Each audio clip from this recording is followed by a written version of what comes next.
Maybe it's now talking. How about that? Yeah, there you go. Let's get this over. So, Angela, it seems to work. You want to turn it off and turn it back on, or just go with it? Seems to be working. Oh, yeah. Okay, so we are about to get started. I don't bang a gavel because I find it to be an insufferable practice. But I will use my forehead if thinking about it against out of line. Before we call to order, let's take some announcements. I believe we have an announcement from Mr. Robert Krause. Okay, so two things. First of all, if you're staying in the hotel, you should have received breakfast vouchers. If you did not receive a breakfast voucher, sometime, okay, we need to turn off the volume on. Oh, it's good. Sorry, it's good. Oh, that was somebody It was Kathy, I'm calling her out. Boomer. All right, so if you got a breakfast voucher, excellent. Make sure somebody had signed it. Make sure your room number is on it. If you got a voucher and there's no room number and nobody signed it, go see Beverly at the front desk either this morning before noon or tomorrow morning before noon. If you did not get a voucher, please see Beverly at the front desk either this morning or tomorrow morning before noon. If you paid for a breakfast, please see Beverly and she will give you a credit for that breakfast since obviously you did not have a voucher. So there you go. Wi-Fi password is same as your room. If you are a guest here or wherever, IHG One Rewards is your Wi-Fi network. The password is all in caps AUSTL. So that's all in caps AUSTL. IHG One Rewards. That's it. Thank you. Real quick, for lunch today, we have a speaker on ranked choice voting, correct? She says she's here. I haven't seen her, but. Okay, mysterious ghostly speaker. And what are our lunch plans for the day? Okay, lunch will be served out here. They'll set it up in the foyer so it doesn't disturb the meeting. We've got a lovely fajita and salad setup. There you go. All right, so we have. Tomorrow will be some grab and go sandwiches. All right, fantastic. Okay. I think that's it for announcements. Snacks again, snack warning, snacks in the corner. Let's go ahead and call us to order at 9:10 a.m. And we have an opportunity for public comment. It's 20 minutes on the agenda and we have a maximum of 2 minutes per commenter. Would anyone here like to give public comments? Any non-LNC members? Going once, going twice. This is unprecedented. No one has a single complaint. Ugh. Okay. Are you gonna allow LNC members? Sure. Would LNC members like to give public comment? I actually would. Okay, go right ahead. Okay, so this won't happen in the agenda, and I figured I'd get this out of the way first. People who've been watching the list know that Mr. Rufo was absent, and I had said that I would make a motion. Our bylaws say if an LNC member misses 2 meetings, they've automatically resigned. I said that I would make a motion to reinstatement after the meeting. I've gotten lots of comments after I made that from all over the place saying that this is going to set a precedent and that even though nobody's really unhappy, everyone loves Mr. Rufo, they don't want the precedent. So I'm just putting the LNC on notice. I don't want to blindside anybody that with the motion, I'm going to add a proviso that this is not a precedent and and it's the intent of the LNC not to do this again. That everyone's on notice, that this will probably be a one-time only thing unless somebody's like literally in the hospital themselves, not a friend, not a family member, because members are just really concerned this is going to set a bad precedent. And I think their concerns are legitimate, so I don't want anyone to be blindsided by the proviso I put in there. But just in Mr. Rufo's defense, he did tell us the first meeting he had to meet that he had to miss, that he was taking one for the team, that everyone else could make it. So that's why I don't have any personal compunctions about making this motion, but I do understand all of the concerns I've gotten from many quarters. So this isn't about anybody else, but this will probably be the only motion I will vote yes on to reinstate somebody. So we all just need to make those efforts. Thank you, Madam Secretary. Any other public comment? Going once, going twice. All right, next item up on our agenda is attendance roll call. Madam Secretary, would you like to go ahead and do roll call? Yes, so I already have marked down once, but I'm gonna just do it for the record. So Ms. McCardle, Present. Mr. Smith is not present. Mr. Hagopian, Present.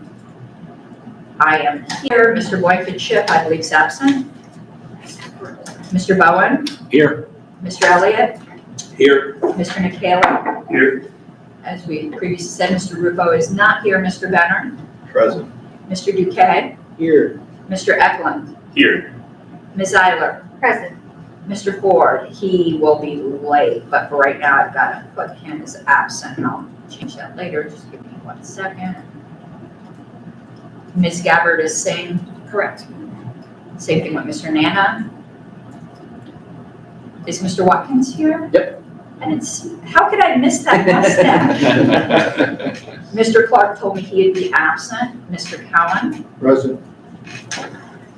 David Dassling said he would not be here. Otto. Mr. Hall. Here. Mr. Napamusino. Present. Mr. Penke. Here. Mr. Tunievich. Present. Ms. Yanuskavich. Here. And for staff, we have Robert Kraus, Gabrielle. Is it 1 L or 2 L's? 2 L's. We have Lainey. Is there any other staff? Andrew, H-R-E-H-A. I always get your name, oh, okay. 1 second, H, R-E-H-A. how do you pronounce that? Rhea, both H's. Okay. Any other staff? Matt Hudson. Anyone else?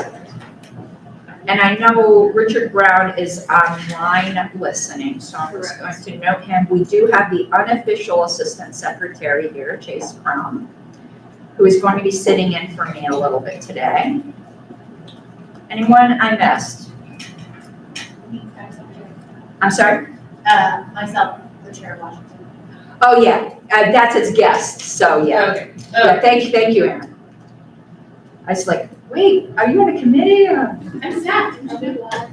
Yes. Which It's is, 17 weeks. I don't know anything about that. You'll have to talk with Robert. It looks like people are waiting. Are we live? Yes, we are live. That might be a YouTube error. Everyone check YouTube silently. Okay, I believe the next thing we have is credentials report and paperwork check. Okay, everyone's a national, the paperwork check for people, it's in case your national membership is expired, because you have to be a national member. Everyone is up to date. I updated the potential conflicts of interest, but is there anything that anyone else needs to add?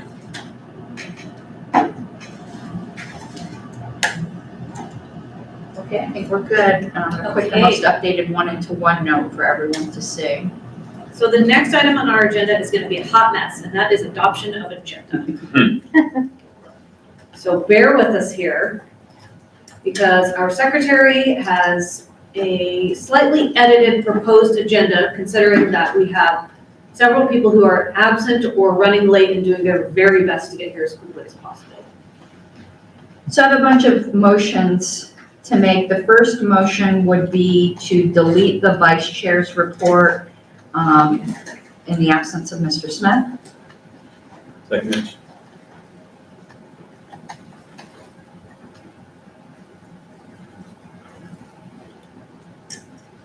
Are you gonna? Is any, that's it, just moved and seconded? No discussion. Okay, we good? And you're just doing the one at a time? I'm gonna do one at a time. Okay. Okay, any objections? Hearing none? Okay, that change passes. Okay, next, at the request of staff, I'm moving the staff report to tomorrow to immediately after opportunity for public comment. Seconded. Fantastic, thank you. Okay, it's been moved and seconded to move staff reports to tomorrow immediately after public comment. The reasoning for this is that they all kind of go together, and since our comms director has been delayed due to horrendous weather, it just doesn't make sense to chop it up and leave this. Any objections? Okay, hearing no objections, that change is adopted. I'm moving to move the Region 7 and Region 8 reports to immediately after staff reports tomorrow. Second. Can I add Region 3 to that as well? Okay. So Region 3, Region 7, and Region 8 to immediately after staff reports tomorrow. Seconded. Okay, any objections? Going once, going twice. Okay, hearing no objections, that amendment passes. And then, even though, I neglected to put the affiliate support committee on the agenda. I don't know what's wrong with me this time, but I'm like to move the affiliate support committee report to immediately after those moved regional reports tomorrow. Second. Okay. Who was that second? Andrew. Thank you. Okay, it's been moved and seconded. Any objections? Going once, going twice. Okay, And there is one more.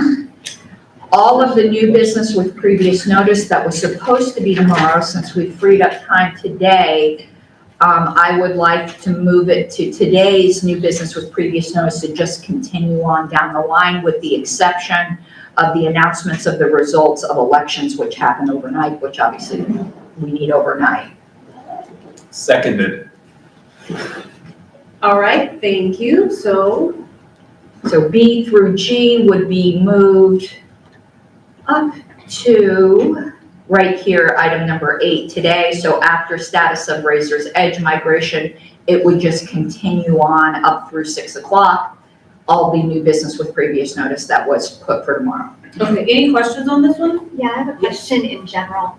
How does this work out with the time? Like, did what we moved from Saturday to Sunday, was it replaced in, or are we packing out Sunday? Good question. It's pretty much equal, but kind of the way the agenda goes, it's not time certain. So if today we find we have extra time and say Mr. Ford is here or Mr. Nana is here and is ready to give his regional report, we could always rearrange again. I'm asking for the sake of people with early flights. Yeah.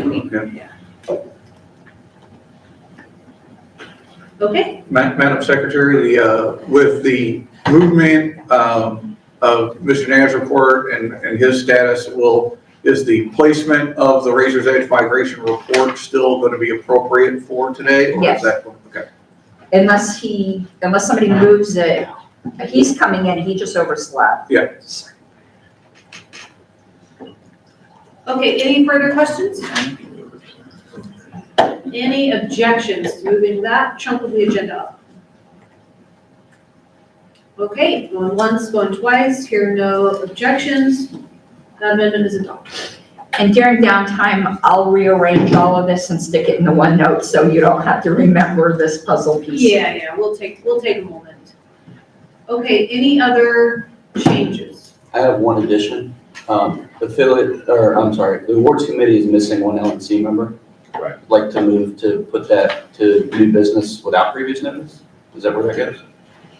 I believe so, It would, but we can just do that in new business without previous. Could we? Okay. and I actually had an objection. Okay. Okay, it can be overcome. But I would like to see us open the application process up again. I think maybe some members missed it, and we could do it at an electronic meeting, but I would like to advertise again for party members to apply rather than doing it today. Let me ask, is it that we're missing an LNC member or a non-LNC member? An LNC member. No, It's not. it's any member, I think. Any member? I think we're missing one regular member, aren't we? Yeah. It's supposed to be 3 LNC members, correct? Let's look this Yeah, up. we got 2 now. I think it's 2 and we have 2 now. Okay, Then I could be mistaken. Hold on, let's look it up. Policy manual. But I believe I looked it up with Mr. Tunevich, but 2 LNC members, Oh. up to 2. It's not even required to, it's up to 2. Okay, gotcha. And I know in receiving correspondence from Dr. Lark, he had suggested that we fill the committee before we have our national meeting. If you'd like, I can get with the chair and I can send out an email for applications next week. is that good? That's fine. Okay. All right, we'll do that. Okay, so let's see, now we have an agenda to adopt entirely. Yes, I actually would like to offer to add a brief verbal report on updates from the IALP, the International Alliance of Libertarian Parties, if it would be, time would be available whenever we convene. We could do that today or tomorrow. that will come under new business without previous notice, which is going to be, But it's for tomorrow, but if we have time, we can move it up today. okay. Okay, I'm good with whatever works. Same here. Do we need to actually do we need to move that? Yeah, for, Yeah, okay, So moved. there we go. Second, Been moved and seconded for a brief update from the International Alliance of Libertarian Parties. Any objections? Going once, going twice, hearing no objections, that amendment is adopted. how many minutes? 7? Thank you. All right, lovely. Okay, do we want to adopt this whole beast? I move to adopt the agenda as amended. Second. Fantastic. Thank you all. Any objections? Okay, going once, going twice, hearing no objections, the agenda is adopted as amended. Okay, let's see. What is next on our Okay, agenda? It is, I'll keep this until we, it's the chair's report. All right. Let's do it. Midterms right around the corner. Thank you all for being here. Some of you are running for office, so I really appreciate you taking the time. I think that we're off to a really good start, and I'm very optimistic about how everything is going. I want to thank the committees that have been working really hard, especially affiliate support and candidate support. I wish Pat was here so I could thank him that as well. I think we're continuing to have really strong cohesion on the board and really healthy board culture, which is fantastic. Staff is also starting to gel really well. I really appreciate that. Thank you to Lainey for coming and stepping in as our interim executive director. We do not have a release date for her yet because Walter Block style, we believe in slavery. So absolutely delighted to have her help and support. Let's see, really looking forward to hearing about ballot access from Ballot Access Committee. Alabama has really set an incredible precedent, and I hope that we see other states follow suit. I would say, what else would I say to all of you? I think that going forward after the midterms, we need to be really aggressive. We need to emerge as leaders in some areas, specifically in the anti-war movement. Andrew has been helping me spearhead some coalition building with some more left-leaning anti-war groups, and that's gonna be a really great thing for us to have occupying our time during the downturn before we get into the 2024 election season. Inflation is a real issue, education, criminal justice reform. These are some of the things that I think we should be focusing on really hard.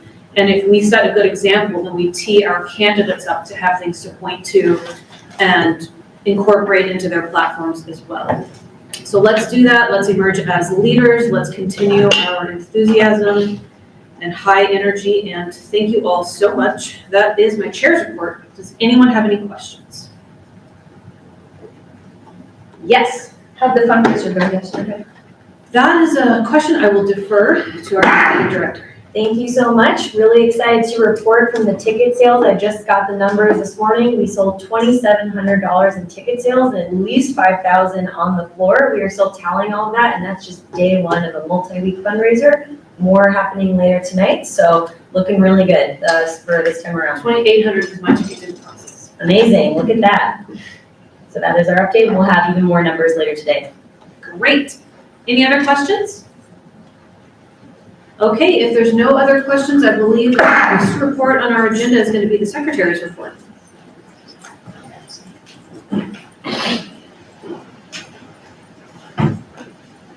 All right, everyone. I don't have much to add to my report, but I do have several things. I thank everyone who has been using the uploads folder. If anyone has questions on how to upload their reports to that folder, please get with me this weekend. I'd be more than glad to sit with you on your computer and show you how to get those in. To remind everyone, the reason why we're doing it this way now is we are, for the first time, actually storing party records on the party server rather than on the secretary's computer.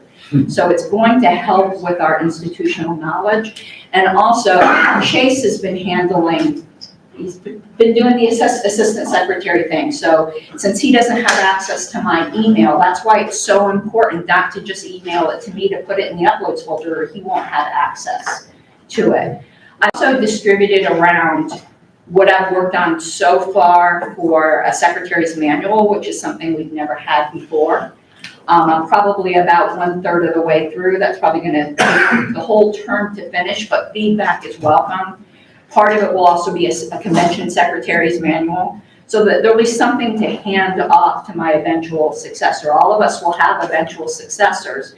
So I'd really encourage everyone to do that. We have something in Colorado called a continuity notebook that each member of the board prepares and hands off to their successor, who then amends it. And they add their name to the bottom. So it's a continually evolving document. So I really would encourage everyone to do that. I'll get it up on the party server if that's something you'd like to do. But I really would like everyone to take a look at what I've done so far, and I would appreciate feedback, because some things might be obvious to me, because I do it all the time, but somebody who isn't secretary might read it and say that doesn't make any sense. The next major deadline we had was the approval of the rules of appellate procedure. I'm going to be, I already updated the bylaws on the website. I'll be updating on Lpedia. But the next major deadlines I'll be updating you guys on are the convention deadlines that are coming up, because there's some things we have to do so many months before convention. We've been doing great at auto approval of minutes, so there's no minutes to approve here. Everything's been done very smoothly. So that's all I have, unless there's any questions. And the only other thing I guess I would ask, if there's something I can do administratively to make your job easier, just ask me. That's, I think, is the secretary's job. All right, thank you. Thank you very much.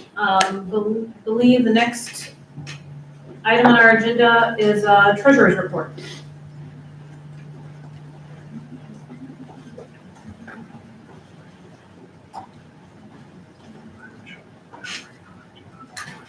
All right, thank you. First and foremost, cash position remains strong. So we're over $150,000 in cash reserve, haven't gotten the official number for the end of October. but well above our 80-some odd thousand cash reserve target, so we got money. And that's the very most important thing that we're following because of what happened last year. Revenue bounced back up for September. I'm giving a September report because the Octobers aren't finalized, although I do have an October update that I'll give at the very end of the year.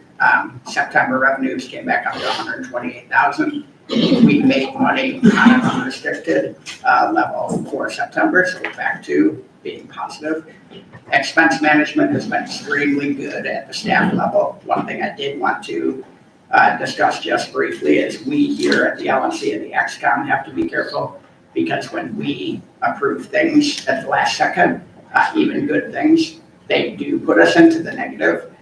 So if we approve $15,000 of candidate support that the staff wasn't expecting, that can put us into a negative position for that month. That's fine. That's what we're here for, is to distribute those funds. But we do have to realize that the staff is looking at revenues and the staff is looking at expenses and they're trying to balance that budget. And then if we come in mid-month with an unannounced expenditure, that will flip us into the negative, which again is fine if we have the money and it's part of the larger budget. But short-term budgets, we will see some of those negatives, so we just have to be careful. Anything that we can do to approve expenses for the following month, rather than approve expenses immediately, will go a lot further to helping us budget month to month. From a summary standpoint, good on good on cash reserve, strong revenue going into the last part of the year. October revenue is going to be down slightly, but expenses were managed even better. So we're turning a bigger profit in October than we did in September. And again, that goes back to spending a little less unannounced money in October, but still bringing the revenue that we needed to. So the staff has got it so that they are spending the correct amount of money every month. That's one of the important things to note, is that the staff is doing their job. We just have to follow through and help them make it so that we don't overspend. Anyways. Thank you. Okay. Thank you, Mr. Hagopian. Next item on our agenda is, Okay, I'm gonna take that over. I'll have you sit here. So, if that's okay.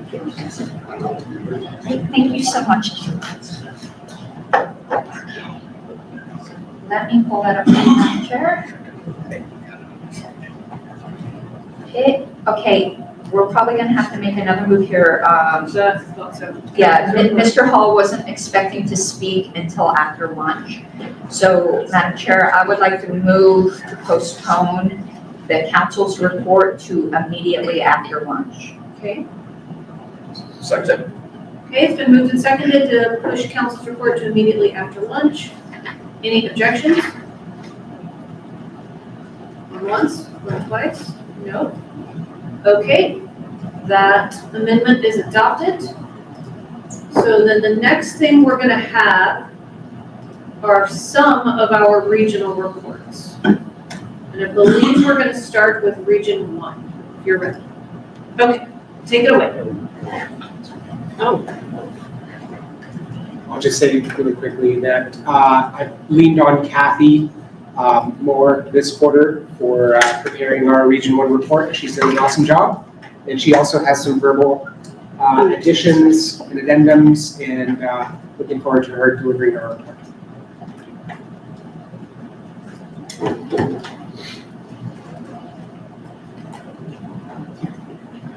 Okay, hello. Hello back. Hi. Yes, I am ready. Okay. So I'd like to start off by talking about some changes that have happened in Region 1, specifically the battleground state of Arizona, since I submitted my report. And to address the elephant in the room. But contrary to what we may have heard, there is no elephant in the room. There are only porcupines. And and there are also only porcupines in the Arizona Libertarian Party. There are no elephants there as well. And since Mark Victor pulled out of the race for Senate, in a hotly contested battleground state and endorsed the Republican. There's been a lot of misinformation that I'd like to clear up and take this time to do that. In Arizona, any registered Libertarian can run if they get the required number of valid signatures. There is, if more than one candidate got signatures for a particular office position, they go to a primary. Candidates are not nominated by AZLP. They do not need the blessing of AZLP, and AZLP cannot stop a candidate from running. Of course, AZLP does have policies and procedures in place to communicate with candidates, but there have been candidates in AZLP's history that we've never even heard of. Okay, and similarly, National has no role in putting forth any candidate that runs in Arizona. So Mark Victor has been around the Arizona Libertarian Party for decades. He's very well known there. He's spoken at conventions. He has run before, and he was very briefly, for one day, a judge in Arizona. He's also a criminal attorney that has done a lot of work in cases in Hawaii and Arizona. So he wasn't some rando guy that came into Arizona and was running as a Libertarian, which has happened, but not him. So he did not seek counsel, advice, or notify Arizona Libertarian Party when he decided to drop out one day after LP National put out an email in support of him and his criminal justice reform work. He also did not notify LP National. In Arizona, we found out at 5:30 in the morning when we were awakened by a chorus of notifications, just like everybody else. He was the only Libertarian statewide candidate on the ballot in Arizona. He was also the only Libertarian statewide candidate on the ballot since the GOP legislature in Arizona, in true draconian style, increased signature requirements more than sixfold. They also added a requirement to get a percentage of independent candidates of independent registered voters. And independents are the largest group of voters in Arizona. You know, duopolies don't have to do that. So the long story short is that Arizona in 2014-15 engaged in a resource-heavy fight of this initiative by the GOP legislature. And after successfully getting enough signatures for a referendum, the legislature pulled that referendum, put in an even more draconian requirement. We took it to court, it spent a lot of money, and we lost. So this is a particularly bitter pill for Arizona. So Arizona Libertarian Party and Maricopa County have issued statements. I posted them on the business list for everybody to read. Arizona Libertarian Party as a board met on Thursday night, and they are interested in, they will be passing a resolution stating what I hope is obvious, that the Arizona Libertarian Party does not support Republicans. They also do not endorse Republicans. But Region 1 is more than just Arizona. I encourage you to check out our report. There's a lot of fun things. There's pictures, there's links, lots of good stuff. Also, with regard to Arizona, there is a lengthy kind of description of ballot access history in Arizona. I encourage you to check that all out. And if anybody has, is as disgusted as the rest of us about the situation in Arizona and the statutes, I welcome you to move there and help us out. In Colorado, we have a lot of great candidates in Region 1 that are running. I'm only going to mention a couple. Please see the report. Candidate for governor, Kevin Stinky, okay, polling around 2%. Brian Piotr, running for Senate against the Democrat incumbent Michael Bennett and the Republican hopeful Joe O'Dea. It's a very tight race. The establishment wants him out, and he stood up and said no. He's polling around 2% against Bennett at 48%, O'Dea at 46%. So our guy may decide the race in Colorado. In Kansas, Peter Soley and LJ Hemrick have legitimate chances of winning their state races, their state legislature races, both in two-way races. Nebraska has produced some great candidate videos for Scott Zimmerman, a gubernatorial candidate, and for Tyler Capel, a state Senate candidate. There are links to those in the Region 1 report. Nevada has a record number of candidates this year, including a full slate of state officers. I think we have one in here today. Paper candidate, but yes. Yes, candidate. Darby Burns has a head-to-head race for the Nevada Assembly. And the state party put together a voting guide. And I encourage you to look at that as well on the Region 1 report.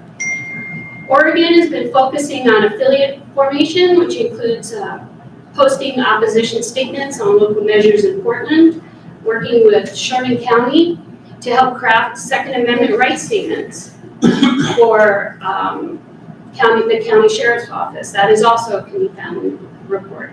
They've also developed a public policy board, permitting them to make official statements on things such as Yemen.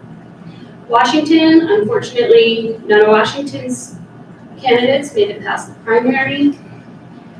So they've been focusing on convention planning, the budget, and getting new directors in place. Special shout out to Region 1's Rep. Mikkel Duque and his bride, Anna Johnson, the chair of Washington State Party. They were married 1 week ago today, and they decided to honeymoon with all of us here. So that's some serious dedication. Thank you. May I ask a question? Oh, I'm sorry, question? How many signatures did the Libertarian guy in Arizona have to collect in order to get on? 3,715. So it's not necessarily the number that is the issue. It is the percentage of the independents that is the issue in Arizona. But, proportionally, that proportion in Arizona, and I don't have the proportions, is significantly higher for Libertarians than it is for the Republicans and the Democrats. And basically, pretty much in Arizona, you have to pay the signatures. Which Mark Victor did. And a judge ruled that differential is legal? Oh, yeah. And do you remember the basis that he used? I do or he or not. she used? I do not. It was in 2015 though. And so the first year where these new rules went into effect were the 2016 election. And so he's the first statewide candidate that we've had on the ballot since then. Any other questions? Yes. Not so much a question as a comment, but maybe a question. You know how I kind of lead into those. Also, in Colorado, we have great ballot access, so yay. Sorry, I'm rubbing it into Arizona a little bit. In Colorado, basically, you just have to say you're running. You don't have to pay anything. You don't have to, you just say, but you do have to be nominated at convention, which is a good thing. But I'm also running a full town council race in Colorado. We hit every single door with door literature with only like 4 volunteers. And it was 7,000 addresses, so it was something. So we'll see how that goes. But in Colorado, we routinely get calls from the Republicans asking us to drop out, say that we're spoiling the race. And my answer when they ask me to drop out is, yeah, when are you going to drop out? Because you're stealing my votes. Yep.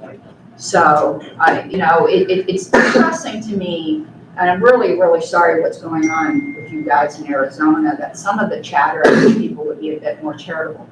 We do not support Republicans. We don't exist to report the Republicans. Like, nobody's been stuttering on this, so I wish people would stop saying that, but we can't control what other people do. Libertarians of all people should know you ain't gonna control what another libertarian's gonna do, and sometimes libertarians do unadvisable things. There's been a lot of pressure in Arizona. There's been a lot of national attention. It is a battleground, and there's been a lot of big money pressures in Arizona, not only in that race but also in the gubernatorial race with Carrie Lake. And we do not have a gubernatorial candidate. We do have a write-in. Arizona tends to have a lot of write-ins. Any other questions? Anybody want to move there and help us beat the GOP legislature? No? Right. Thank you. Thank you. Okay, I think you got to volunteer. awesome. I believe up next we have Region 2. You're ready to go.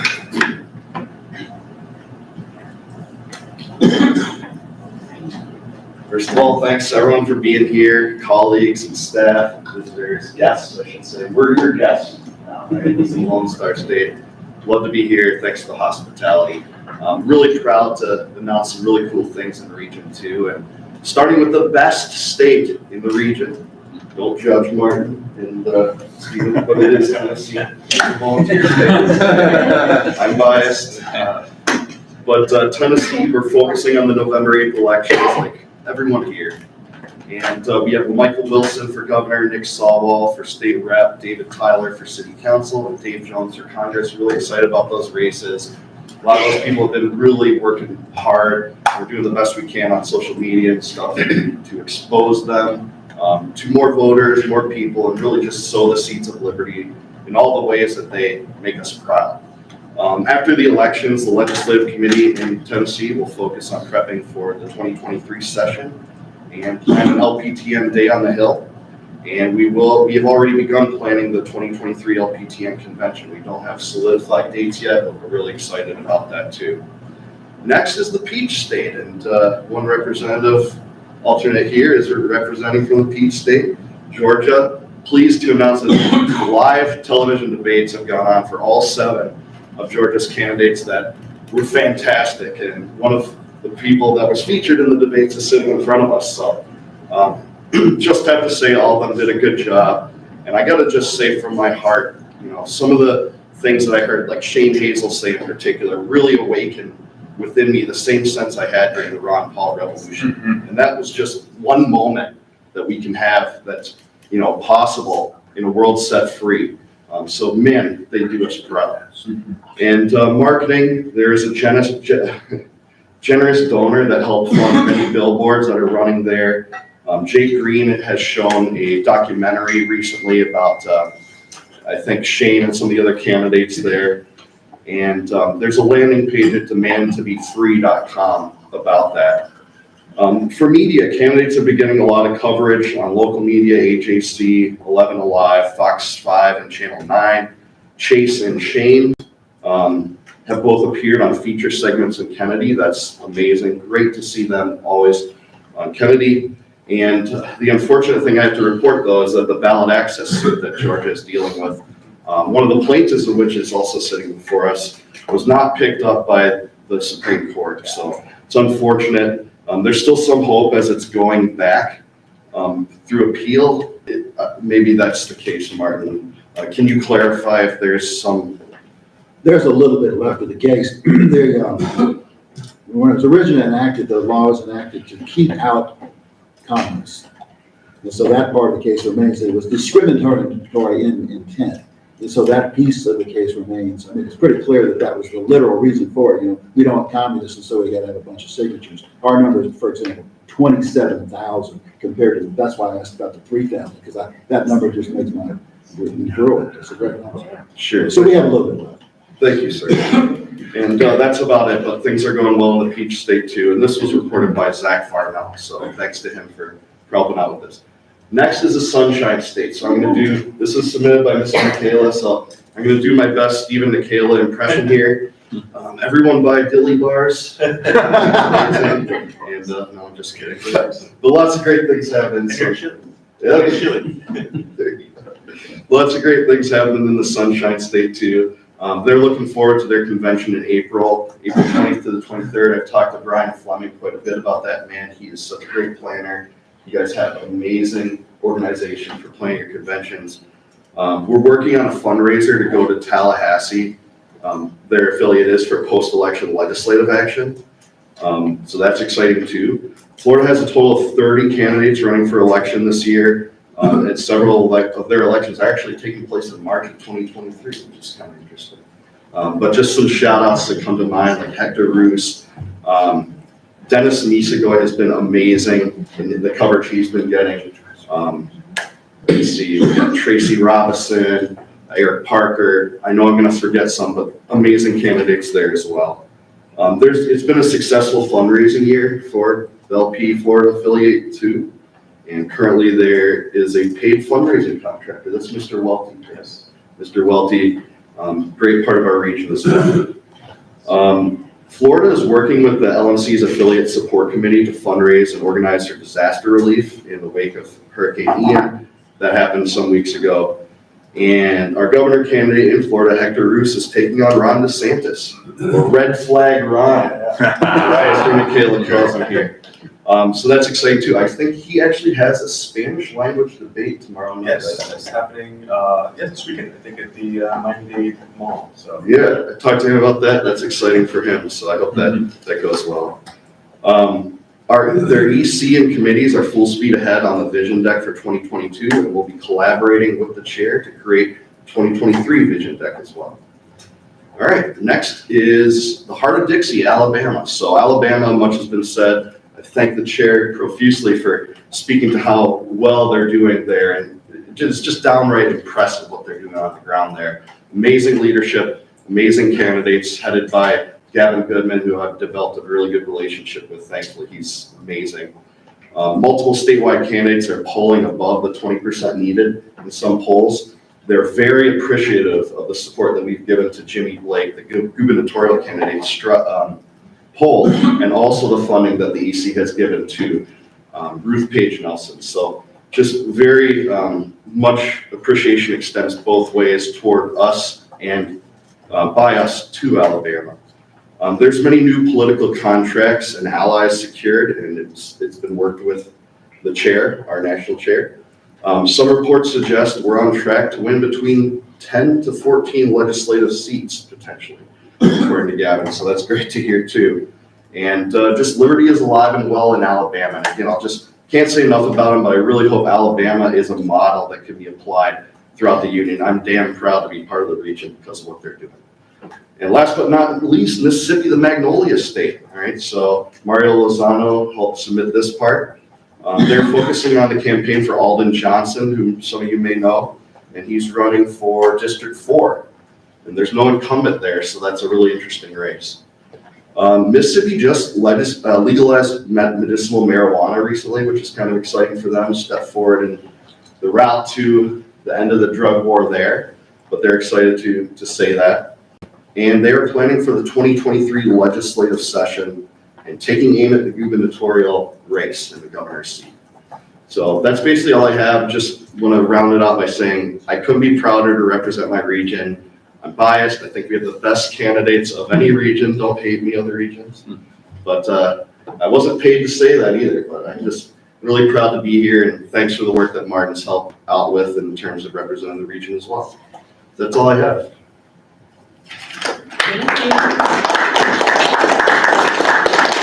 Okay, up next, I believe we have Region 4.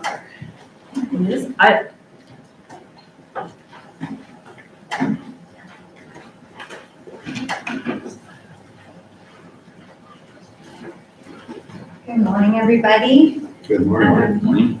Grateful to be up here to represent Region 4, the Golden State. We are a state that's its own region. I want to thank our alternate who couldn't be here today, Joshua Clark, for working with the state chair and vice chair to put together this report. so that I can focus on some other things that were keeping me very busy during the week of that preparation. But they have really good news to report, and I'd like to share it with you. One of them is that there are over 4,200 new registered libertarians since our last report in the state of California, which takes us to 1.05% of the registered voters in California that are registered libertarian.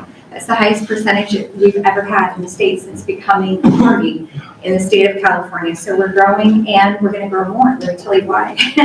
Pretty exciting. I'll get to the good part that relates directly to that. I was originally gonna talk about our candidates. I'll save that for later. But the state party worked very hard on putting together a voter guide.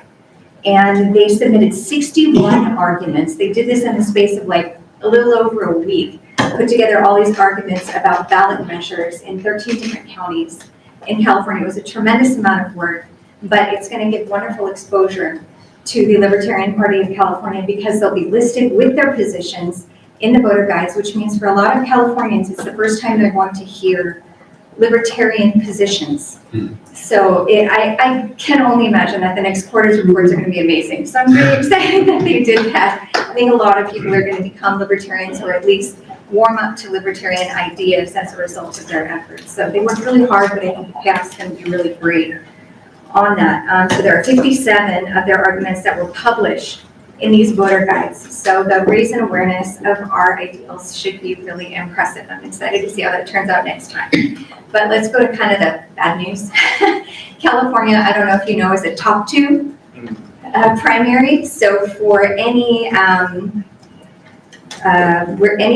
positions where you're listing a party, so partisan candidates, you have to make it through this gauntlet. We did have one candidate that made it through the gauntlet. So Tom Nichols for State Assembly District 8 made it through that gauntlet. It's pretty impressive for a third-party candidate to make it through. So he's going to be going up against an incumbent there who is a Republican. So Tom Nichols deserves our support and appreciation for making it that far. We also have several candidates in local races. One of them is my predecessor in the role as Region 4 rep, Jeff Hewitt, who is he's the incumbent running again for Riverside County Supervisor District 5. So we have a ton of candidates that we hope do really well, but those are the ones with the biggest challenge before them, Tom Nichols and Jeff Hewitt. So we just wish them luck as we head into Election Day on Tuesday. Thanks, everybody. Yes. If you're able to explicate why top 2 is so bad, and I'm kind of setting it up a little bit for our guest, Oh, yeah. who is an RCV proponent. I don't know if a lot of people know that people are so scared of RCV that the top X people are really trying to tie it to RCV. Interesting. In order to put it in a poison pill, and I'm sure Linda will talk about that a little, but to prime that pump a little, maybe if you could tell us why it's been so bad in California. Boy, it'd be better to have top X instead of top 2. Anything more than 2 would be better. Sure. Top 2 is terrible because you've got these massive parties with their huge amount of funding and our human nature, which is to look for this binary alternative. So it cuts us out right at primary. So we could have a wonderful candidate, and if everybody's voting straight Republican or straight Democrat in their primaries, let me tell you what else it does in California. In California, if you're registered Republican, for example, you only get to vote on the Republican. So if there's more than one Republican, then you vote for that in the primary. You won't see a Libertarian at all. So it's rough.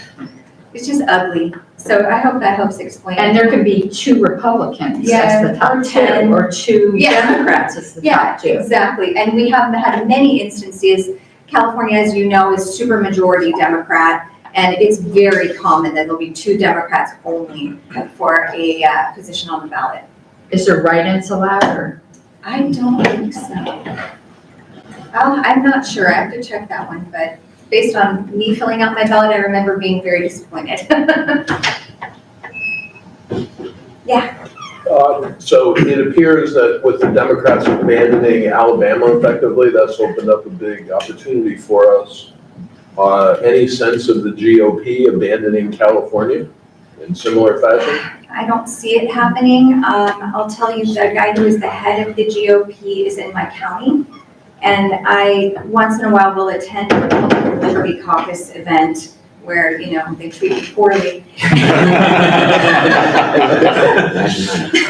And they seem very focused on keeping their strongholds that they do have remaining in the state, even though they don't have very much power at the state level.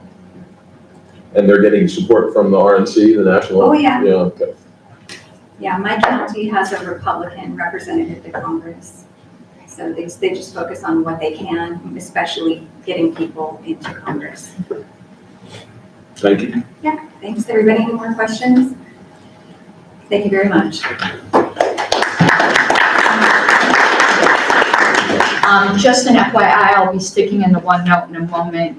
Mr. Hall did send over a special counsel's report, so I'll be sticking that in the OneNote. And just because Ms. Eiler had sent me a question that I thought everyone might be interested in, where she had asked if the graphics for some of the social media assets should be stored on the party server. She asked me that while it was in my report by email. Anything that you guys are producing for your positions, get with me and I'll get you a special folder to upload it to. Yes, the graphics, everything should be available for future terms. So I will get with you, I'll get you a special folder. You all, as LNC members, have your own special folders too, each of your committees do. But this is a new program, so you might have needs that I haven't considered. Get with me. We want to preserve all of this work product on the party server. It's been a bad, bad problem in this party where new committees, new whatever come in and they're reinventing the wheel. Thank you. Point well taken. Okay, next up we have Region 5, Mr. Watkins. Right. Yeehaw. Good morning, everybody. To start out with, a bunch of members in Region 5, as Angela mentioned earlier, are organizing an anti-war pro-peace rally in DC. And we recently decided on the date to be January 14th. It's a Saturday. Still working with other groups, and you know, we're in the early stages of, you know, finding speakers and things like that. But it's not exclusive to Region 5, so if anybody else wants to jump on and help out, there's a signal group that was started by a Pennsylvania member, and our next Zoom meeting will be, I think it's next Wednesday. Yeah, it's after Election Day, so that'll be at 8 p.m. Eastern. So get with me if you're interested in that. I can get you the appropriate links. To start with the mess we have in Virginia. So there are 7 SEC officers and congressional district chairs who are voting members on the state board. They attempted on September 11th to dissolve the state party.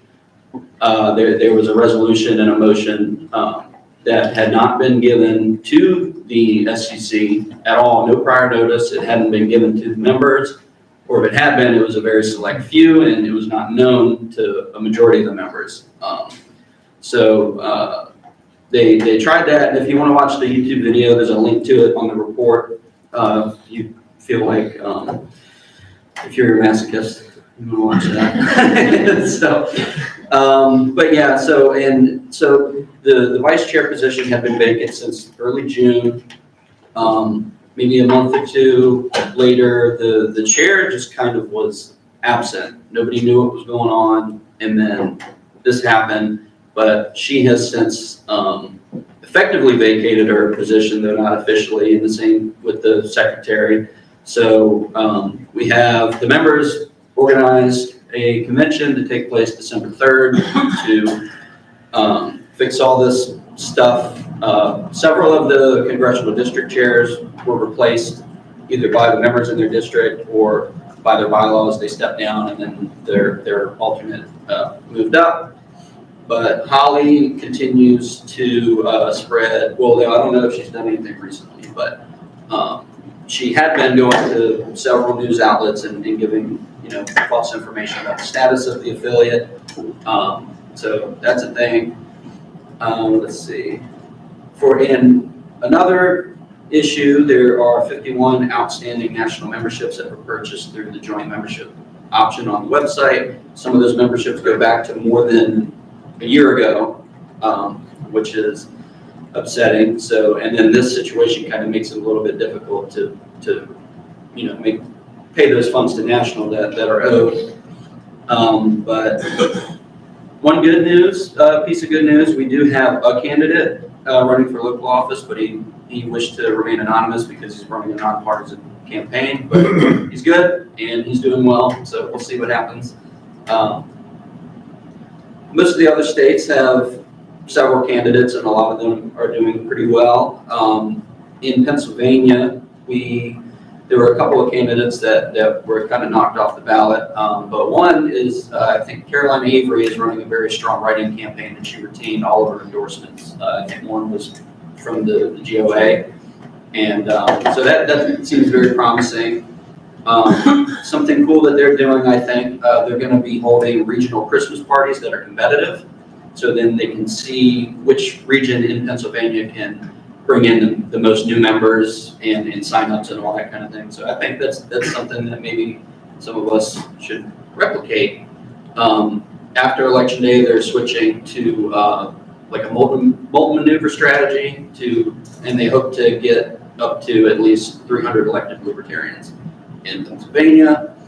Maryland is very heavy on the campaign season, as many other states.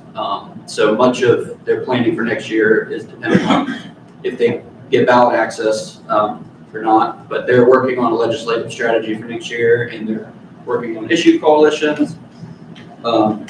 West Virginia had a very positive tabling event where they met with at least 5,000 plus people.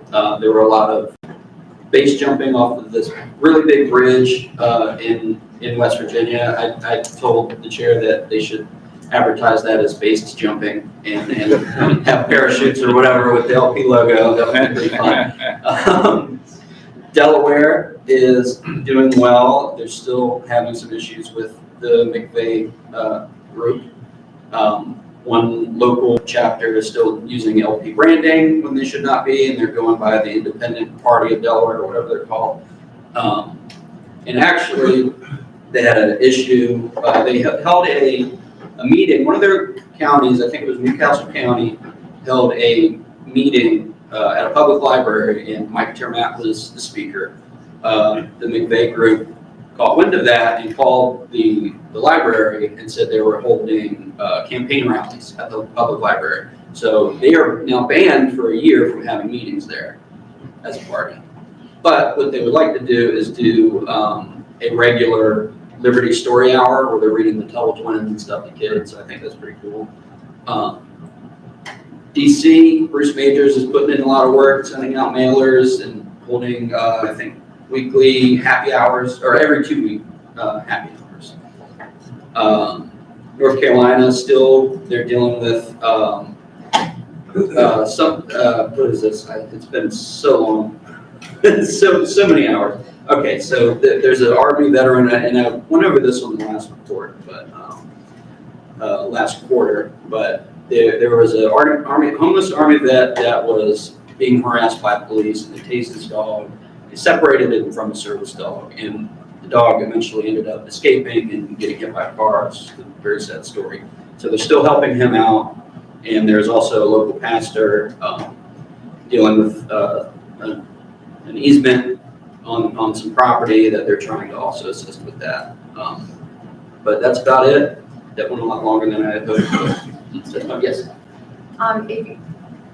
I'm going to actually do a plug here for Sean Dempsey out of New Hampshire. He wrote 2 great children's books. If they're doing a story hour, they might want to get with Sean Dempsey. Sean Dempsey. Okay. A lot of people might not know he's a children's author, and he's written 2 very liberty-minded but without being grossly political to children books that teaches life lessons. They might enjoy that. And also with Virginia, I'm sure you feel the same. I'm not so sure they would have been able to do as well as they've done without the volunteer assistance of Jonathan Jacobs. Absolutely. And I'm sure they would appreciate any LNC member coming to their organizational convention on December 3rd. I'll be there. I'd love to see any of you guys there. They need as much support as they can get. This was very depressing. Yeah. But I think inadvertently, the Virginia party is going to be stronger than ever. Oh, yeah. It definitely fired up some longtime members. This was just came to as a shock to everybody, obviously. But yeah, that's yes. I'll get with you during the break, but I'm pretty sure that the New Jersey affiliate will be very interested in attending that rally at DC in January. So I'll hook you up with a couple people there. I can get a good turnout from them, even though they're not in your region. Thank you.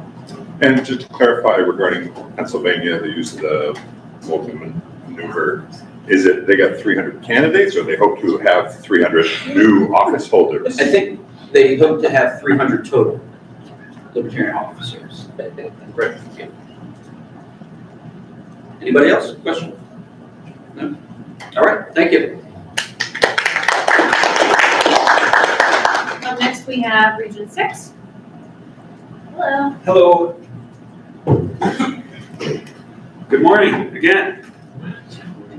I wanted to start off with some excellent news in Illinois. Thanks to our collaboration, our help with their ballot access drive, they have taken full advantage of this and are looking at poll numbers. Their threshold for a statewide race to get major party status is 5%, and they're looking at polls at 8% for between 3 and 5 candidates. So between 6 and 8% for 5 candidates. So that's going to be a major victory in the largest, populous state in Region 6. I'll go on to my favorite state, Wisconsin, because I live there, where we have a much smaller threshold with our Secretary of State candidate and Neil Harmon. I'm thinking that we're going to get ballot access, no problem there. But almost more exciting is our chair, Jacob Benedict-Platz, who we've also helped, is looking at being within striking distance of actually winning. So we are definitely crossing our fingers there. It's as close as we've ever been to actually getting a U.S. congressman elected in Wisconsin. We have many candidates across, there's 10 states in Region 6, so I probably won't go over everybody. But we have lots of candidates participating in public debates on their statewide television programs and doing very well. And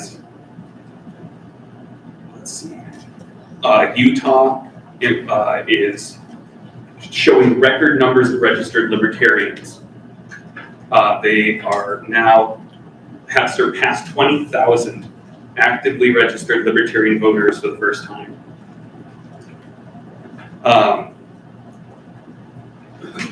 One of the big bits of news that we're actually going to have to address is New Mexico. So New Mexico, as many of you know,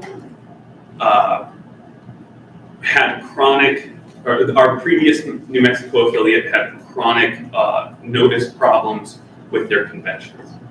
And it was about the fourth one, and the board kind of went rogue, and we in this board sort of sent them a note saying like, hey, you're basically not respecting your members' rights. And they said, quit bossing us around, we're the bosses around here. And said they voted to disaffiliate even though they didn't have the right to. And so we did what was right for their members and said, okay, well, we're going to disaffiliate this organization and open this up for the libertarians in New Mexico to start a new affiliate that we can work together to build the Libertarian Party, the Libertarian movement in New Mexico, and represent them well. And they held their organizing convention. I want to really appreciate Secretary Carlos for helping facilitate that with them. It was a great meeting. Lots of people showed up and got it started, and it's looking really great, really healthy. And I encourage us all, when the time comes, to approve their affiliation. But overall, I feel like we are in a very exciting time.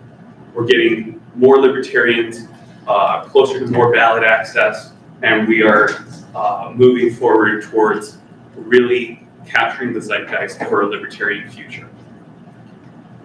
And I'm sorry, I always have everything down. Yes.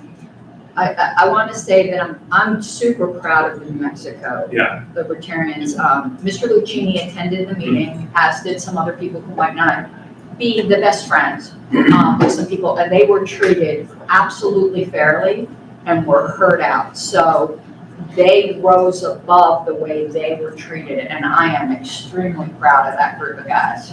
Yeah, and they heard some of Lucchini provided some criticisms of the proposed bylaws, and they took that in and were receptive and really formed it in a responsible, mature way.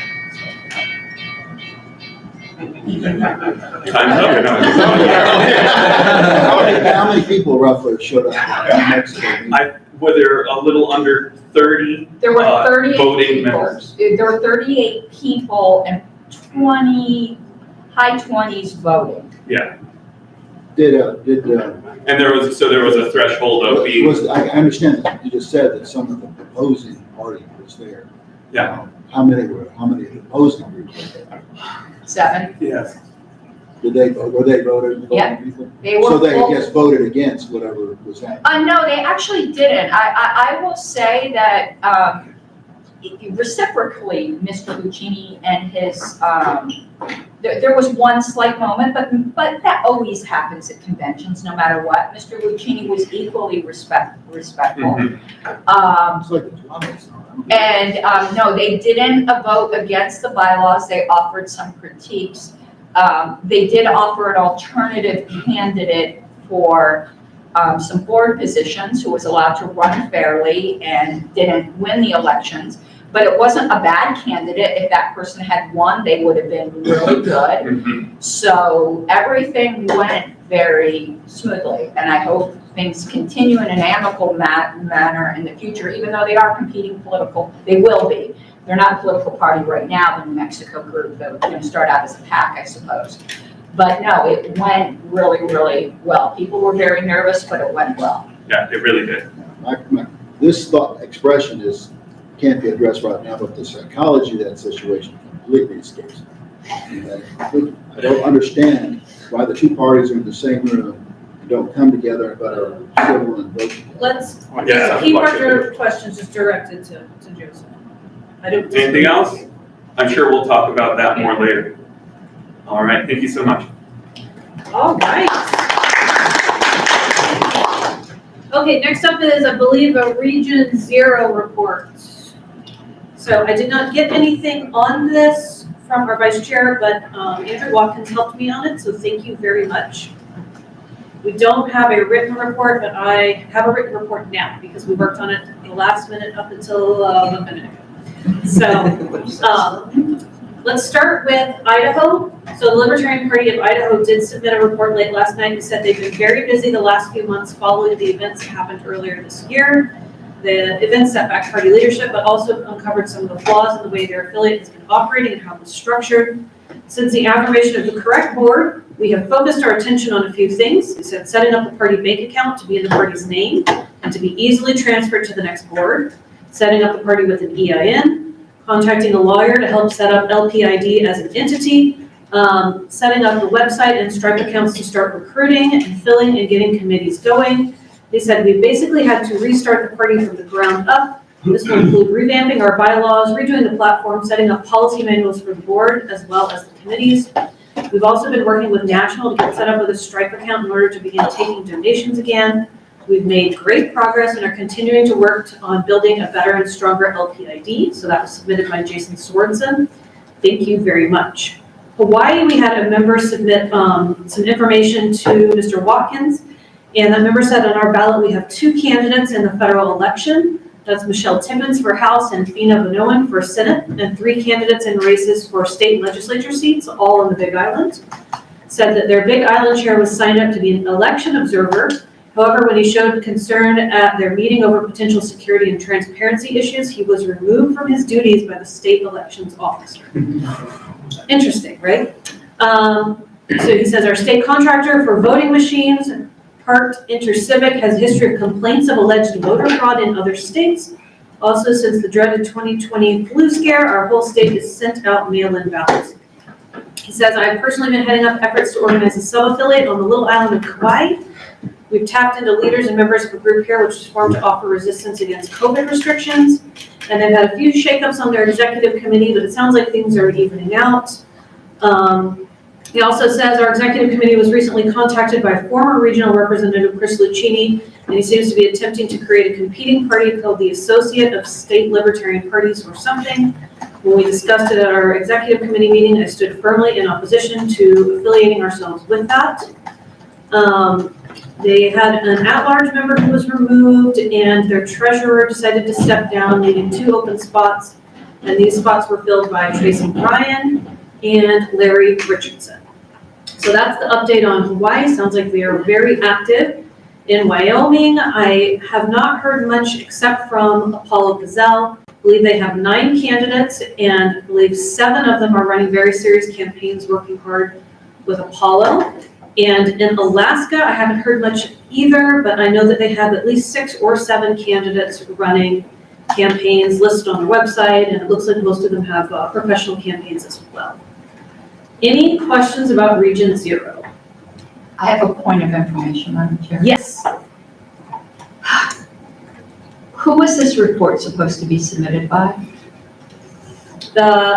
Supposed to be submitted by the Vice Chair. And it was not. That's correct. Thank you, Madam Chair. Yep.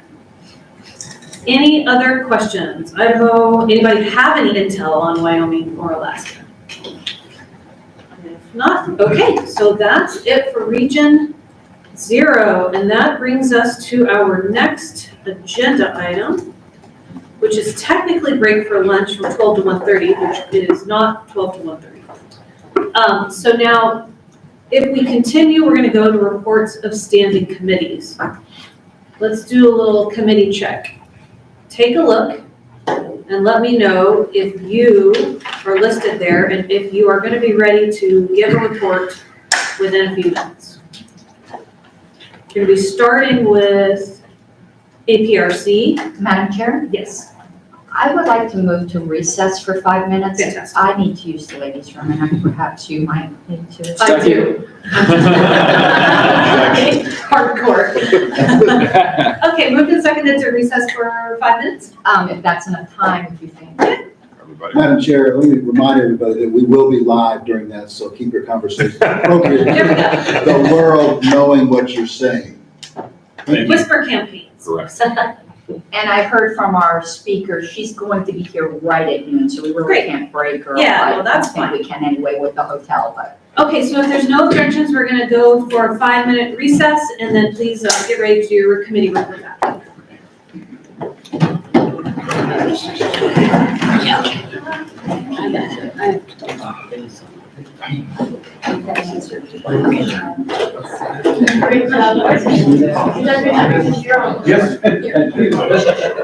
Works just fine for me, so.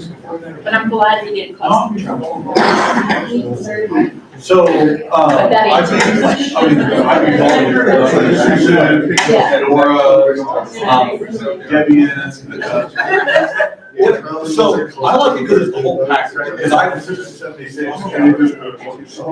you know, that there are certain courts, but I mean, anything, oh, I like it. You know, oh, okay. Oh, yeah, they, I mean, it works great. The only complaint that I have, are certain hardware works. Like I had dog hair. So I had to do, and the power tree like connectors. So it's kind of some hardware. And it runs solid, and I would, you know, I would buy one. You know, I've been using Mac, I've been I've had Linux laptop, I've had laptop running Linux, and I've had Macs. Usually Mac works a lot, and but then once they started getting over there, now tools coming through the industry,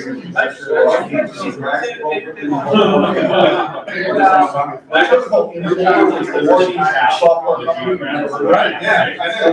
So, you know, a lot of my team has Macs.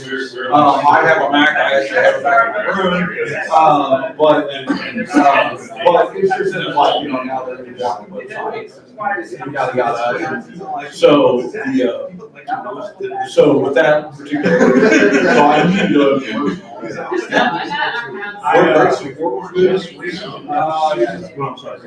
Oh, yeah. I was working for a long time. I got scalped by Microsoft. Really? Really? Oh, it's terrible. I have a friend. I was like, listen, I'm just gonna tell you my phone that runs out Windows later. No problem, here's my. It's still a Mac, it's like, but wait a minute, I'm not a Linux guy, where's my, you know, yeah. Linux, that's funny, I've been a both personal and enterprise user for a really long time. So it's, I mean, I don't have a problem with it. I don't know, Red Hat burned a lot of people.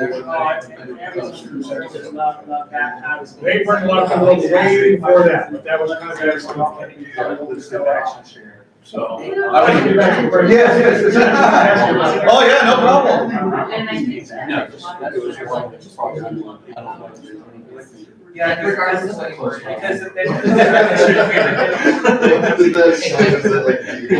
Well, yeah, nobody's moving on to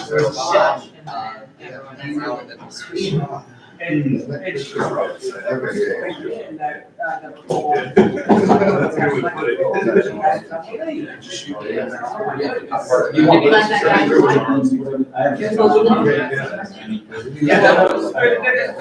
Questions and harassing voters. But even voters are looking for candidates. They still have. I'm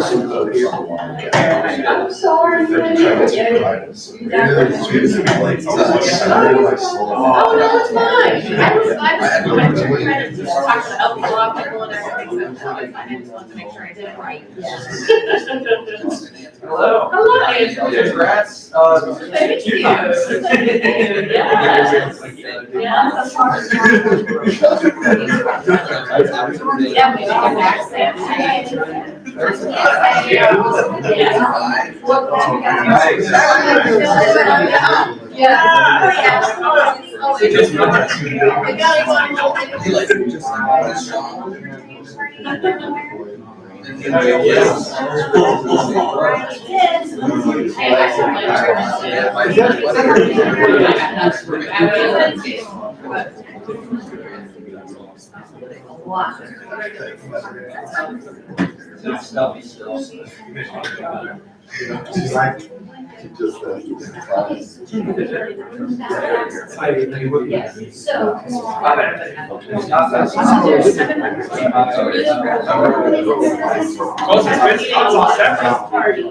I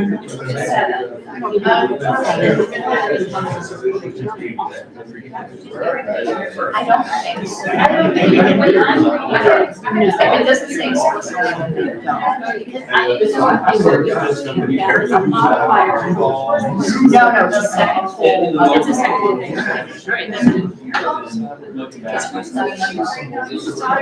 Right. Yeah. Oh, it's I'm not, I mean, I would prefer the alternative, but you just asking more requirements.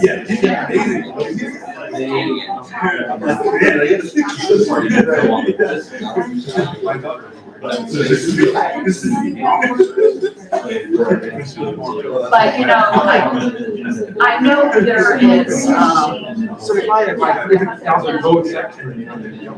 you know, there's always exceptions. Like there's this guy called, not that he did, but we have this guy called, so since ballot access is so easy in Colorado, they started to approval voting on, probably, but I'm not saying. So he's on the approval voting, he started the approval voting, but he's a hardcore registered to get that cause. He's as hardcore libertarian as there is. But, you know, we can't make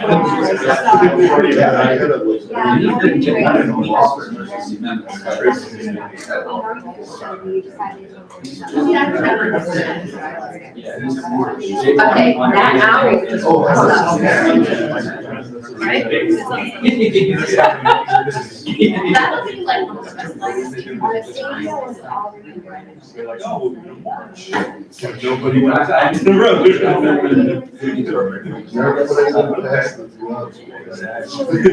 Which I think is,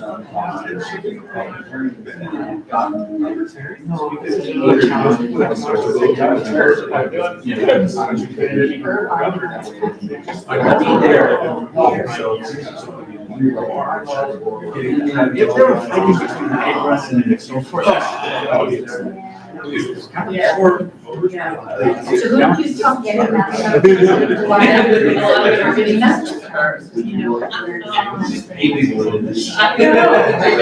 I can't go outside just to get some fresh air. I'm walking back and I got a cup of coffee that I just. I'm just.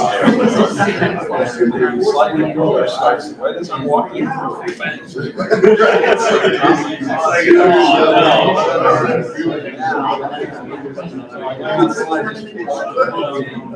Tracy. Oh, that's a Tracy. She's a worker. She is.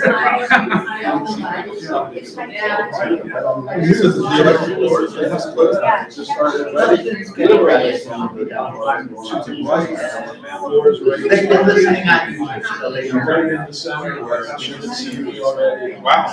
I was very close to the.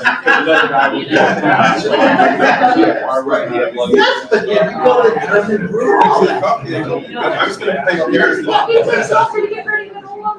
I know.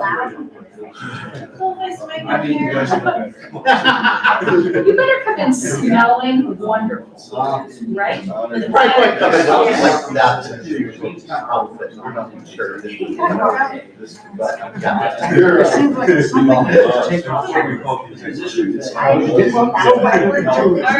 start filtering that in. Slowly settling down. But you know, even if one fails, people on the other side might look and see, hey, we should put two. Yeah, I know. I know. We're trying to make a viable landing place.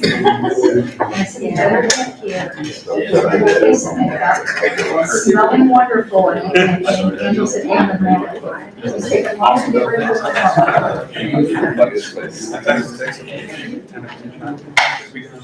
they're watching on YouTube. You better come down to smelling wonderful. Yeah. Well, we'll have to volunteer them for something now. That's, we should make some weird. Oh, right now, if they're watching on YouTube, they'll run down really quick. Oh, there's light. You gotta come up with that. We're not in the version.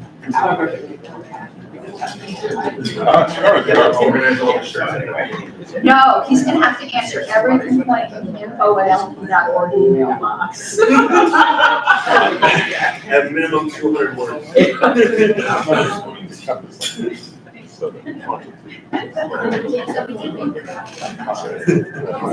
One thing I wanted to let you know, because I didn't tell you this before. OneNote, every once in a while, when you upload it, it doesn't read it right. So always after you upload it, go to another tab, and then go back to it, and sometimes it's a big X. So that'll have to go back. It doesn't do that. No, it doesn't. You have to leave the tab and go back to it. It looks fine, but that happens to me. It'll happen about one report every week. And this time it's happening. So I fixed it this morning. I forgot to Sometimes it doesn't for a while, like last meeting I didn't have that happen anyway. But it seems like it's being fixed for 6%.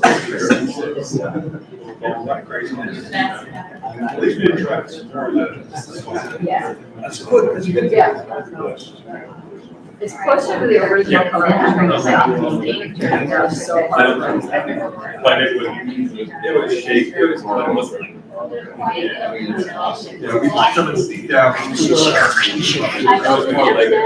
and all the owl.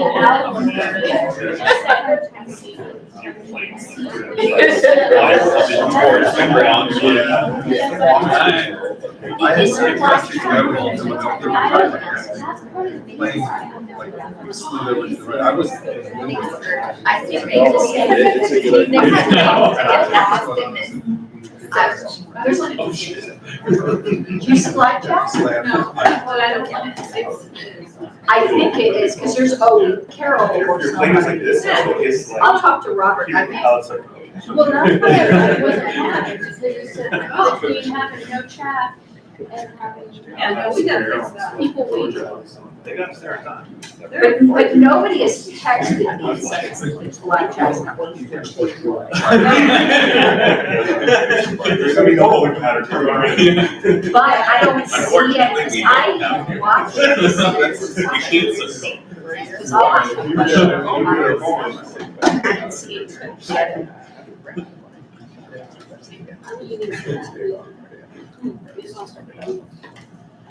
All right, are we ready to get back? Who's missing? Martin. We're almost ready. Anybody want to poke their head outside? No, because then I'll lose you all. Okay, so can someone?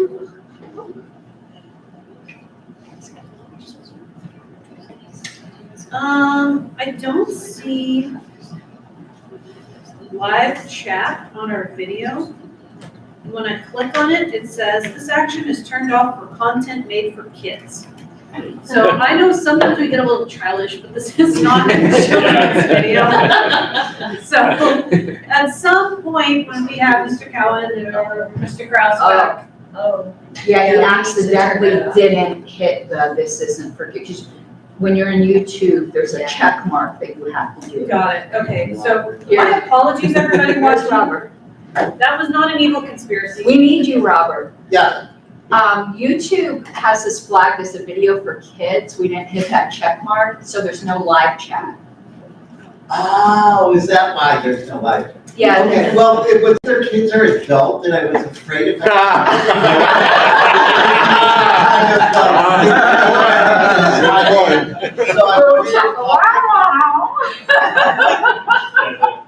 We don't have. Words is that if it's made for kids, then we do the kids. Yeah. Okay, so here's what I would like to see happen is just cut the video momentarily and restart it. You do part 2. Yeah. Okay, we can do that. So very sorry, I'm sure we'll hear all about the conspiracy to keep live chat off. It was really, It was really because he was saying it's not porn. yeah. Extra careful. We're a very well behaved LNC. Yeah. So Okay, so let's come back to order What, you want to give him time to? at 10:40, and we will, just kidding, hang out for 2 minutes. Okay, who's really good at this? Okay. One that's missing. Not live, well, Our secretary. Oh, perfect. All in, Okay. fantastic. Because what it's doing, it's following me and where do I cancel? oh my God, whatever you call it. End it. What's that called again? Uh, No, but And- this screen when you're in a regular terminal.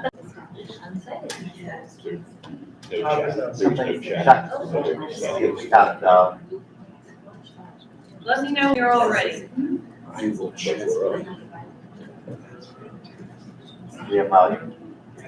Are we?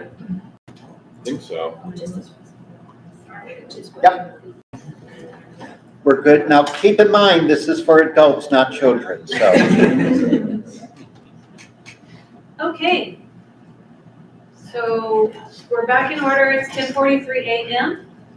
The first report that we have up to hear from is from the APRC committee. Ms. Carlos will be giving that report.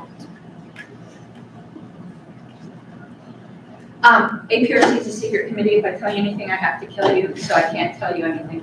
No, but basically, the APRC is going to be meeting in November to propose some policy manual changes for the function of the APRC. That's really the only thing that's going on. We're doing our regular job of approving things, and come May, we'll be electing a new APRC chair, because I only wanted to do it for 1 year, because that's the only one with experience. And now the rest of the committee is all old hands, so if anyone has any suggestions, if you even know what APRC does for our policy manual meeting, we would love to hear it. Dave, did you have anything to add with APRC? No, just want to say, like, all the copywriting's been really good, and we really appreciate the staff, and it's been fun to, you know, see what's coming in front of our members. Just everyone's been doing a good job all around. Yeah, everyone's been prompt. Yeah. It's been a good committee. All right, fantastic. That's. Any questions? Not that we'll give you any answers. Yeah, can't give you any answers. It's a secret society. We have a handshake and everything. Okay, next report up is from the audit committee, Mr. Rich Bowen. Thank you. This will only take a few seconds. So we did have our first meeting. We elected Laura Hackenberg as chair. I am the LNC member on the committee, and Amity Pickerel is the other non-LNC member on the committee. And we are in place to have our regular CPA, Mark Fry, do the audit again for 2022, which will commence sometime in January. Robert, do you have anything to add? Nothing to add. Nothing to add. That takes care of my report. Yes, Ms. Harless. I'm sorry, it wasn't you. Are we sure we're live? Because I'm on YouTube and I don't show a video. This looks frozen. No. I have a video. No, It's moving. Are you on the part two? No, I've only got one. There's part two up there, and it is moving and smooth. It's working. Okay, for some reason the app must be slow. Okay, thank you. Okay. Any other questions? All right, thank you. Okay. All right, our next report, awards committee does not have a report. Ballot access is up next. Candidate support is after that. Then convention oversight. So, oh, hello, the man, the myth, legends. We want to see your nails. What's that? Did you get a manicure? No. The amount of time it took me to get ready, I should have already. That's what we said. We were about to move that you were going to have to answer every complaint in info.lp.org. Yeah, I think he's here, Mr. Guerrero, does that now. I told him I was very sorry, my condolences, when he told me he takes care of that in 2 All right, guys, so I attempted to upload this to OneNote. I don't know if it actually made it there. Did it? Yeah, it's up there. Perfect, all right. Yeah, no, you did it right, but I'll talk to you about your other question. Out of the meeting. Okay. All right, so you guys are able to access it, that's good. So this ballot access committee report was compiled mainly by Ken and myself, and then ran by the committee with some edits that they suggested, and then also our chair, Ms. McCardle, submitted an addendum from three fellas down in the southeast. So, let's see here, let's scroll down. So, Rhode Island was successful in challenging their denial of ballot access. So we had Elijah Gizzarelli running for governor of Rhode Island. Unfortunately, as everybody's probably aware at this point, the New York ballot access drive was unsuccessful, and Larry Sharp is currently running as a write-in. States without access at this time are Alaska, Kentucky, Iowa, Ohio, Massachusetts, Minnesota, New Hampshire, New Jersey, New Mexico, New York, North Dakota, Pennsylvania, Rhode Island, Tennessee, Virginia, and Washington. So New Mexico technically has ballot access, but it's unclear whether or not we're going to be able to retain it or if it's going to follow the group that has decided to splinter off from us. California, Alaska, and Washington have top X systems. So in order to be on the general election as a Libertarian in those states, we have to finish at the top of the primary ballot in those particular states. So it's unfortunate, but we can get on as independents there, and we'll talk about that here in a little bit. So this report is essentially preliminary to the results of the midterms. I expect a decent amount of things to change between now and then based on election results, whether or not we retain in certain states. So, without further ado, get into the meat of the report. So, Mr. Dan? yes, sir. Yes, On ma'am. chat, people are, yes, I'm feeling very masculine today. They are asking if you could project. Sure. I can try. So the bottom line is with ballot access, we're going to need a stronger volunteer support than we have had. Signatures are more expensive than ever. And we actually have conservatively estimated the price per signature. Right now, the prices, what we have on this report, we have it as $5 per raw signature, which would come out to about $7.50 per valid signature.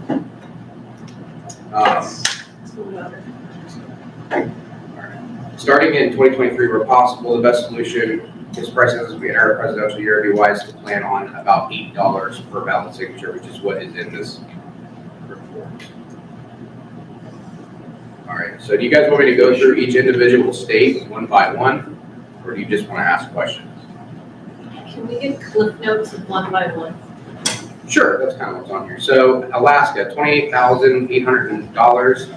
We need 1% of votes cast for president at the previous election, which currently is 3,596, and we need 3% to retain, or we can do it with 3% of registered voters, which would give us permanent access.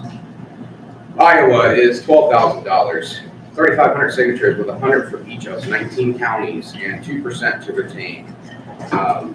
We think that the distribution requirement there may be unconstitutional, and I think that's a good place to challenge.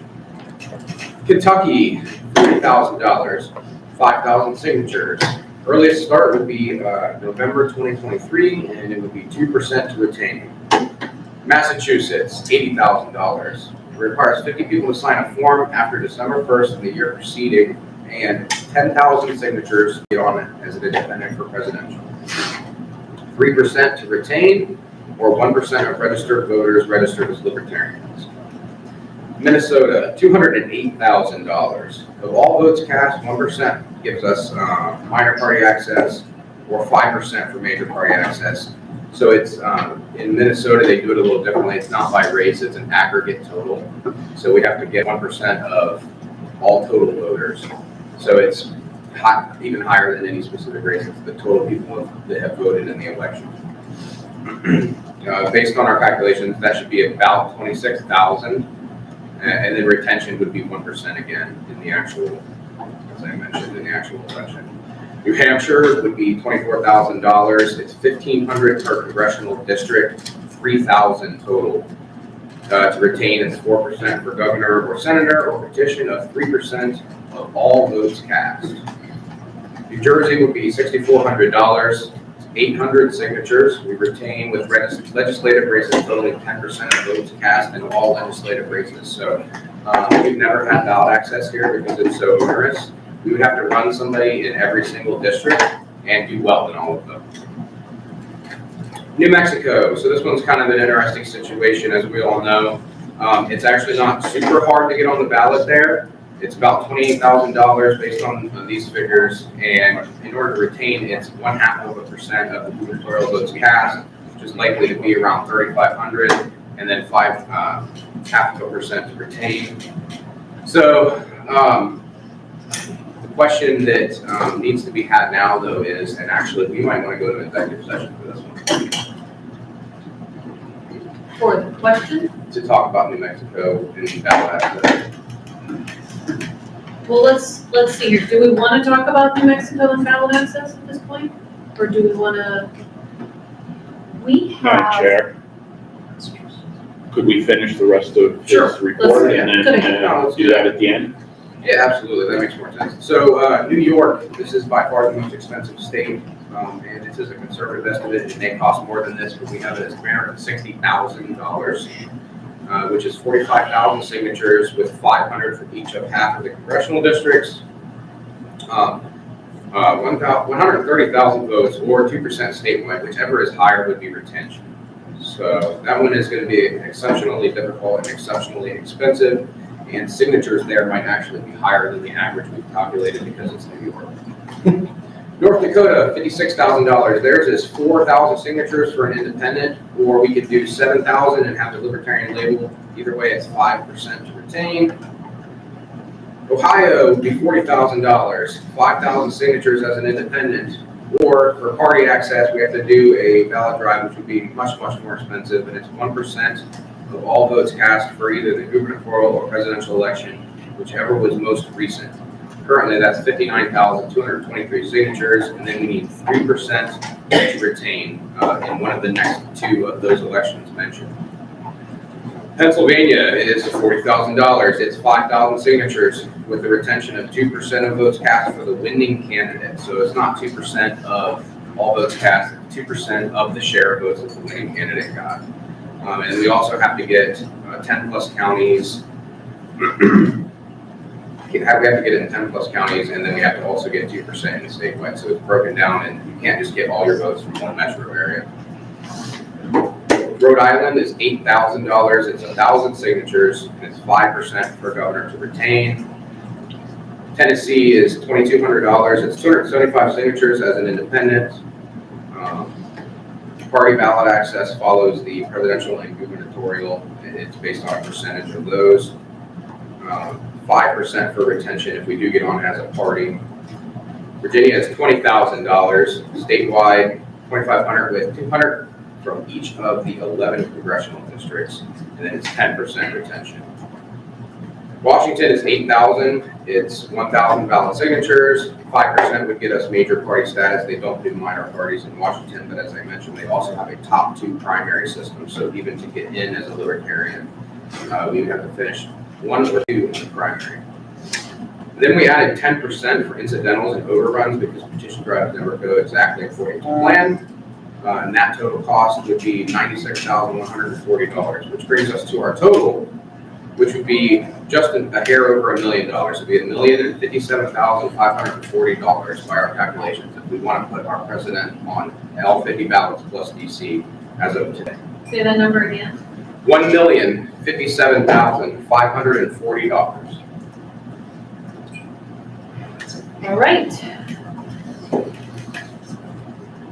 So how do we feel about discussing New Mexico in detail? Point orders.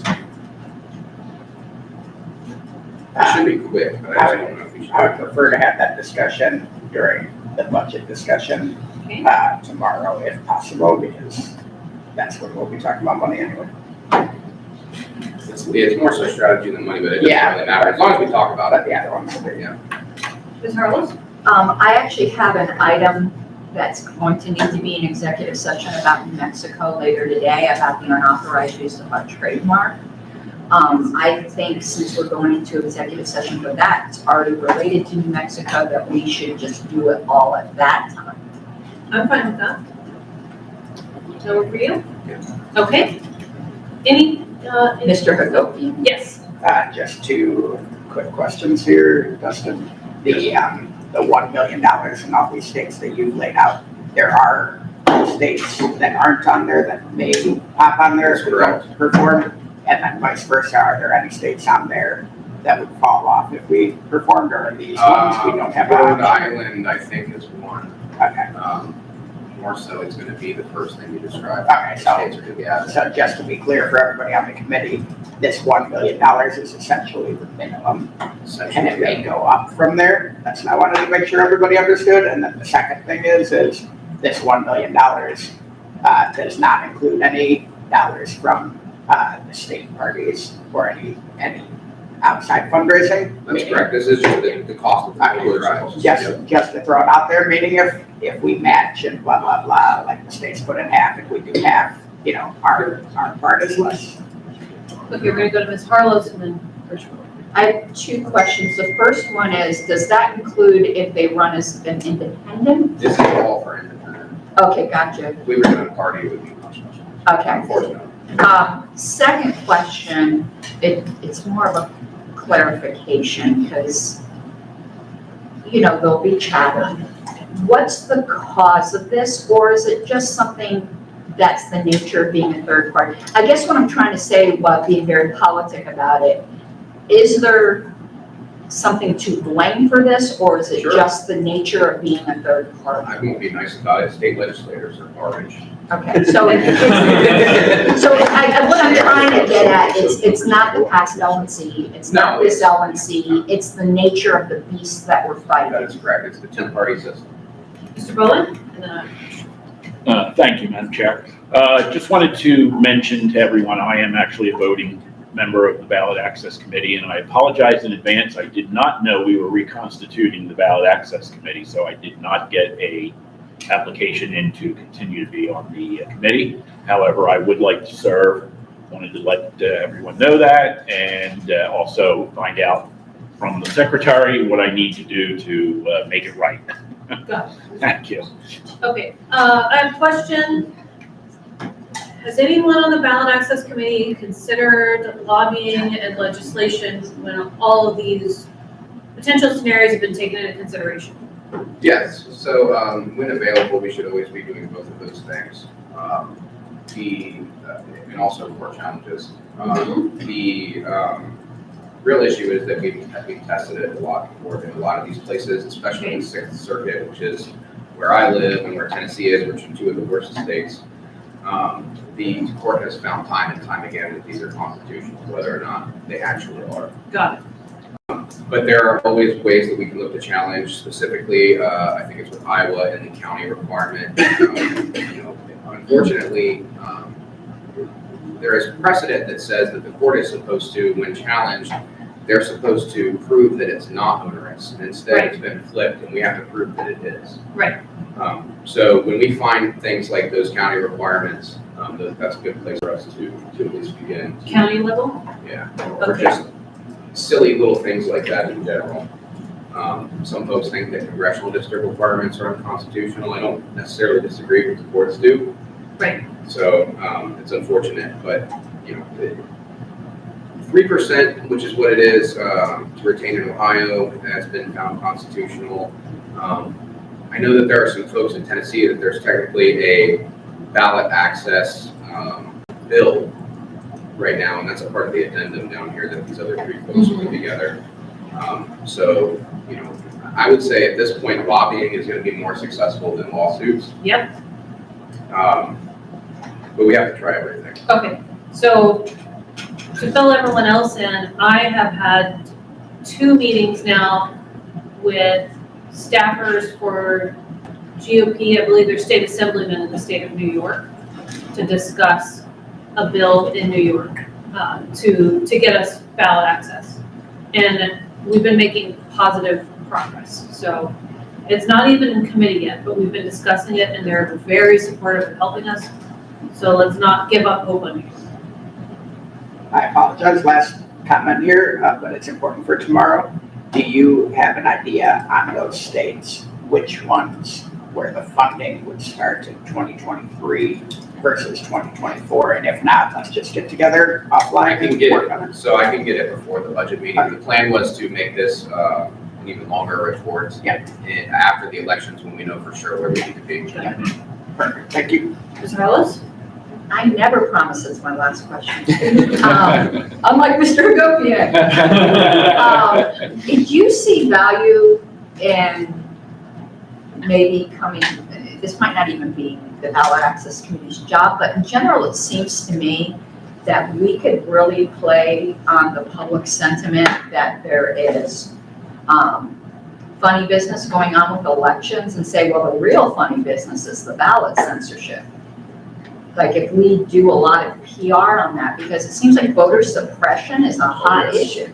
This is voter suppression. Yeah, we have to be careful about how we message it. We certainly don't want to be seen as election deniers. That's also a hot button thing right now. But I mean, yeah, I mean, if you don't, what ends up happening is most people just don't vote because there's nobody for them to vote for. They get completely checked out of the system. And, you know, I think there is an argument to be made that if there were more choices, more people would be invested and more people would be casting votes and we would probably be doing better. But whether or not that's Ballot Access Committee's job, I'm not sure. But, you know. So I'm gonna make a comment, I'm gonna refer to our executive director, and then we're gonna go to Mr. Ford. So I've already got op-eds in the works, with quotes from New York State representatives on this exact topic, and we're threading the needle very carefully, which is to talk about voter discontent at people being basically denied a candidate that they would like to vote for. It's not gonna sound like election denying, and it's not gonna sound like whiny loser energy. It's just referencing, like, this is what happened, and the reality of the situation is X, Y, Z, and the numbers of polls, and so on and so forth. Yeah, absolutely. I think as Mr. Manna well says over here, that we want to use every tool at our disposal to attack this. That includes lobbying, legislative signatures, but it also includes, you know, public sentiment. So I'm excited to work with the comms team on the way that we can find the right way to do a message, but it's one of our cheapest and most ROI effective tools that we can use here. So looking forward to figuring out how we do that. Ford. So hi, everyone. Statist airline crap, that's all I'm gonna say. The term, to Karen Ann's comments, voter suppression, that term is an incredibly powerful tool, particularly in blue states. As part of my report tomorrow, we've dipped our toe in the water in Region 8 about having a contest where we politely approach a politician. I think, Madam Chair, I may have shown you the example. We politely approach a politician, particularly Democrats in a blue state, and we congratulate them on promoting voter access. But at the same time, we compare that to if in fact, and you can even joke about Soviet workers' paradise back in the day, the Brezhnev days, where if you could only vote for one choice, isn't that effectively voter suppression?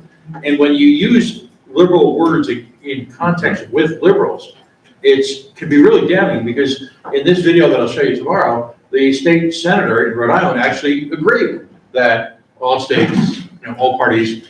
The other issue is, and keep this in the back of your mind to plant the seed, when I pose the question, I just don't pose it on behalf of libertarians. Obviously, I lead with that. People know where I live, that I'm a libertarian.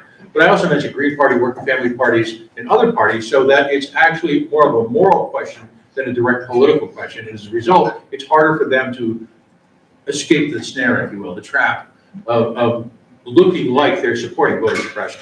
So Karen Ann, you're spot on, and I think that's a great tool for people in the grassroots to just put their politicians on the record. Thank you.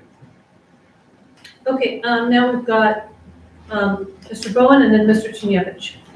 Yeah, thank you. Just a quick mention, and this probably goes without saying, I think we all know it, but it probably bears repeating. This is a great fundraising opportunity too. People love to give to a specific cause. And as you can see with kind of numbers we're looking at here in the next year or two, we really need to get the fundraising arm really generating on this particular issue. I think we can raise a lot of money. I agree. Thank you. I think that we need some really polished candidates. So I would ask our state affiliates to really work with candidates to train them up so that when we put them up front and say we're fundraising for ballot access, it's to get this awesome person on the ballot. We got it. Otherwise, it's really challenging. When we just have paper candidates and we want to fundraise for it, it does not have the same kind of teeth. We really need to look professional in this series. Mr. Tunevich? Thank you. Yeah, certainly 50 state ballot access, I think, is a huge rallying cry for fundraising. But Dustin, I was going to just ask relative to your earlier comment about state legislators being, raising the barriers. So if you know, since our, prior presidential election cycle, is there a couple of states in particular that have raised the requirements significantly? I believe Iowa is one of them. It went to 3,500, without looking to leave, it went up to 3,500. Yeah. So Iowa changed, it was lower, now it's 3,500 to get on as an independent. So that's one of them for sure. New York, as we all know, has gotten much, much worse. Not only did the amount increase, but the time to collect them decreased. Aside from that, off the top of my head, I'm not sure. Some things may have changed in states that we already have ballot access in, and I haven't dove too deep into that yet. But it should be a part of the next report. As far as I know, those are the two that stand out. I don't know any others that have changed. There was a question over whether or not what was originally in the report from Minnesota is correct. I looked up the statute. Everything I've read seems to suggest that what I have written here is right. If somebody finds out definitively that I'm wrong, please let me know. There was some discussion between the committee of whether or not it was 1% or 5%. The statute says 1% is minor, 5% is major. The discussion was, does minor party give us ballot access? It seems like it does based on the way the statute reads. But again, if somebody can point out where I'm wrong, please do. Thank you very much. Oh, yes. I do have one quick thing. So on the note of marketing this, so we won our ballot access lawsuit in Arkansas, so we can't lobby because they won't allow it. They don't want us to clutter the ballot, so we have to do lawsuits, and we did win. So that's awesome.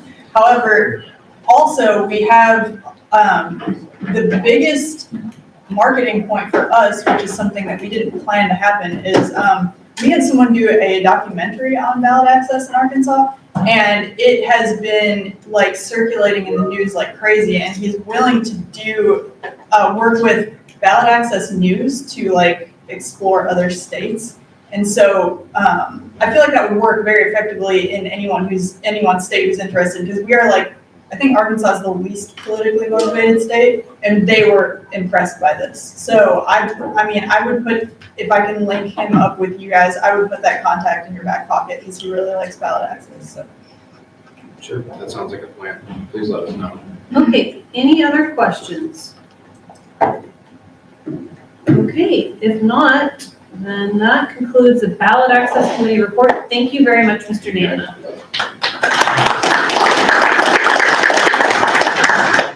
Okay, our next report is supposed to be candidate support, and I have not heard back.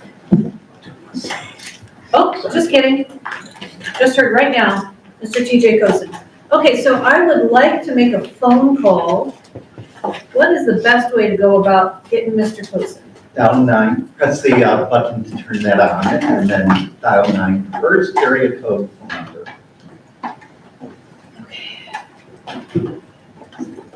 It's that one. Okay, dial 9. 267 980 8693.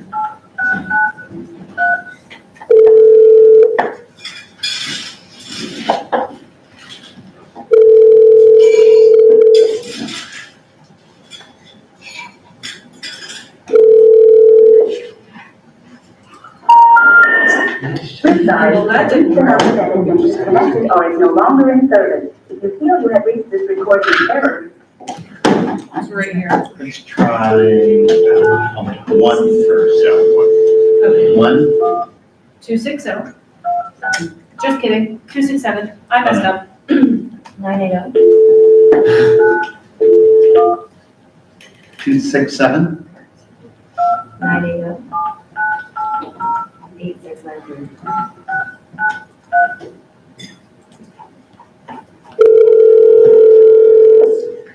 A bunch of YouTubers.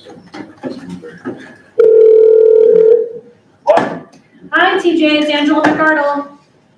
Hey, Angela, how are you? I'm doing great, so I'm sorry to put you on the spot. We have called you from the LNC meeting, and we're wondering if you can pull up the candidate support committee report and give us a brief rundown. Yeah. Yep, take your time.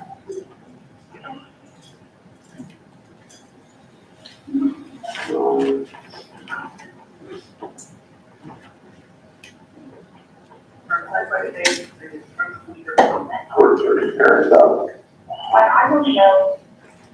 Have to get this done. I think this is Okay, so committee was established in August of 2022, held its first meeting on August 23, 2022. The first meeting, we held votes for committee roles and elected a chair, vice chair, and secretary, discussed their objectives moving forward. In quarter three, we established our protocols for leveraging cloud storage for assets, group chat for ongoing communication, agendas, and then templates, voting on specific items and maintaining quarterly meetings. Actual steps in quarter three, we established a database of contacts of candidates with contact info, clarified processes of submission to helpdesk.lc.org, hub, and the run for office at lc.org. Reviewed candidate workbook, established contact with Paris Schultz, and received the briefing of candidate wiki and help desk. Given insight on how we can assist to make the system more robust for candidates. We received recommendations on specific items to assist Paris Schultz and candidates support ongoing. Created an intake form for candidates requesting support, requested by LP National Chair Angela McArdle. Develop specific criteria for identifying levels of support, financial, social media, email, etc. And we reviewed candidates requesting support recommendations to LNC, Danny Bruno, recommended for non-financial support, Austin Lynch recommended for financial support up to $2,800. Darby Burns recommended for financial support of $3,000. Rick Stewart not recommended for financial support. Peter Sully recommended for financial support up to $2,500. All meetings have agendas, minutes, and are provided for review from the LNC at any time. That's all the report. Awesome, thank you very much. Does anyone have any questions for Mr. Cozen? Well, good. All right, great. That's all we needed from you today. Thank you so much for being available. I will be in touch. All right, thanks, no problem. Thanks. Okay, that's candidate support. Up next, we have Convention Oversight Committee. Mr. Richbold. Thank you. Yes, the convention committee met for the first time a week ago Wednesday. We are planning to meet every other Wednesday for the time being until we get closer to the 2024 convention. Obviously, we are tasked with running and putting on the 2024 convention in Washington, D.C., and this current committee will also be tasked with finding a location for the 2026 convention. The first meeting we had was not really an official meeting, and we did not take minutes. We did not have an agenda. It was really get to know, kind of a brainstorming session that will, we'll start regular meetings with agendas and all the next meeting. One of the things we did discuss that we would like to get the input of some of the regional reps, if they are interested in having a location that they feel would be a good place to have the 2026 convention. Maybe some of your state chairs might be interested in being the host state or the host region for 2026. We would be happy to hear from you. For the moment, that is everything. The Convention Oversight Committee is always an open meeting. Members are more than, happy to have you attend. I like to say with the putting on conventions like raking leaves or shoveling snow, you can never have enough people to help out. So we could use all the help we could get. And of course, will be more to report in the future. Okay, any questions? Okay.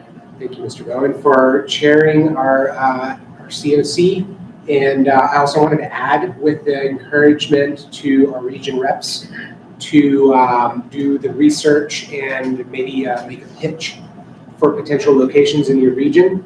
Along with that, I wanted to just add that there was a comment on the meeting about prioritizing essentially like airport hubs, so that there would be more affordable travel, more convenient options available for people to fly in. So that would be definitely, heavily, I think, considered. Yeah, it was discussed at the meeting that one of the heavy considerations in 2026 will be that we're in a place that is a hub for a particular city as opposed to a connection. I know a number of people, although I feel very good about what happened at the Reno convention in terms of the money we made, in terms of everything that went on. I thought it was the most successful, one of the, if not the most successful convention we had. There were a couple of issues with logistics.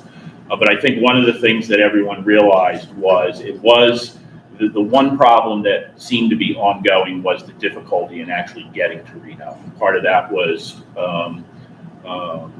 issues, current issues with airlines, maybe not necessarily long-term issues, but it did expose what I consider to be a weakness in using an area that is connecting airport and not necessarily a hub. I think it would be, it wouldn't maybe be the only factor, or we wouldn't deny it just because of that, but I get the feeling that when we start looking in the future that it is going to be one of the things we take into account. It's so much easier to be near a hub, and that way there are less connections and obviously easier ways to get there.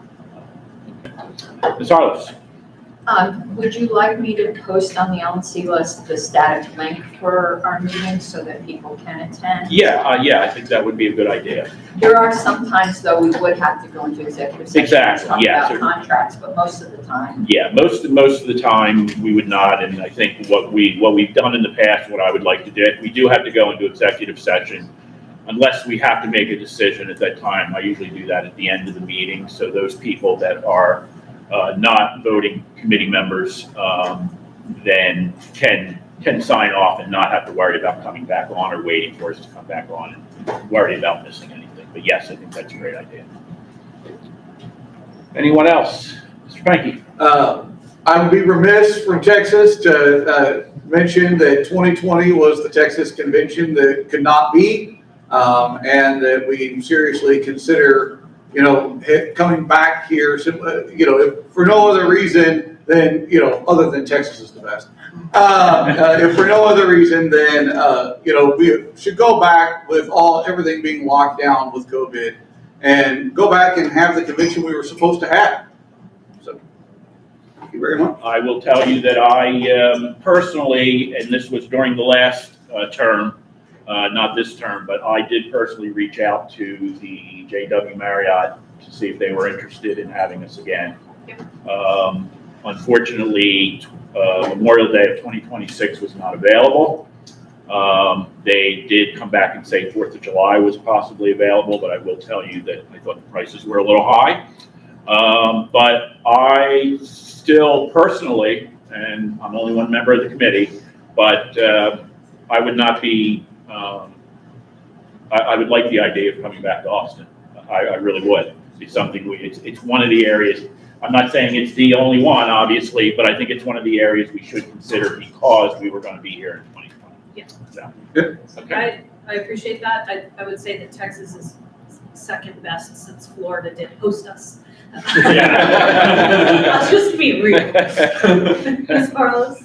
Just remind everyone, it's the LNC that eventually votes on the location. The Convention Oversight Committee makes recommendations, but it's the LNC who decides. Right.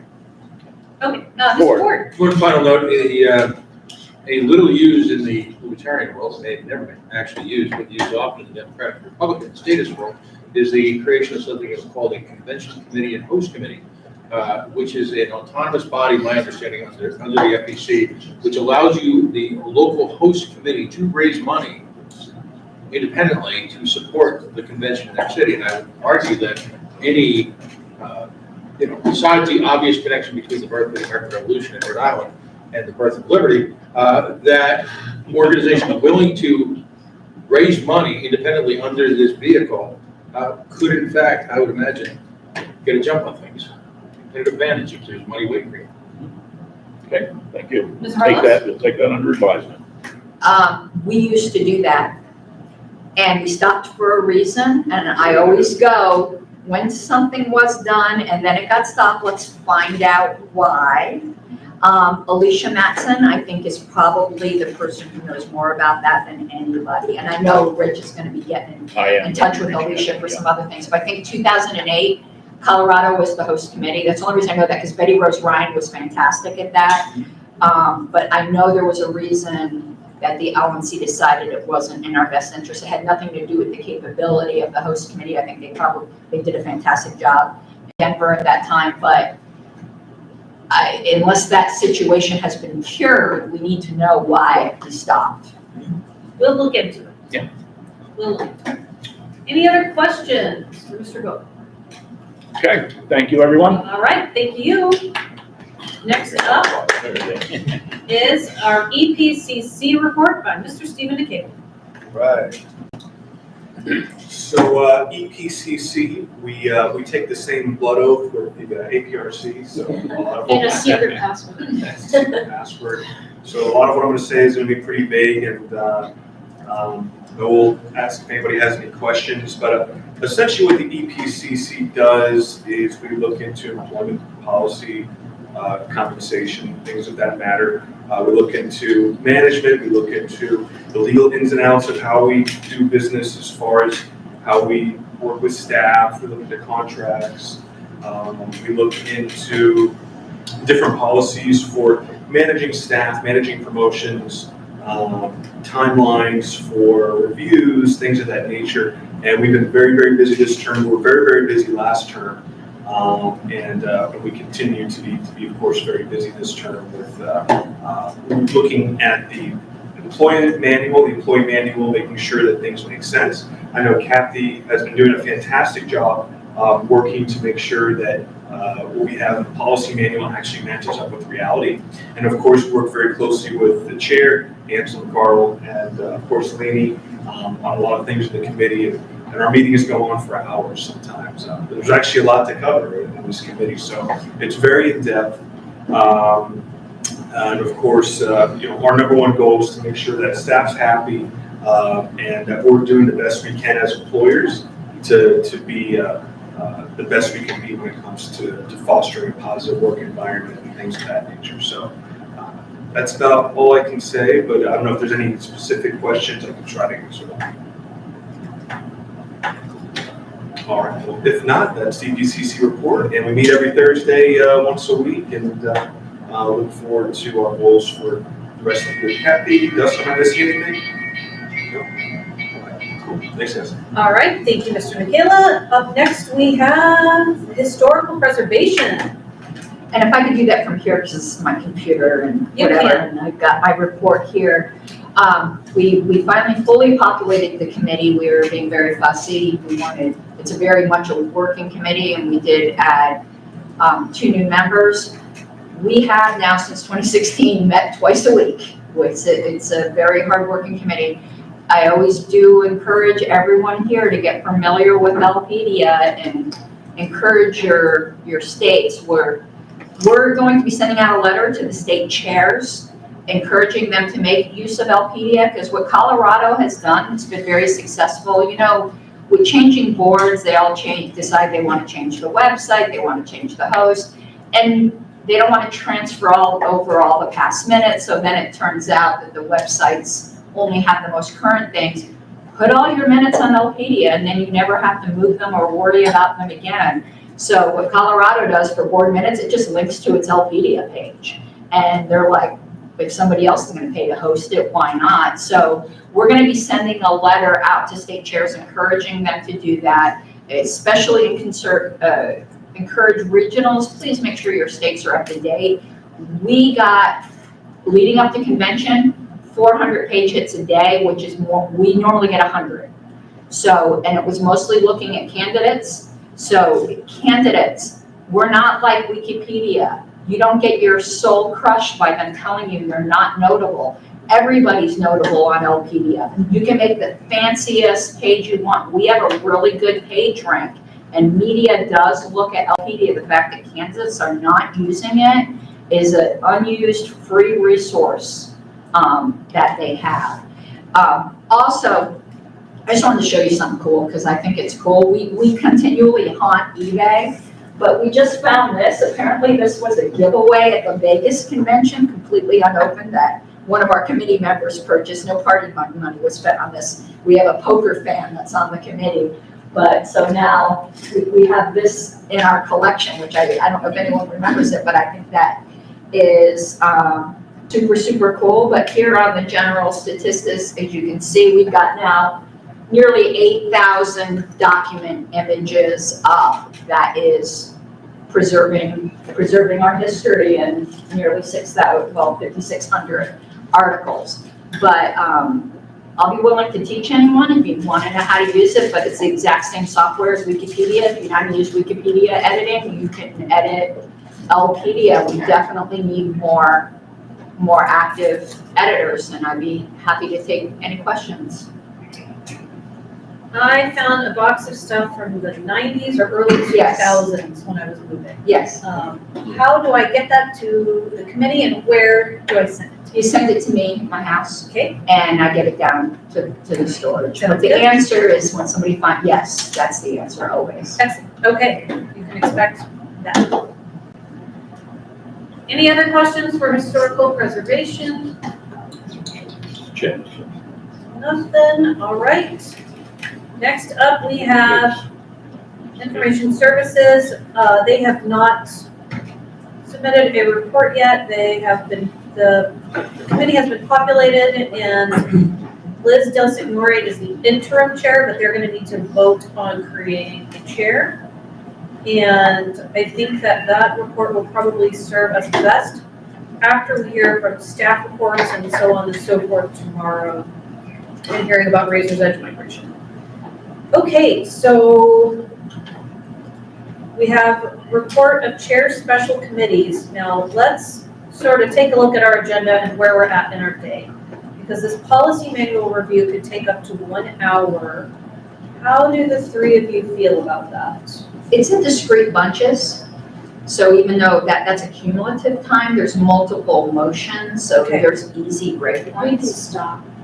You can start and stop with these? Okay, so why don't we go ahead and jump into that if you're ready. 1 second. Okay? Find it here. Yes. Didn't see it on the agenda. Is there an affiliate support committee presentation? Everything got moved around. It's But tomorrow. yes. Okay. Affiliate split chairman. Look in the OneNote at adopted agenda, which is very different than what was originally placed because of all of the travel stuff. I understand. Thank you. So I guess we'll probably end up splitting this. The first motion of the group, since it's relating to meetings, I'll make that. If you go to new business with previous notice, it says policy manual motion number 1. And I said this on the list, the highlighted sections are just where I'm removing hard returns, because we're trying to make this shorter any way possible, and removing a few hard returns can help save a page. We're doing that. So everything in the motion that's highlighted, that's just formatting, removing the hard returns. But everything else that is, red strike is things we wish to remove. And I don't I'm seeing if there's anything that we're adding in this. Yeah, and there's something. Where electronic mail ballots is in blue, that's just moving it from one section to another. In a more logical section, it seemed to be disconnected. So you'll see that electronic mail ballot is removed from section 1.04 and is put with the rest of the meeting things. Because under Roberts, believe it or not, our electric mail ballots, it's considered a meeting. It's considered its own, it's a weird thing. But the things that we're removing, an executive session, there's this weird thing about some things you can take minutes on, some things you can't record. I can tell you the urban legend in the party, as we found out, is that you can never record and never take minutes. That's not actually what our policy manual says, but that's been our practice. And we seem to have done just fine with that practice, so we want to just strike all that and do it the way we've been doing it, is you don't take recordings and you don't take minutes in executive session. And the majority of a committee members voting required for passage to go into executive session, that's already in Roberts. There's no reason to have that spelled out in the policy manual. It would already be the rule. And where it says open meetings, it says participation is not permitted. This is for gallery members except by a majority vote of the committee. Again, I think this is one of those ghosts of controversies past. The Roberts rule is 2/3. If we do strike this, it will require 2/3. I have a feeling in the past, there must have been a lot of silencing. We very rarely have denied a gallery member unless we think they're abusing the privilege, in which case I think it should be 2/3. These special rules, we pile them upon each other. So I probably shouldn't have spoke to it before. Well, it came out of committee, so it's already seconded. So that's the motion on the table to make these changes on meeting related.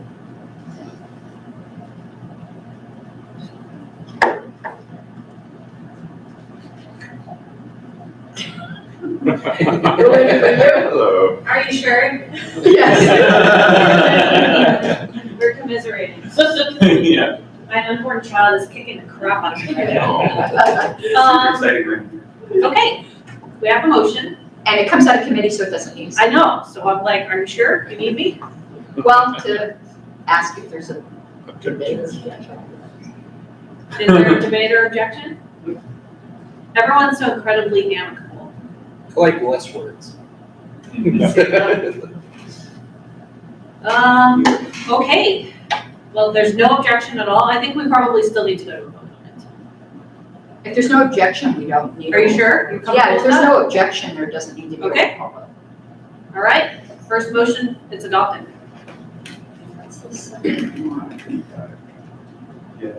That was too painless. I resent you. The next one is membership policies, and if the committee doesn't object, is Mr. Molman in the room? One other way, if you want to reorganize it, actually. It's not, I'd like to speak to it, and I think I can represent that well.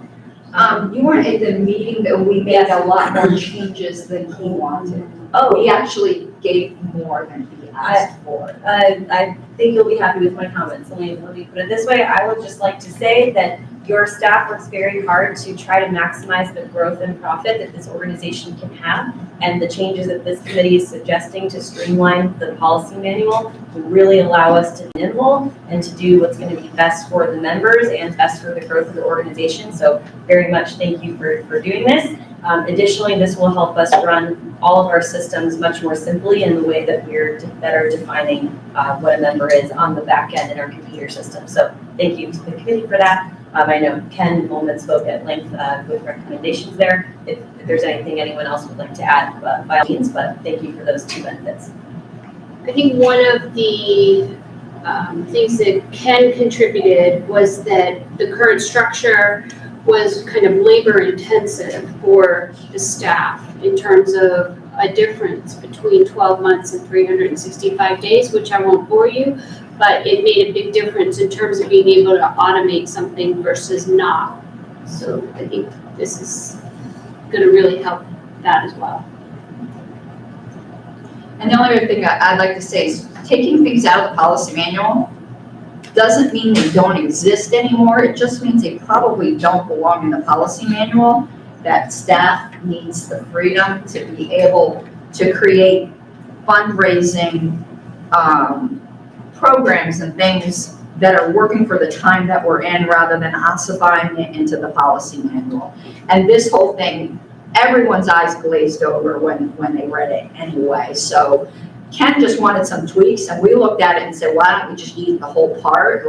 And he was like, great. So this is a deletion of a lot of stuff, but it's not eliminating these programs, it's just putting it into the hands of staff to do what they think's best for fundraising.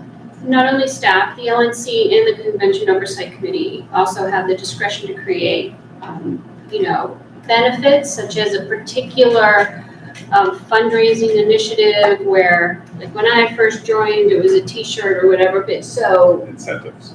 It's incentives that we have the flexibility now to do. From a treasurer perspective, I would say this is a really smart idea. So we should do it. And I think there's an error in here. Did we change that to 365 days under life member? We did.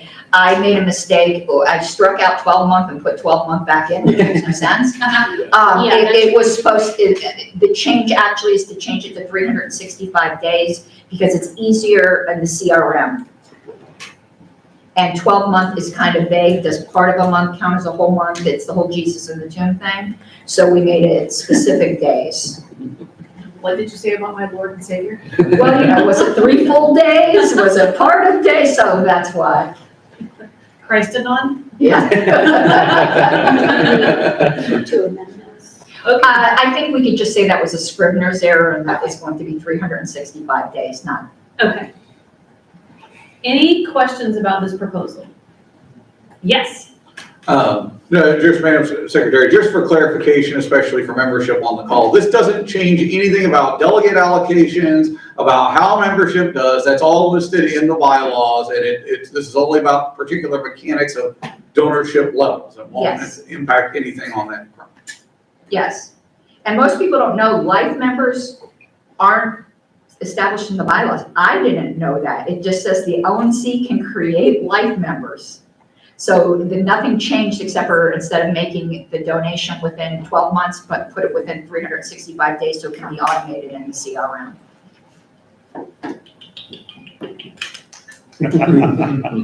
Okay. Any other questions? And thank you, staff, for also working on membership updates. That's going to help us a lot. Okay, any objections to this proposal? Going once, going twice? Okay, hearing no objections, that one is adopted. Let's just keep rolling. Okay, I'm going to talk on this one. There's a bunch of footnotes. There's like 3 pages worth of footnotes in the policy manual. And they are fantastic footnotes written by Alicia Matson. I agree with every single one of them, but they belong in a parliamentary education manual, not in our policy manual, because most of the footnotes are, in the absence of this rule, Roberts says, well, what does it matter? We have the rule, and most people here don't care. I learned a lot of parliamentary procedure through it, but that's not what our policy manual for. It added multiple unnecessary pages. There were 2 or 3 footnotes that we thought should be retained, such as this first one where you see in blue, but instead of putting it as a footnote, we just put it into the text. There were a couple Roberts references, like why there's a difference between special rules of order and standing rules, and we just moved it from a footnote into the text and needed the rest of the footnotes, and it will delete about 3 pages from our policy manual. No content has changed, just lessons in Robert's Rules of Order are no longer in our policy manual. Mr. Nam. So I just have a more general question, not specific to this issue. How many pages have we deleted from the policy manual so far? Well, if we pass everything today, it'll be 50 or under. It was 80 something. I believe it was a 9 handle. Yeah. You were helping me fulfill my campaign promise to cut this thing to crap. Happy to help. All right, any other questions? Any other comments, anything that's unclear? We're not gonna put in the policy manual that you all have to get, Ronar certified. I have a question. Yes. For these endnotes, you were gonna make a separate document, that sort of, it sounded like you were gonna move this to a different document. No, I'm deleting it. On LPDA, the old policy manual will still be there if anyone's really curious as to this Roberts research. And again, it's excellent, like, there's no shade at all on Ms. Mattson here. She was fantastic and it was the right intention. It's just, most people honestly don't care, only fellow parliamentarians really do. And we have those. Okay. Good. Any objections? Which one is, this is number three. Okay. All right, hearing no objections, policy manual amendment number 3 is adopted. Thank you. This is you, Kathy. This is me. Okay. I put following.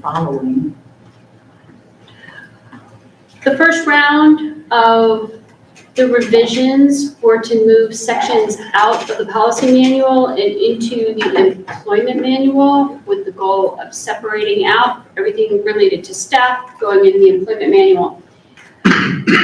Those have already been passed. However, we missed a section, and that is it there? There's 2 of them. Yeah, there's the green and blue. Okay.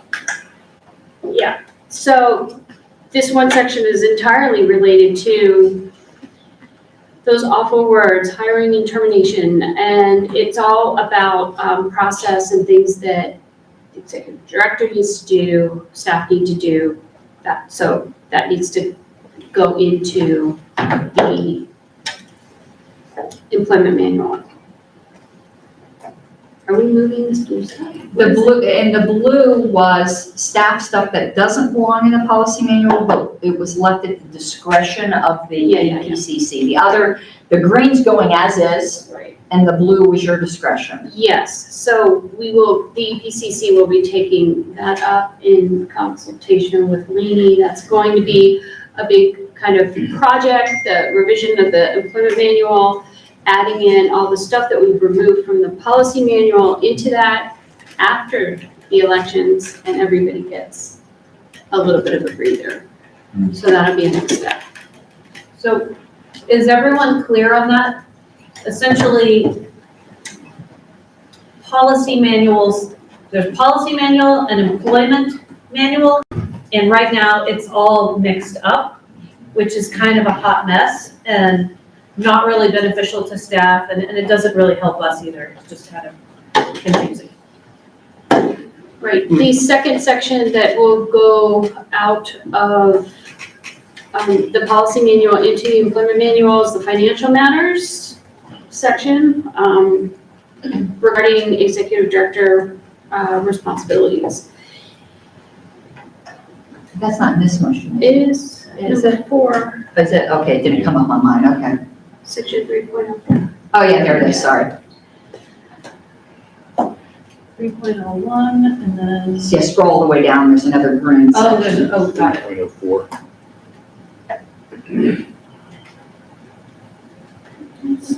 So the intent is to have section 3.04 also be in an employment. Yes. Correct. There we go. And can I ask, this is probably a question for EPCC and for the executive director. How do these policies currently serve you? Do they? Do you pay any, no shade thrown at anyone. Are these things that you like actually look at and you're going over on a regular basis? Is it helpful?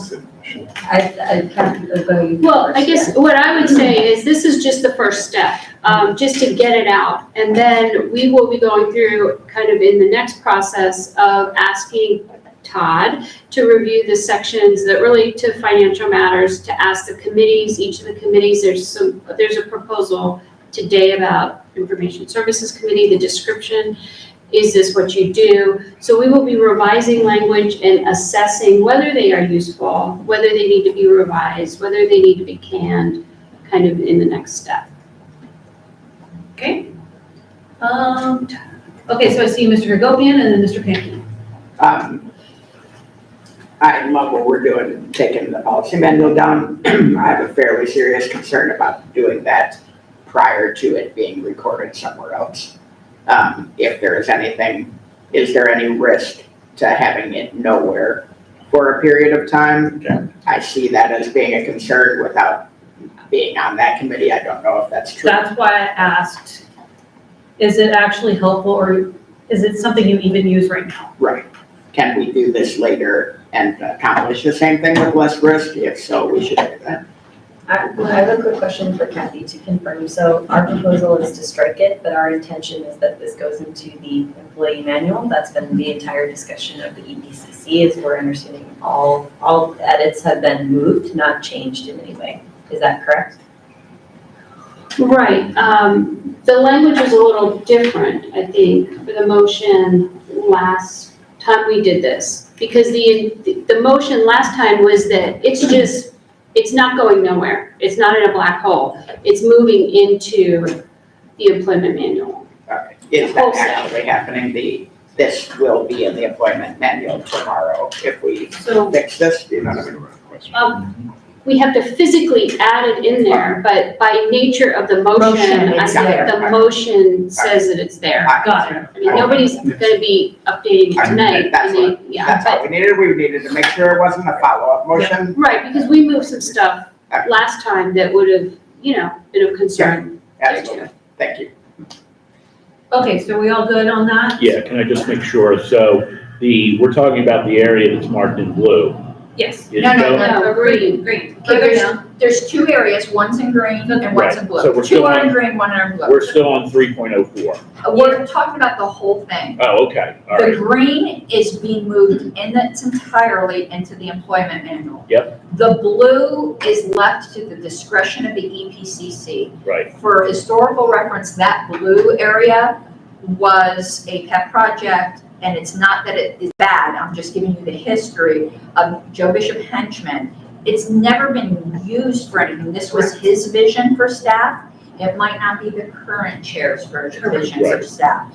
So the blue area may just go away. That's gonna be a conversation between EPCC. Or it could change, right? Right. But that's based on EPCC. But as of this motion, this is still being moved. This motion moves it into the employee manual, only to be discussed at a further time because that's my concern too, Yes. was I don't want it Yes. to disappear Correct. for a period of time and then be entered back. If it's moving now, I have no issue with that. Yes. Donovan, did you have a question? Yeah, I'm just trying to get the similar clarity. So the effect of the motion that we have that will be proposed by the committee is to remove all of the language that's listed in number 4 and move it to the employment manual. That's what we're affecting. And then we're also giving a grant of authority to the EPCC to edit or modify the sections in blue at their discretion. Is that the understanding? Right. Thank you. Thank you. And, Very well said. let me also say that I've been, I think, on every single EPCC meeting so far, and worked with staff as much as possible to the extent that I'm not micromanaging them. A lot of this stuff, the way that this is written, the blue part specifically, is not actually it doesn't really reflect reality and the best processes. And so staff often they're working in a way that works best for them and serves them, and that ultimately is what serves us. So if I were to be like, okay, well, who's in charge of member services? Are you filling orders and requests, answering questions, handling complaints, acknowledging and reviewing correspondence like that? It just doesn't work that way. So we are gonna hold on to it, but this is something that I think we need to take a lot more time and have staff actually be involved with it and report on what they do instead of me or Stephen Nikela or whoever just being like, well, I think you should do this. That's not a good policy. Yeah, it's part of an overall, more of a broader analysis that's kind of happening right I will say it's marked correctly. It's very general. Yeah. Okay, any other questions? I apologize, I can't see some of you over there, so I'm trying to poke my head up. Okay, any objections? We're on policy manual motion number 4. Oh, no, that was 4, yeah, so okay, now we're on 5? If there's no objections, policy manual motion number 4 passes, and now we're on number 5. Okay, we're trying to eliminate section 3 entirely, which is, the policy manual should just be special rules of order and standing rules. It had these special sections like enduring executive orders, and we already deleted one of those, so we're now, want to, delete the rest of section 3, but there is something in section 3 that needs to be kept. So this is to, everything in blue here where it says affiliate relations, this was in section 3. We're moving it instead to section 1, which is where it belongs, so that section 3, because this is the only thing now remaining after all the motions we've passed in section 3. And nothing's getting deleted, it's just being moved from section 3 so that section 3 goes bye-bye, and moving it up to section 1.05. This has to do with the CRM and data sharing. I do think this section does need to be amended in some way, but we're not doing that today. We're moving it, that's all we're doing. And deleting it from 3, right. the rest of the enduring staff orders. Well, the description of what enduring staff orders are is no longer relevant because there's nothing in that section. And enduring staff orders relate to management, executive director staff orders, so it wouldn't belong in the policy manual anyway. Okay. Any questions? On number 5. Any objections? Going once, going twice. Okay, this motion passes. So let's, we've got about 5 minutes left. Do we want to do number 6? Let's see what it is. This should be easy. Oh, 6 should be, do you want to talk to it? Or do you want me to? Go ahead. 6, there was some cross references, so if you look up on the screen there, it said see section whatever below regarding interim chairs. Through multiple changes of the policy manual, that section number changed so that it was referring to something that had nothing to do with interim chairs. I don't think it needs to say section number, it just needs to say see below regarding interim chairs, because there it is, there's a title of a section called interim chairs. So this way we don't have to keep trying to figure out if section numbers were cross-referenced in the policy manual. It should just reference titles, because these numbers change as we add things. So we're just deleting that 1.035 and just saying refer to interim chairs, which is down there. We're also deleting the thing that says honorary life memberships. Under Roberts, the LNC already has this authority. It doesn't need to be in the policy manual. Plus, at least in my time, I know in the past it's probably happened, in my time, the LNC has never granted an honorary life membership. Conventions have done that. I actually think that's where it belongs, is in a voted convention. Like D. Frank Robinson was awarded an honorary life membership at convention. But we already have this power. It's not something we've been regularly doing, so we wanted to remove that. And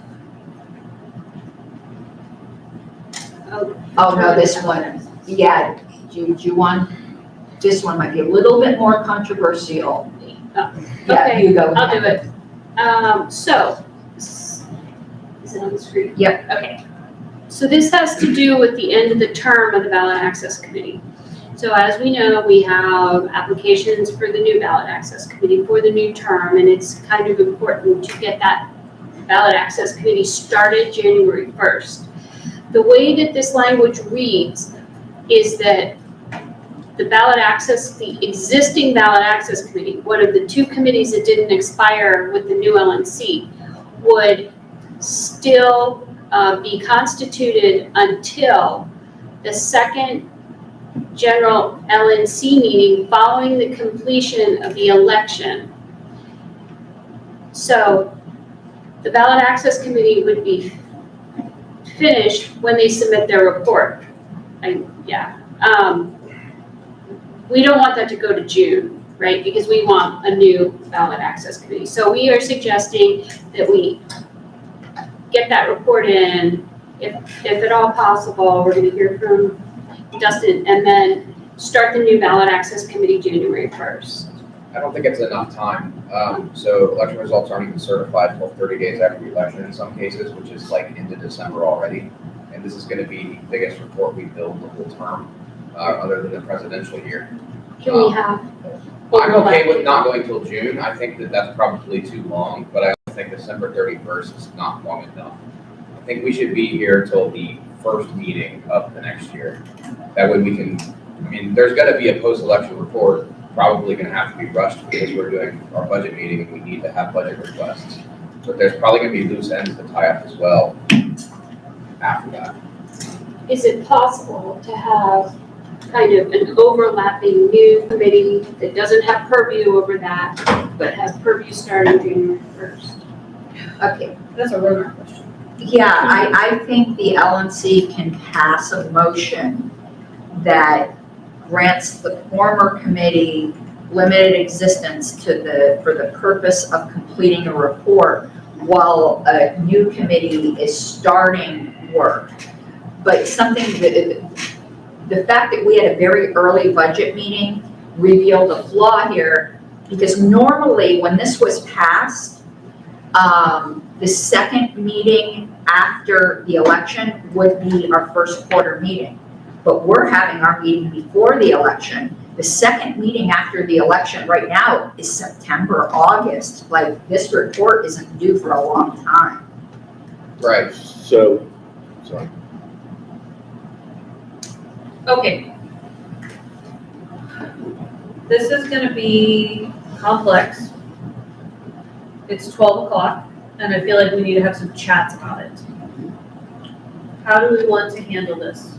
Because I don't think we should ram this through one way or the other in the next 5 minutes. Madam Chair, I would then motion that we break for lunch and pick up this discussion after lunch. I have a couple of things I'd like to say about it. Okay, Are you comfortable with that? I thought Mr. Kraus said he wanted us to break for lunch at 12:15. I'll check and see where they're at. Oh, okay. Mr. Nana, was there a date you were more comfortable Well, with? can I go with them first? okay. Okay. My personal opinion is that I think it might be easiest to use the first quarter meeting to make the report for the prior year. That's enough time. Should be enough time for us to make that report for the prior year. And at that meeting, disband that committee and reconstitute the new committee at that meeting. That's usually, I mean, that's kind of how it usually is, but as you said, because of this budget meeting is so early, it's not happening like that. Right. Justin, you gotta speak up. You're so soft-spoken. That's usually how it is, but it's just the way the meeting's spelled this time. Right. But So if we codify it to say first quarterly meeting following the midterms or presidential, I think that's better. Than saying December 31st. would just be the first quarterly meeting that we have every year. Thoughts? Committee? Committee versus committee. Do we want to think about it? She's on both. Do we want to think about it and take it up after lunch? Well, I'm thinking maybe I could work with Dustin for some better language. I think there's a benefit to having an overlap between the two committees. Here's my pushback against overlap is that there's usually always overlap with the people that are serving. So now you've doubled their work and you said, okay, well, now you've got to work with this new committee and help build the report. Okay. Does anyone have an objection to hearing from Mr. Molden? Okay. Hi, I've served on, I think, every ballot access committee since 2016 and a handful of different things. But number one, I would not set it to a particular meeting. We've just learned the flaw of that issue of setting it to a particular meeting. Set it X number of days past the last election. That's always fixed and gives the timeline. That way it's just a thing. I think that's the primary thing. I actually love the idea of the overlapping committee. I think that would work out well, that if you elect people here today, that they start joining the ballot access committee, they start seeing what's going on, they get spun up, so there's enough time to shorter, and As the old committee finishes their work, the new committee begins theirs, and we have a transition. That's actually an interesting thought that makes me think about what other committees work well that way. So that's just kind of my thoughts on it. Set it to a certain number of days past the election. Don't set it to X number of meetings, because somebody could have a meeting January 4th, right? And then, oh, look, we're back to the same problem, it's too short. And I definitely agree. When I agreed to join the committee this time, I said I wanted to be done in January, so I'd like to be done in January. I'm fine with shortening the timeline a bit. Thank you. Okay, so I feel, yes, Mr. Then I would ask Mr. Nana if he has, I like that idea, Ken. If you have an idea, if we do the number of days, which I do understand, so it's a good idea. How many days after the election do we think we would need to create that final report? I would say either 60 or 90. Yeah, I was thinking 60. 60 we'd probably do it, because like I said, it's gonna, sometimes it takes up to 30 days for them to certify. That gives us another month to build the report. What about January 31st? That, yeah, setting a hard day instead of days after the election works too. I think January 31st would be acceptable to me personally. It's even more.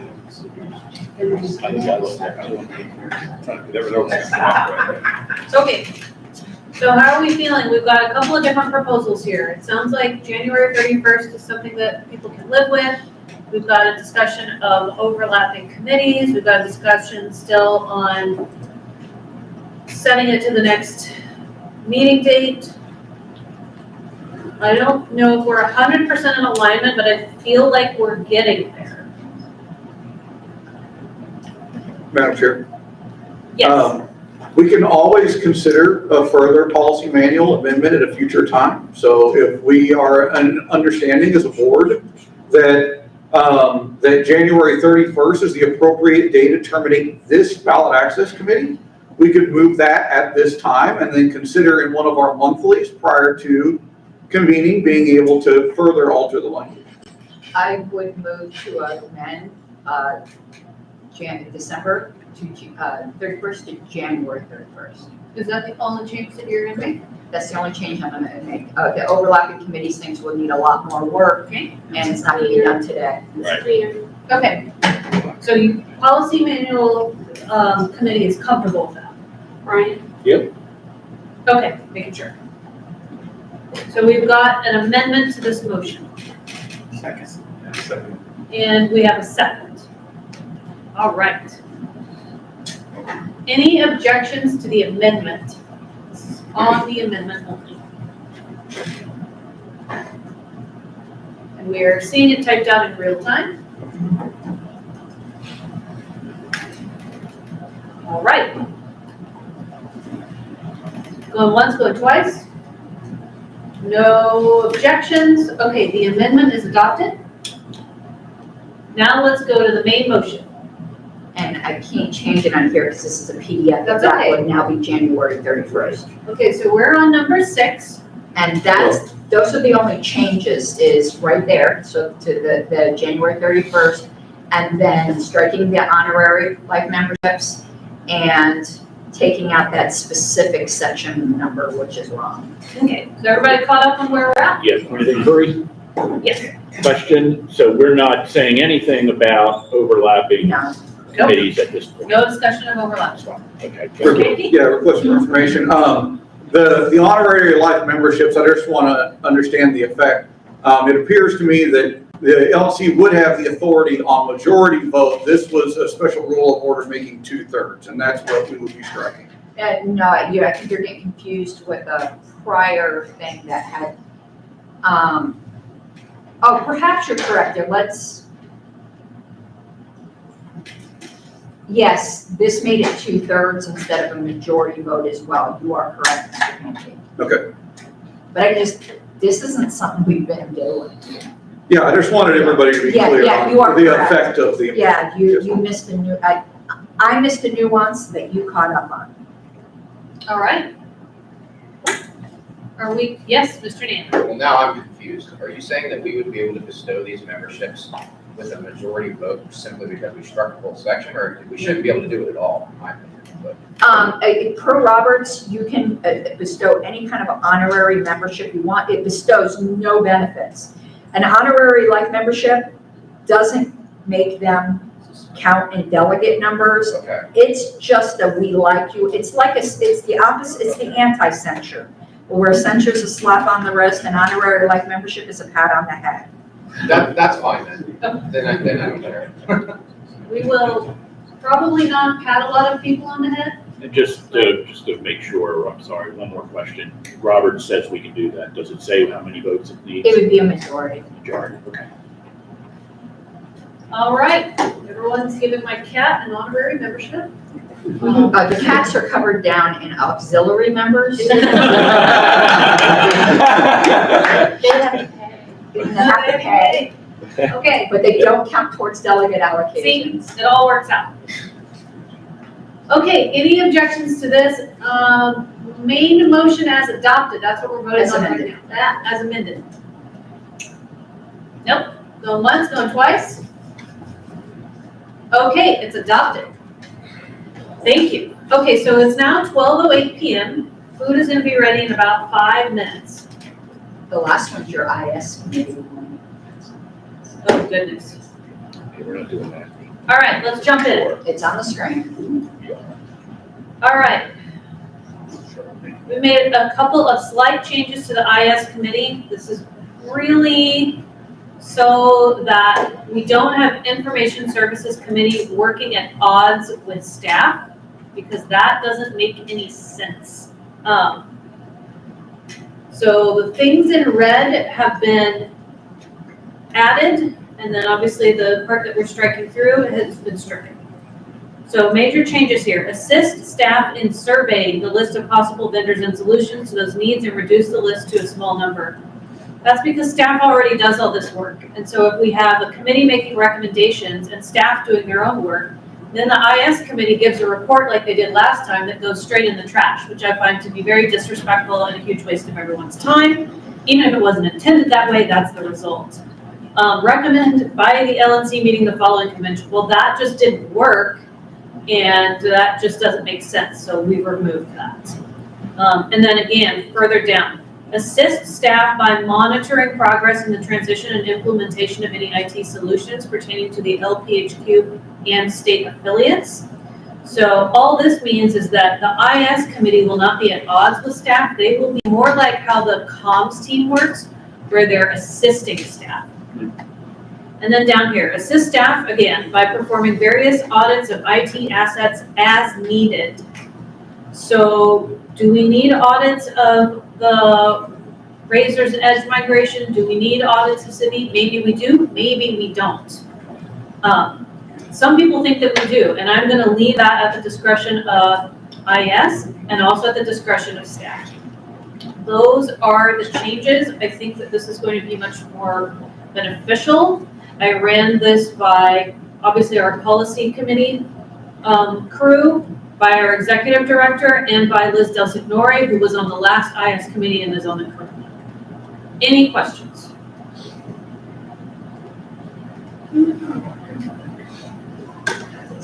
All good? Okay. Any objections? Going once? I'm not objecting, but I do want to clarify something that the chair said. Yes. And I'm not accusing staff or anything of that nature, but you did say something about IT audits. Yep. And I just want to be clear that audits should probably be asked for by the IT committee, not necessarily by staff. The reason being, it just kind of smells of we're policing ourselves. Well, and I just want to make sure that we're all Which is why there's comfortable a with that. separate committee. Right. And also, sometimes those audits are requested by state affiliates. Right. Okay. Let's hear from our executive director and then Mr. Nana. Yes, I also just want to note that sometimes the word audit has a lot of meanings, and so we can think of an audit like, like an IRS audit. There's also just a survey of how your processes are working, and we conduct this all the time. This is a new administration, we've got a new management team, and there are certainly things that are lowercase a audit we do all the time and are certainly, I think, a good idea for staff to be doing, but it's a great. Yeah, I just want to make sure that if it's taken the wrong way, it could be, oh, well, we're just policing ourselves. And to be- that I just want to And to say. be clear, the staff is not helping me pick committee members. And as a note, just to follow up on that, that has nothing to do with this committee, but you're interesting that you mentioned the word audit, because major CPA firms are not using that word anymore. They're using assurance. So you'll see a lot of commercials now where they'll talk about tax services and assurance. They basically mean audit, but they're not using that word anymore because audit does have a negative connotation. Assurance has a more positive. Okay, so we're gonna go first Mr. Nana and then Ms. Rose. I'm not sure this will be a sentiment shared by many, if any of the other board members, but I think we should eliminate this committee. I think that this is the job of staff, and I don't think we should be relying on volunteers to tell us what IT systems we should be using. But maybe I'm probably in the minority, maybe the only one that feels that way. Oh, no, agreed. That is a long conversation to have about staff and IT, and it'll be an executive session conversation if we want to go there. Ms. Harless? Well, now I've got two. That's sometimes not true. Because there's so much, and they're not telling staff, most of our committees are advisory. Correct. So I think the more outside expertise and members we get involved, the healthier this party would be. But I wanted to comment on the audit thing. I do think it's being used here more in the way of like evaluation. But if there's something, and the policing yourself, if there's something where there actually has to be like a capital A audit, that's gonna be something ordered by the LNC, because we know something's going on, like that investigatory committee that happened with New Hampshire. They actually did do some IT auditing there about deletion of emails and things like that. So the way it's worded here, I have no issue with that. I don't think it's a policing thing. If there's ever a need to police our IT assets, it's gonna come from a motion out of here, and it'll probably be an independent committee that does it, that's had no involvement before, has no friends that are involved in whatever the controversy is. Okay, any more questions? Just to ask a question of Ms. Harless, if I may. So are you suggesting then, are your comments supporting Mr. Hanna's No, suggestion? I believe we need more committees, so no. I think the more members are involved in doing things like this, the more ownership they have on the party. So it's a question of, is it going to be a fixed committee structure that's embodied, or is it going to be more ad hoc and flexible? No, I support the committee structure we have now. I just was saying where he said people probably won't support it, and I was like, yeah, you're right. Okay. I was more speaking on the audit aspect, that I don't think it meant investigation. If we're in some scandal, the LNC would be appointing a different committee. Thank you. Mr. Bullock? So, I'm sorry, I just lost my train of thought. Good, I accomplished my mission. You did, yeah. I'll yield, sorry. Mr. Bennett? I moved to break for lunch. Before we go to vote, Oh, if we were intending to take a vote. I have to take a vote. I'll defer to that. okay, Oh, I'm sorry, I didn't remember. okay. So there's nothing in here that, and this is, I'm actually speaking against Mr. Nana's idea. There's nothing in here that says the IT committee is legally bound or even binding to be able to make a decision. No. That's still a staff decision. Yes. They can offer suggestions, but staff or the LNC is going to have the final say. I can issue a chair's directive. If Right. we need an audit, I will say, we're doing an audit. Right. But I'm saying even in terms of choosing Software. and Oh, all yeah, of no, that, they the IS committee is not making that decision. No, it's a Staff- recommendation. Right. Correct. So I'm not sure that I think I still see the need Okay, for the committee. Thank so you. do we need should I lodge a formal objection to this motion and go to a vote? It's okay, it's totally okay. I just want to procedurally be by the book. Well, I'm okay with the motion. I mean, if we're gonna keep it, we should at least make it better, but I still think we should get rid of it. Got it. Okay, any further discussion? Lunch is ready, by the way. Just 15 seconds.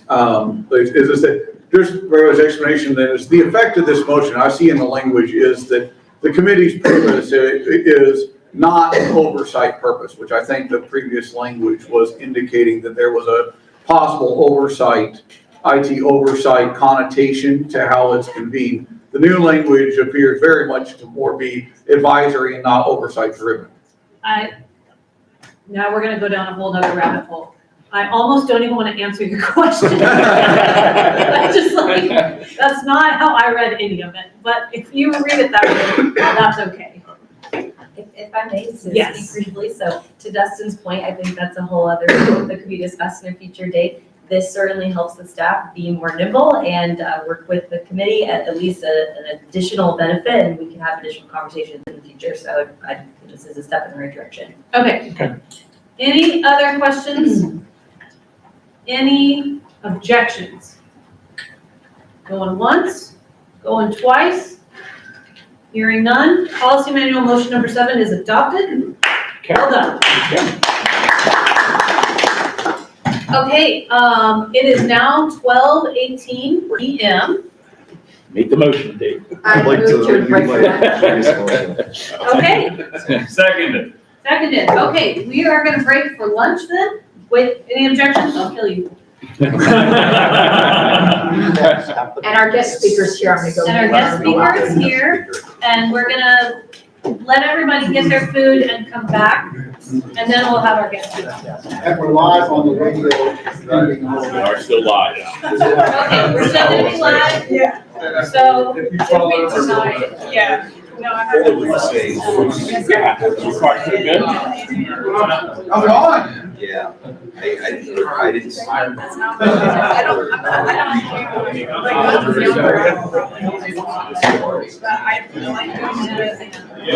Maybe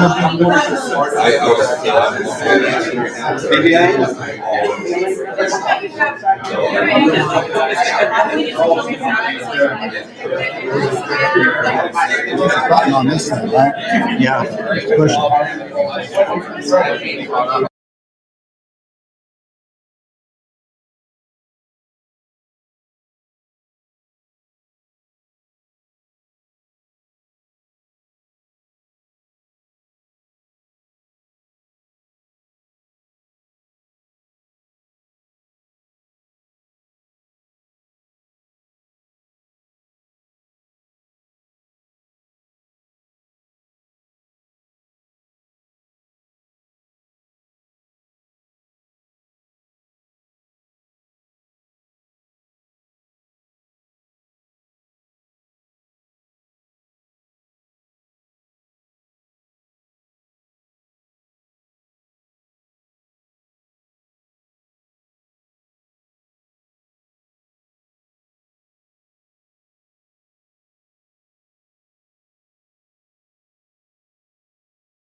I have. You're magic. Okay, we're live. And do you, so is your presentation on the flash drive? Yeah. Okay, so you unplug your.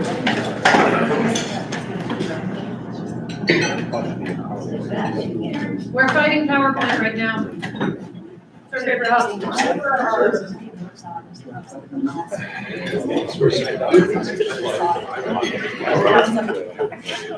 The few places I can actually get information that I can use.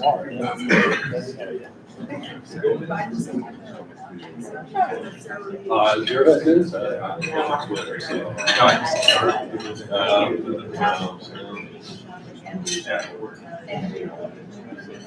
Yeah, I guess I've heard something pretty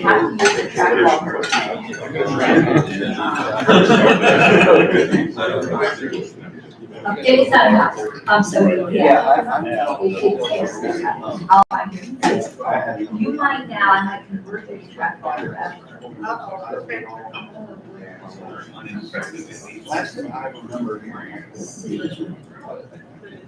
Yeah.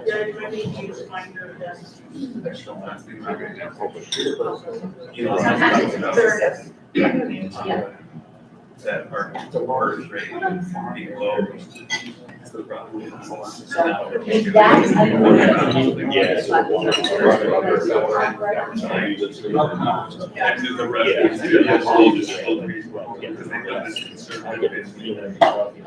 rest is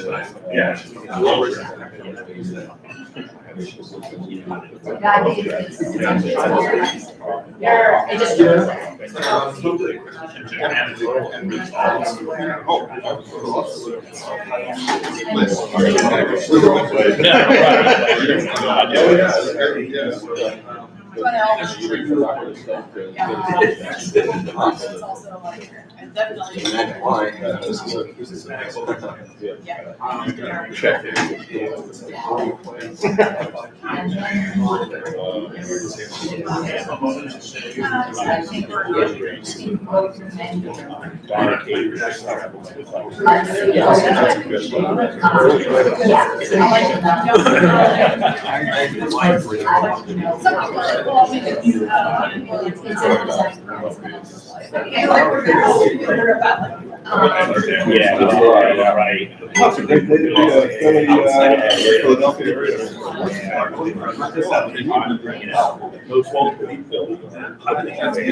And everyone else is in there. It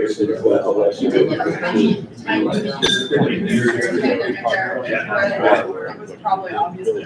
Unlikely. Yeah. Yeah, I could.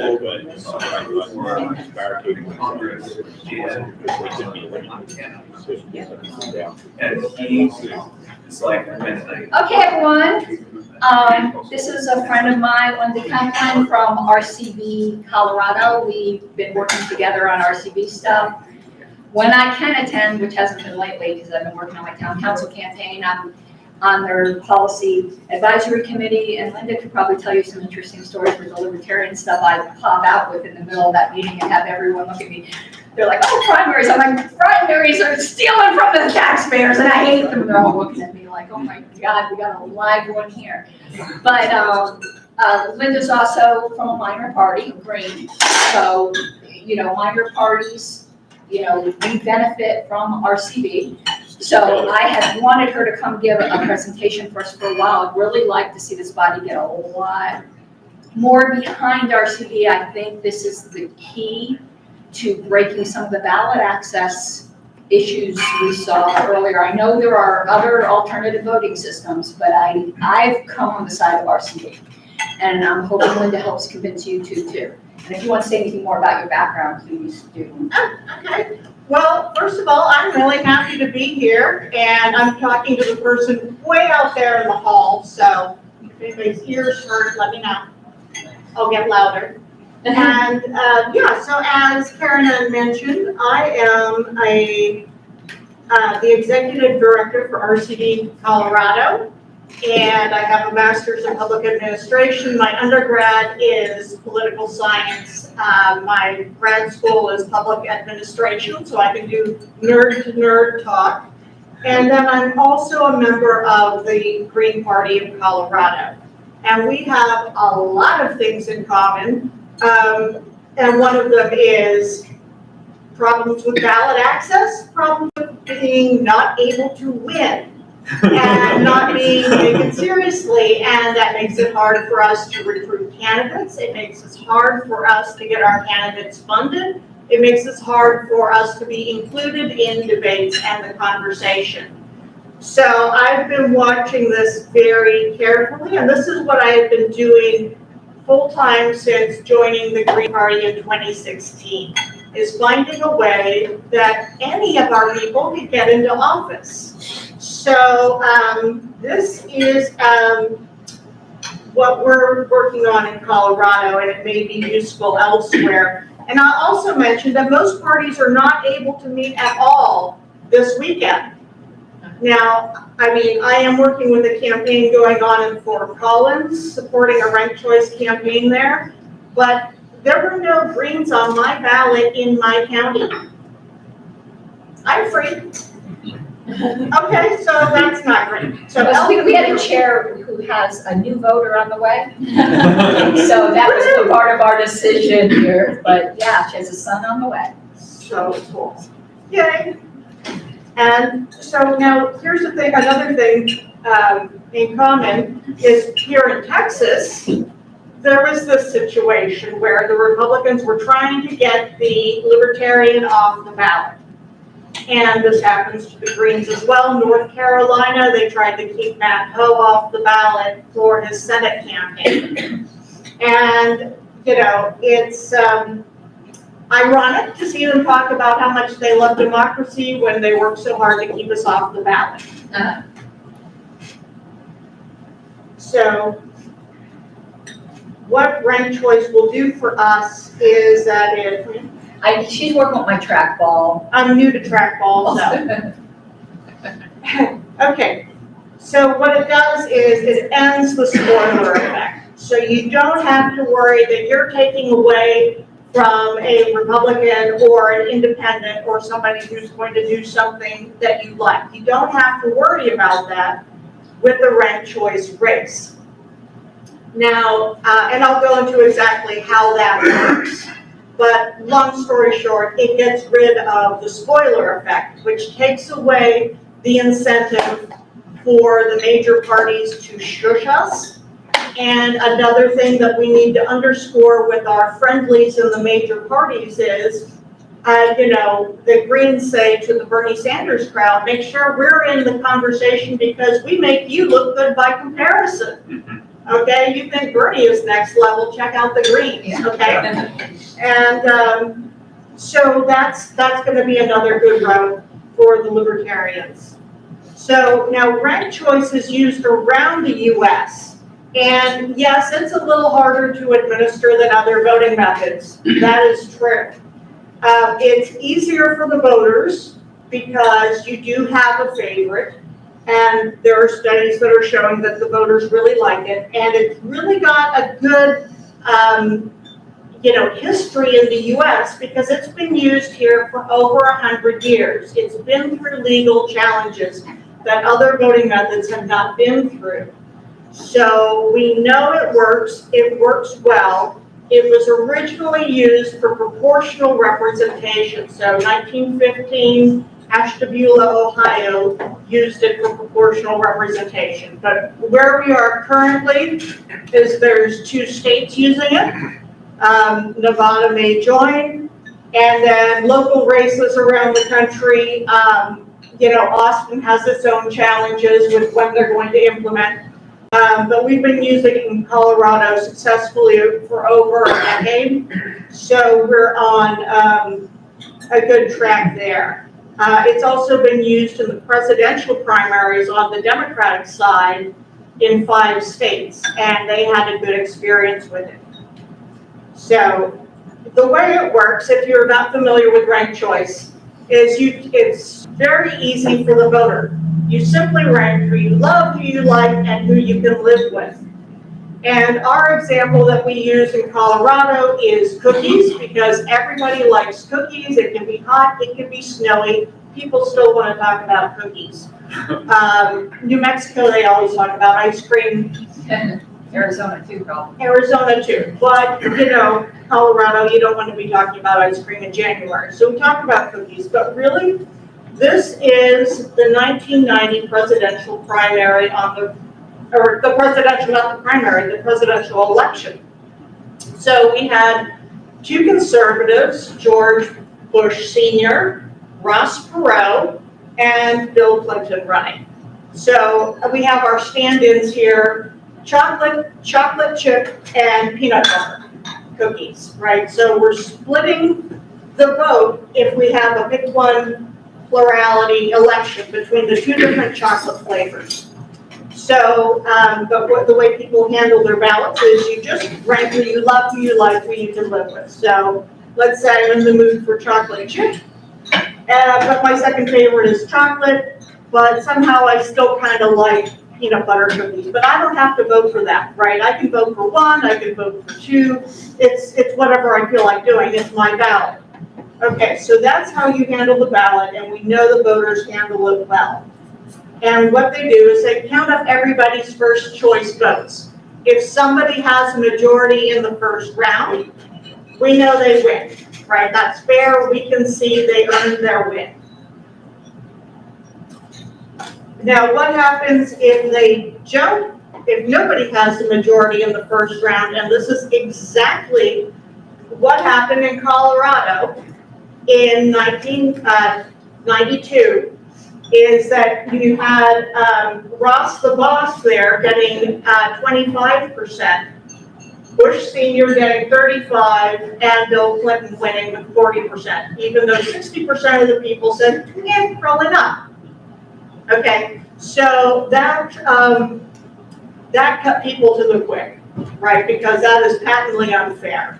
And the way ranked choice handles that is they say, well, nobody got a majority in the first round, so we're going to have an instant runoff. You eliminate whoever's in last place, but not those voters. You still want to know what they think.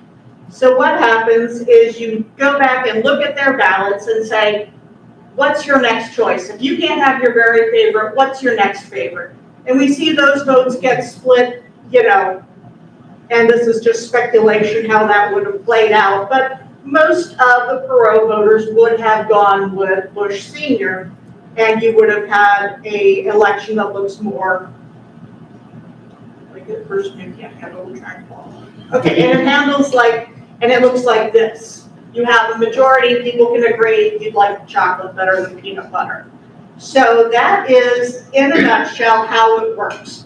And this explanation of ranked choice voting works for people in single winner races and multi-winner races. And we know this from places that have both. So in Minnesota, they have both single winner races and multi-winner races where there's proportional representation.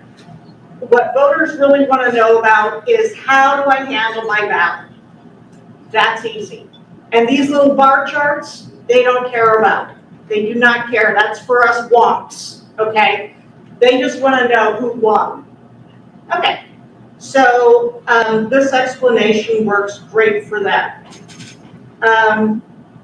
Now, on to the topic of getting a fair share. Ranked choice voting in winner-take-all races means less challenges to get on the ballot because we're not spoiling anybody.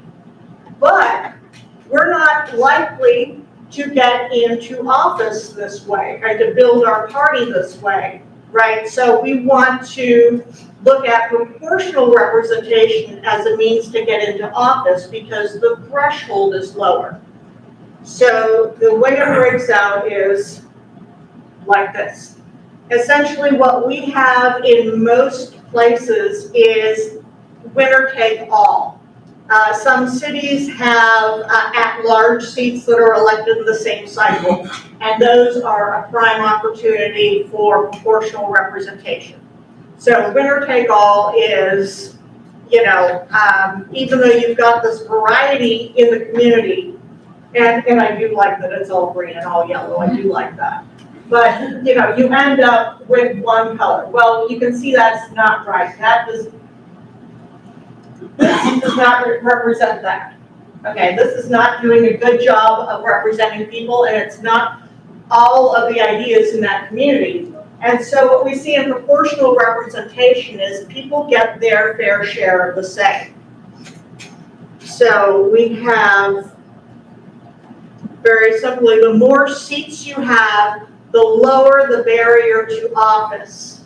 And we know it works best in odd numbers. So as you're designing policy, it's best to have seats that come in odd numbers.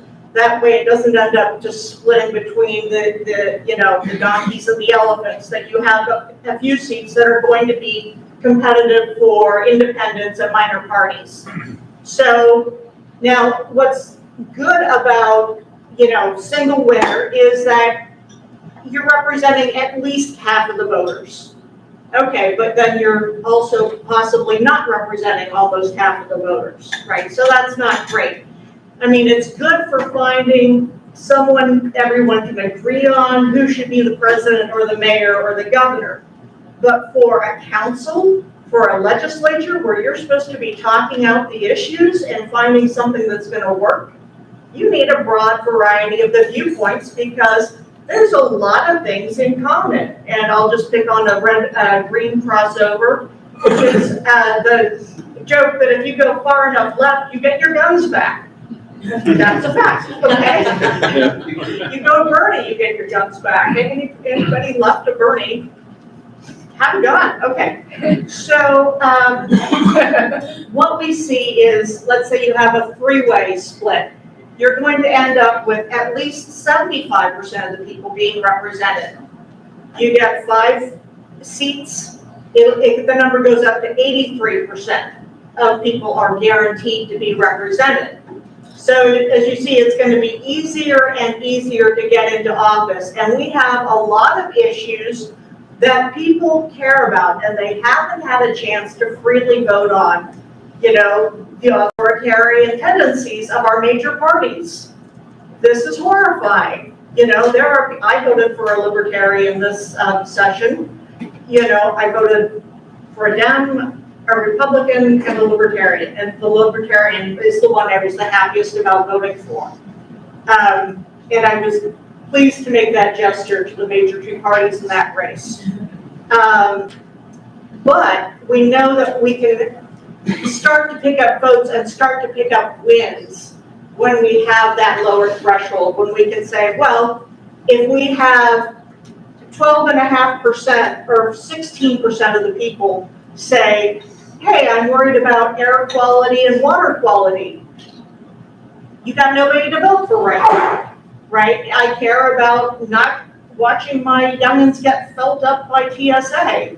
Can somebody do something? Somehow no, right? So we know there's a lot of demand for our viewpoints, and there's a lot of people who just don't turn out to vote because there's nobody they can vote for, and they feel like they are breaking things. Like, oh, don't do that, you'll mess it up. Well, that argument goes away in ranked choice races, and it also changes up the nature of the debate in ranked choice races. And I'm going to switch it back to this graphic while I chatter. There we go. And then I'll have a QR code for you all because this is my inspirational picture, really. But I have a QR code for you all with all the details on how to get proportional representation in your state. There's a national bill and there's a potential for state bills, unless y'all want to go into that. No. Okay. So, yeah, we want to make sure that our people can have a fair shot at winning. So that is, in a nutshell, why we want, minor parties want proportional representation. And there is a lot of support now for this from the political scientists in the country because this proportional representation is used in other countries to, after wars, like in the former Yugoslavia and all of that. That's how they brought about peace, was to make sure that everybody had their fair share of the say. And so now we're having a lot of political scientists, very inspired. So there are some books I can suggest. Breaking the Two-Party Doom Loop goes into multi-party democracy in America and what that would mean. And there is an open letter to Congress to enact proportional representation. So there is a National Fair Representation Act, and our one of our House delegation is a prime sponsor on that. Joni Goose is the prime sponsor on Fair Representation Act. And, you know, so we want to see that go. But if that isn't going yet, and, you know, why wait for Washington to do it? You know, we can get it at the state level.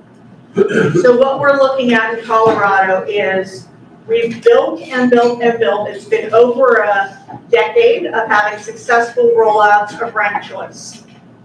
We have some new infrastructure in place to run the audits and to certify the software, and to have the Secretary of State's office make the little videos that the county clerk puts on their website. All of those details, Karen Ann has lived through those meetings. They're detailed. And we have that rolling, and we think that 2024 is going to be our year for ranked choice in Colorado. And we have also seen that there is good support for proportional representation. So as we're building for ranked choice, we're building in proportional representation. So our bill for 2023 is ranked choice in the presidential primaries. We have mail ballots in Colorado. And they go well in Colorado. We haven't had the controversies of that. Well, we had a long rollout period. It rolled out in Denver, and then it went statewide. It wasn't a sudden thing due to the pandemic. And nobody was making political hay out of it, essentially. But we had a really solid rollout in Colorado, and you know, we audit the signature process, you know, signature verification process. We're very careful. And what I love about our mail ballots is you can't hack paper. We keep those ballots around for 5 years. If anything comes up, go back and check it. Right there. It's under, you know, it's being filmed 24/7. We can see where those ballots are. And just for everyone else who's worried about, because I know mail, I know this is exactly what we're talking about, and I don't think they do this in other states. In Colorado, they email you when the ballot's been sent to your house. They email you when they receive it back from you, and they email you again when they counted it. So you have like an audit trail of your own ballot in Colorado. It's always been that way since I've lived there. Yeah, it's fantastic. And they'll also give you tours of the county elections facilities. So I've been through my county facilities twice. And So one, I assume there are no drop boxes then where mules can show up with 1,000 ballots. There are, because there are cameras on them. There are, you said? There are drop boxes, because if you don't trust the postal service, there are community drop boxes with a huge sign on it that say you can only drop off 10 ballots, I think it is. if the law is a maximum of 10. And there's a camera right on it. I think they do if they Okay, have that wasn't really my suspicion. question on this, Bob. Yeah. So what are the arguments against this? What is the other side? What's the case against this? Okay, and let me wrap up the primary. Oh, I thought you were done. I'm sorry. Sorry, but let me go, but that's an awesome question. Is that the presidential primaries, well, we just started primaries from caucuses. So it's not unusual in the presidential for candidates to drop out at the last minute. And so that happened in 2020. Klobuchar and Buttigieg dropped out at the last minute after people had already turned in their ballots. So 150,000 voters had their ballots go uncounted. Okay, nobody wants to do that again. So that's our bill for this coming session. Well, that does two things for us. One, we give the parties the option. Do you want to do winner take all? Do you want to do proportional representation? Right, so then we're building in, well, people are using proportional representation. We have to get the infrastructure rolling for that, right? So it does that for us, and it also gets 99% of Colorado voters will get a ranked choice ballot in the mail for the presidential primaries, and then in November, they'll be asked, would you rather use ranked choice ballots in the general as you're sitting there holding your nose voting? So we think that's going to be a good strategy, sharing that info out. So to your question, arguments against ranked choice. So there are some good faith arguments and some bad faith arguments out there. That exists, right? So, and good faith arguments, I mean, my first one was, is this bad for anybody? Like, does this leave anybody behind? Does this, are there any people who don't handle these ballots well? And so, because this has been used in many cities for, over 25 years in modern usage, there's a lot of studies on it. And we can see that people of all age groups, demographics, and ethnic backgrounds handle their ballots equally well.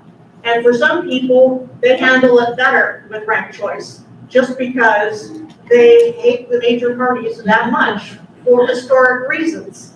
So, yeah, so it's, an argument is, oh, does this hurt a demographic? And the answer that we know for a fact is, no, it doesn't hurt anybody. So of course, that's still brought up as a bad faith argument, that happens. Other arguments against are that it is more complicated for the clerks. And that is true. It is.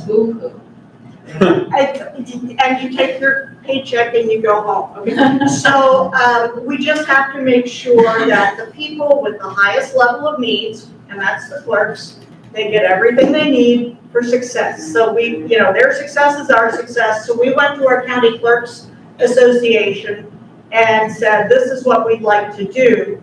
What do you need? What is your wish list? And, I may or may not have said, if you need new carpet in your offices, I mean, that's a silly one, but seriously, anything you need, let us know, and we'll go to the state legislature and make sure you have that. So we have a fantastic team of elections folks in Colorado. They believe in continuous process improvement.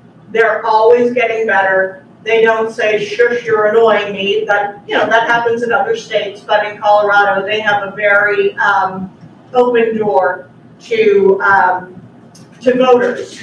So they gave us kind of a wish list, and we went and got it for them. So that's an argument is, oh, this is hard. Well, yeah, it is.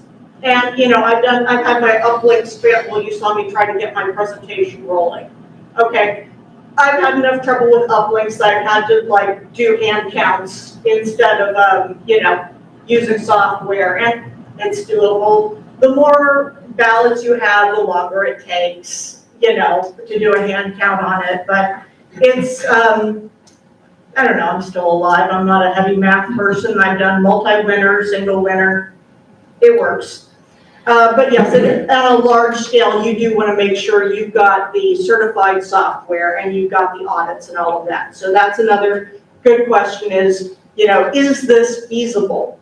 And so and all of the major software that's used throughout the country, all of those companies have these programs. Yeah, they all have the modules, and the Ranked Choice Voting Resource Center created the universal tabulator and put that out open source. So then all of these vendors said, that's awesome. And then they took it and plugged it into their own programs. So we know it was set up by, honest to God, the smartest people I've ever met. And yeah, it works well. So let me scooch it over to this slide here to the, if you all want to play QR code here. It's also tinyurl.com/RCB-PR. And I'll put this image into the OneNote because I have a copy of her presentation, so if anyone tonight in their hotel room wants to watch it. And if I could, the bad faith arguments will tell you, this is why I ran for town council, was over my whole experience with trying to get them to put RCB on the ballot. The town council said in other words, but this is what they were saying. Just let you know, it's not an exact quote, but this was the meaning, the voters are too stupid. And I just found that so terribly insulting. Yep, that's when it comes up, and that's why we do voter education events like candy elections. And my favorite was this fellow coming up, and he was trying to get the words out of his mouth. This is too complicated. And there were children this tall filling out their ballots because they had favorites, like which Halloween candy do you want? Well, Snickers #1, duh, you know. So, yeah, I mean, they get it, the voters get it. So You got it. when you have your map up, Yeah. one of the states, one of the localities that has it is Ferndale, Michigan. Uh-huh. And so they voted on having ranked choice voting a decade ago.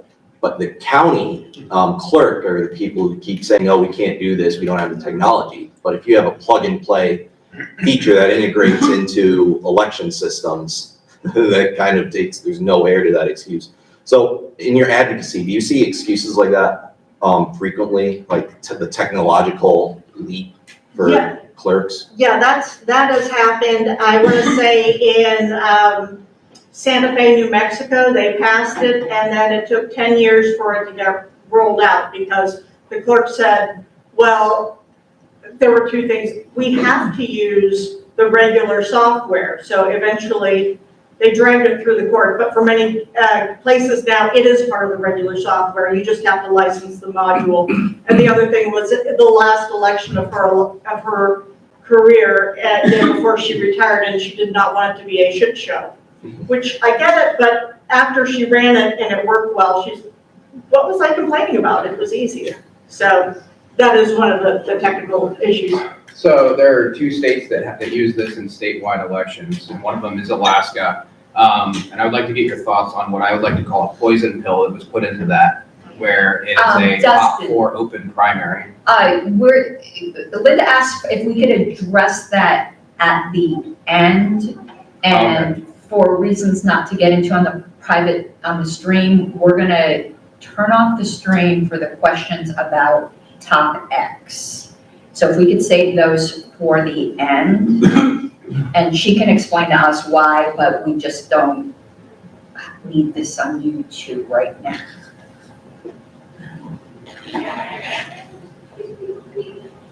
Oh, so if that's the end, we can.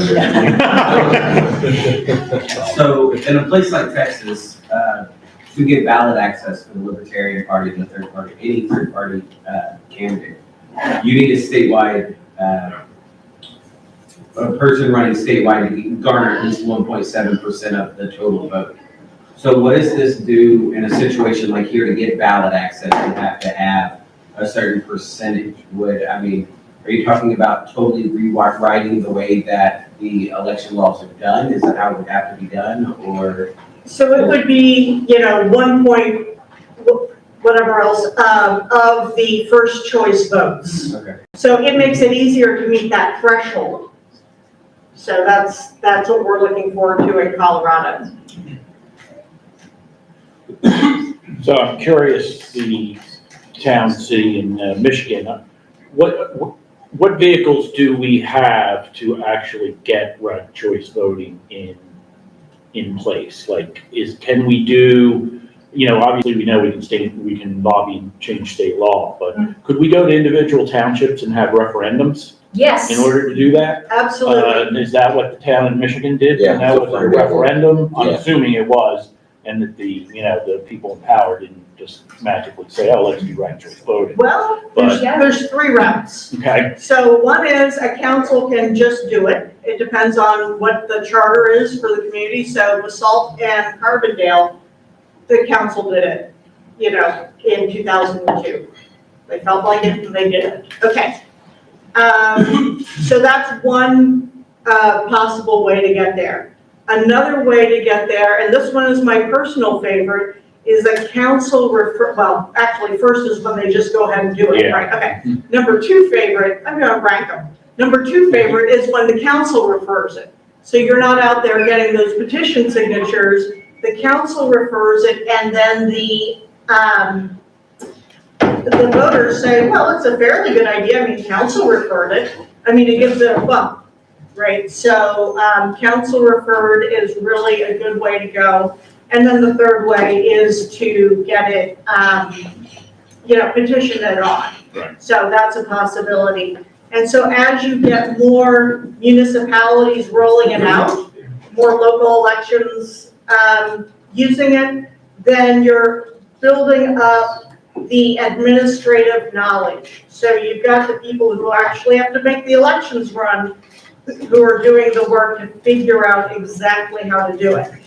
So, and that's in the QR code is sort of like how to work with that to make, and there's RCB Resource Center, I can't speak highly enough of them. They have a readiness score for each state. And so they've done a study and they provide a lot of technical information to help the clerks. And as a follow-up, do you have an opinion on what may be a better vehicle to get there, doing it statewide or doing it, local by local? Do you have an opinion as to which way might result in better results for us? Yeah, okay. So and I'll compare 2 states. So Maine, they had, their largest city was using ranked choice, so that was like 30% of their voters already used ranked choice. And then they spent 2 years doing a voter education campaign, and I have to say the fellow who was running that program, I'm suffering this same illness here. They were doing beer elections, so they were going brewery to brewery, putting on beer elections, get a flight of beer and rank your choices. Allegheny, sorry. Yeah, and voter education's fun the way we do it, Yeah. So. Piece of beer. Piece of beer, pizza, if it's fun, we rank it.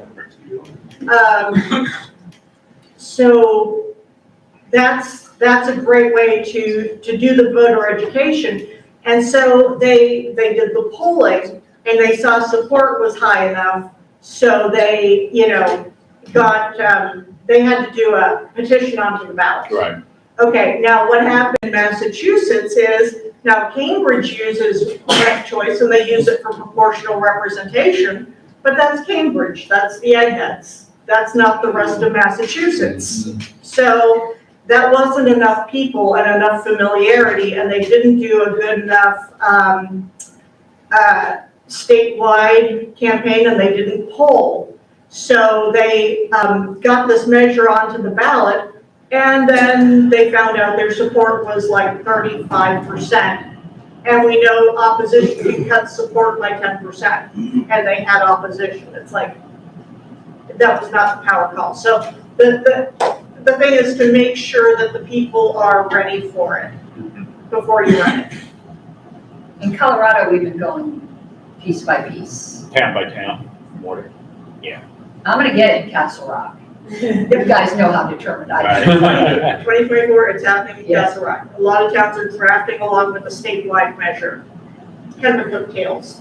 I just wanted to say that in 2020, the Libertarian Party of Florida and the Green Party actually worked together to fight against Top 2. And we coordinated a statewide campaign against it. It did lose. And then we did found together, rank the vote Florida. So it was going to originally LPF. We were the founders of the organization. And we're hoping to get ranked choice voting passed in Florida. I know the governor and legislature put something in to try to stop ranked choice voting at the local level because it did pass in some municipalities. So it's going to have to go to referendum, but it would be phenomenal to have in Florida. Yeah. Especially with the threat of Top 2 keeps coming up every couple of years. I'd like to shoot that dead before it gets any Top traction. 2, I mean, just look what it did to California. Yeah. It's now a one-party state, and one-party states based on forced errors. Yes. I have looked at 2 different one-party states, and it's always done poorly. So Yeah. How does this interact with polling ahead of elections? This seems very complicated to poll and get any kind of sense of. Public support? Whose people's second or third choice are. Right. Like pollsters, so when you're trying to determine. Okay, so field, okay, so getting into the. Predicting the results. Right, exactly. How would you predict the results if, it's not that they were voting for this or this, they're voting for this and this and this. Right. And how that plays out. So the way, the campaign guides, or there's some new ones coming out from Alaska. I'll be sharing out as soon as I get them. And so, we know that your signs are different. You say, vote Karen Ann #1. Like you have to underscore rank the #1, right? But what you do when you're polling voters for your campaign is you say, tell us about the issues you're interested in, and, which candidates, who's your favorite? Who's your second favorite? Why is that, right? So there's kind of a conversation there, and then you'd also look to like what brought them to that conclusion. Like, oh, well, if these organizations are endorsing this candidate as their #1, then I'm putting them #1. So what information does it take to move me to somebody else? It's like you can kind of jockey them around. It sounds like you could actually get a much more well-informed picture, even just when you're doing polling based on this structure. Like, if they're going for Ross Perot, how likely are they to then secondarily pick Clinton versus Bush? Yeah. So. Yeah, just ask them because they're dying to tell you, actually. Like somebody please listen, Sure. I know that in the state of Maine, they poll that way, who's your first choice, who's your second, so it's just that easy. Are you in Maine? I used to live in Maine, I don't currently. And one thing, I'm obviously very passionate about this with Linda, is to me, it just seems very logical. I know some people argue about this, that it's going to lead to more civility. If you're a polarizing candidate and you're not trying to reach out to anybody else, you better make sure you get 50% because you're not going to be anyone's second place pick. So it tends to make candidates at least want to be palatable to be first and second place to a lot of people. Because a lot of people don't get 50% in the first round, so you need those second place picks. So if you're someone like, we're just gonna name, because whatever, we had the whole, we don't support Republicans, or if you're someone like Trump, you better make sure you get 50% in the first round, because you're probably not gonna be anyone's very many people's second place pick. But I'd say that would go for any polarizing candidate from either side. I'm not trying to just pick on one. But you get more data too, because we have so many independents in Colorado. And when I'm talking to independents, I try to get them to register Libertarian. They're like, yeah, but I'm independent. But when you're independent, you've sent a signal that you don't like the duopoly, but you haven't said in which way. You could want more socialism or you could want more freedom. We don't know. But in this, when you start seeing what people's second choice picks are for the independents, you start to really get a feel for the differentiation of what people really are. You get the candidates and the parties get a lot more data out of these elections. One of the things that I also see as a consequence of ranked choice voting is the alliance building between radicals, between independent parties can actually grow, where it's not just like, oh, you're stealing like support the Greens from the Libertarians, here. It's like, oh, if I like to court, the radical anti-war left folks and people who might actually lean left in various issues, but not want the government to be in control of them. And so it's like, oh, well, actually, we don't need to be in competition. We can, have their favoritism towards one or the other, but then we're going to cross support. Yeah, and it's not unusual for candidates to campaign together. So, to do lip drops together. So that, goes a long way. towards getting more turf cover. And communication between these groups that often become very polarized and have lots of enmity because they're worried about, actually bleeding into each other instead of actually uniting. Building on each other's strengths. Yeah, and it starts to make more sense to people the more they hear about it from different viewpoints. And that's one of the great strengths that that we have, like the Florida strategy, the Colorado strategy, is when you're having, I think for Broomfield, it was the Republicans stood aside because they didn't know what to think of it. And then the Democrats were for it. And then, but that wouldn't get the independents. That would get the Democrats, and maybe not all of them, because if it's just your party, is it really fair?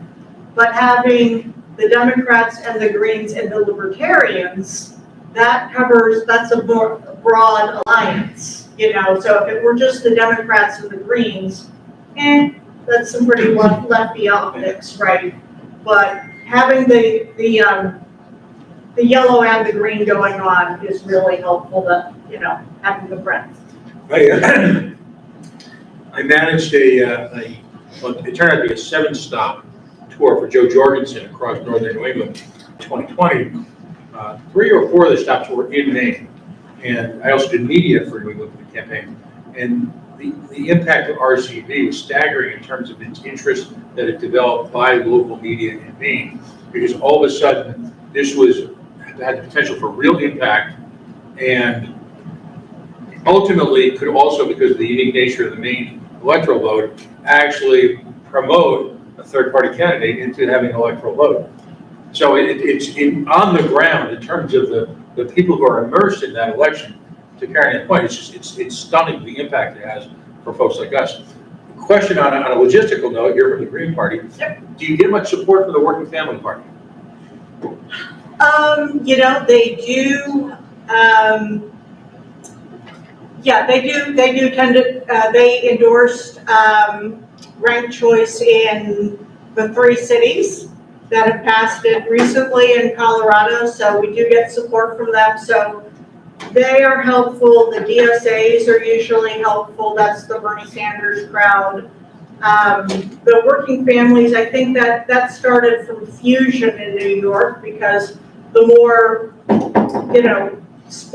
caucuses that are calling themselves parties, then that's more lines on the ballot. That way you can have Mario Cuomo on there 4 times, and then you've got the minor party, But for example, in Rhode Island, you've got active, Rhode Island, there is no minor party status, you have to be political action committee. But there is a Communist Party political action committee, there's a Democratic Socialist political action committee, there is a Working Families political action committee, there's a Green Party political action committee, there's a Libertarian, all for a state with less than 1 million people, but clearly each of them has got its own unique appeal within the grassroots movements. I'm wondering, are they willing to march alongside with us in this effort to get this done, particularly the DSA, for example?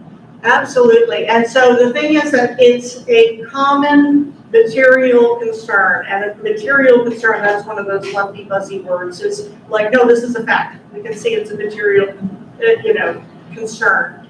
And so, I think it's worked well in Colorado. I think we have Barry Fagan from the Independence Institute joining our board. Oh, I didn't hear that. That's new. Anyway, super happy about that. You wrote the conservative case for RCD. But yeah, it's fantastic to have that great mix of people, and also, in canvassing, getting people used to talking to Libertarian voters, because those are doors that weren't getting knocked by a lot of Democratic campaigns. So we were out campaigning in Broomfield, and it was great to talk to Libertarian voters. Yes, we want guns, we want abortions, but trying to make us be good, we're Americans, okay? Just let us be who we are. And, it was like that, the things we have in common, we can really build on. Where's Robert? Perhaps? Oh, okay. Well, we're going to, when we want to get to Dustin's question, I don't know if there's any others to get to the top X. Because we're gonna wanna mute or turn off the stream. Can I ask a question? Yeah, go for it. I guess an observation or something. So in Kentucky, I live in Kentucky, we have a train wreck of a Republican gubernatorial primary carrying out. I think we're up to 12 candidates so far, and we're not even officially in election season yet. Like legally, it hasn't starts after this election. I've been involved with Rank Vote in Kentucky, working with them, and there's been some outreach done. Kentucky's particularly a hard to lobby. I think there's things behind it. But I think the approach was good, which was whenever there's a primary, when one party's got a train wreck going on, going to the leadership of that party and saying, hey, there's a way that you can end up with a primary winner that's actually a majority, not like 14%, which is what you're all heading for.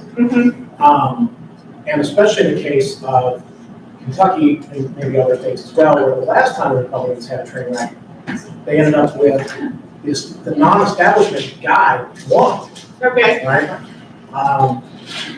But he won with 40%. Yeah, that's not Right. rousing support. Right. So we used to have a top two runoff in Kentucky. We got rid of that. We don't have a runoff at all. It's just whatever. Okay. It was only for gubernatorial primaries. It was weird. Okay, We yeah. got rid of that. Now we just take the top, whatever. So I guess my point is I assume there are opportunities in other states to approach legislatures when there's a train wreck of a primary going on and saying, hey, there's a way that this could be less of a train wreck and you actually end up with a candidate that the majority of your base supports. Yeah, absolutely. And the thing I like to point to is, And ballot access committee, are we bumping that? Okay, with the ballot access committee, the committee is actually chosen by you except for the LNC members of the committee. So you would still need time to look over those applications. So I would say, no, I think we should elect the LNC members of the committee because we're here. Well, then we get back to this thing about overlapping committees. They wouldn't take office until February 1st. Everybody comfortable with that? I think you are, yeah? Okay, as long as we're all good with that. Okay, so let's think about how we want to do this. We want to hear public nominations. And we want to give people a chance to speak. Yeah, we have 3 spots and 4 nominees. Yeah. For which one? We've got For the LNC members of the ballot access committee, we have 4 people seeking it, and 3 LNC spots. So what, do we want to do bylaws first, then convention? So there's just those 2. Now bylaws, we have 10 spots. Yep. Plus an unlimited number of alternates, and I have a suggestion. Okay. I think we should vote on it overnight via OPA vote. Yes. But what I actually think is overnight, we select our 10 and then do a separate ballot over the next week for the alternates, eliminating the 10. Because what happens is you end up trying to strategically vote saying, well, I want this person, but I want them as an alternate. So do I vote for them or I not vote for them with approval voting? So I think if we have 2 ballots, the first one is for the 10 primary, and then after tomorrow, I send out another OPA vote for all the remainders, and we can then decide on the alternate. So that's how, and I suggest we do it by approval voting, no majority required or we can do majority required, but it seems this body generally doesn't want to do that, so there's no runoffs. That's so, in order to conform to the will of the body, I'd say we pick our 10, the top 10, and then we'll do a separate ballot over the next week for the alternates. I'm comfortable with that if everyone else is. And another reason is tomorrow we know the results because this body selects the interim chair. The interim chair may not be the permanent chair of the committee. The interim chair is responsible for setting up the mailing list, calling the first meeting. The committee then elects its own chair. Though to be honest, the interim chair often ends up being the permanent chair, but not always. Okay, so we need to hear from people who are present, right? Who want to actually be heard from. Or who wants to speak on behalf of. Sure. So let's see, how much time do we want to give? Do we want to go to 2 minutes per nominee? Is everybody comfortable? Yeah, 1 minute? 1 minute. 1 minute per nominee? Okay. So I just want to get a show of hands. Who in here has applied for bylaws and would like to speak about it? A whole whopping 2 people. Okay.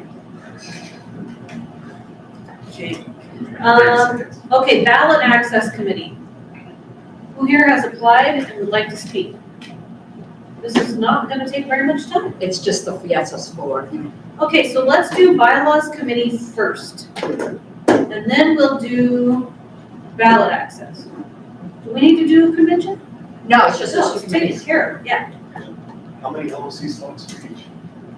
For bylaws, there's 10 appointments, no required LNC members, maximum of 5 LNC members. Only 2 LNC members have applied. Mr. Rucco applied, who is not present as well. He's the second. Ballot access, it's 3, right? 3 required LNC members. Okay. All right, so bylaws committee applicants, please come line up. You want to go first, Ken? Sure.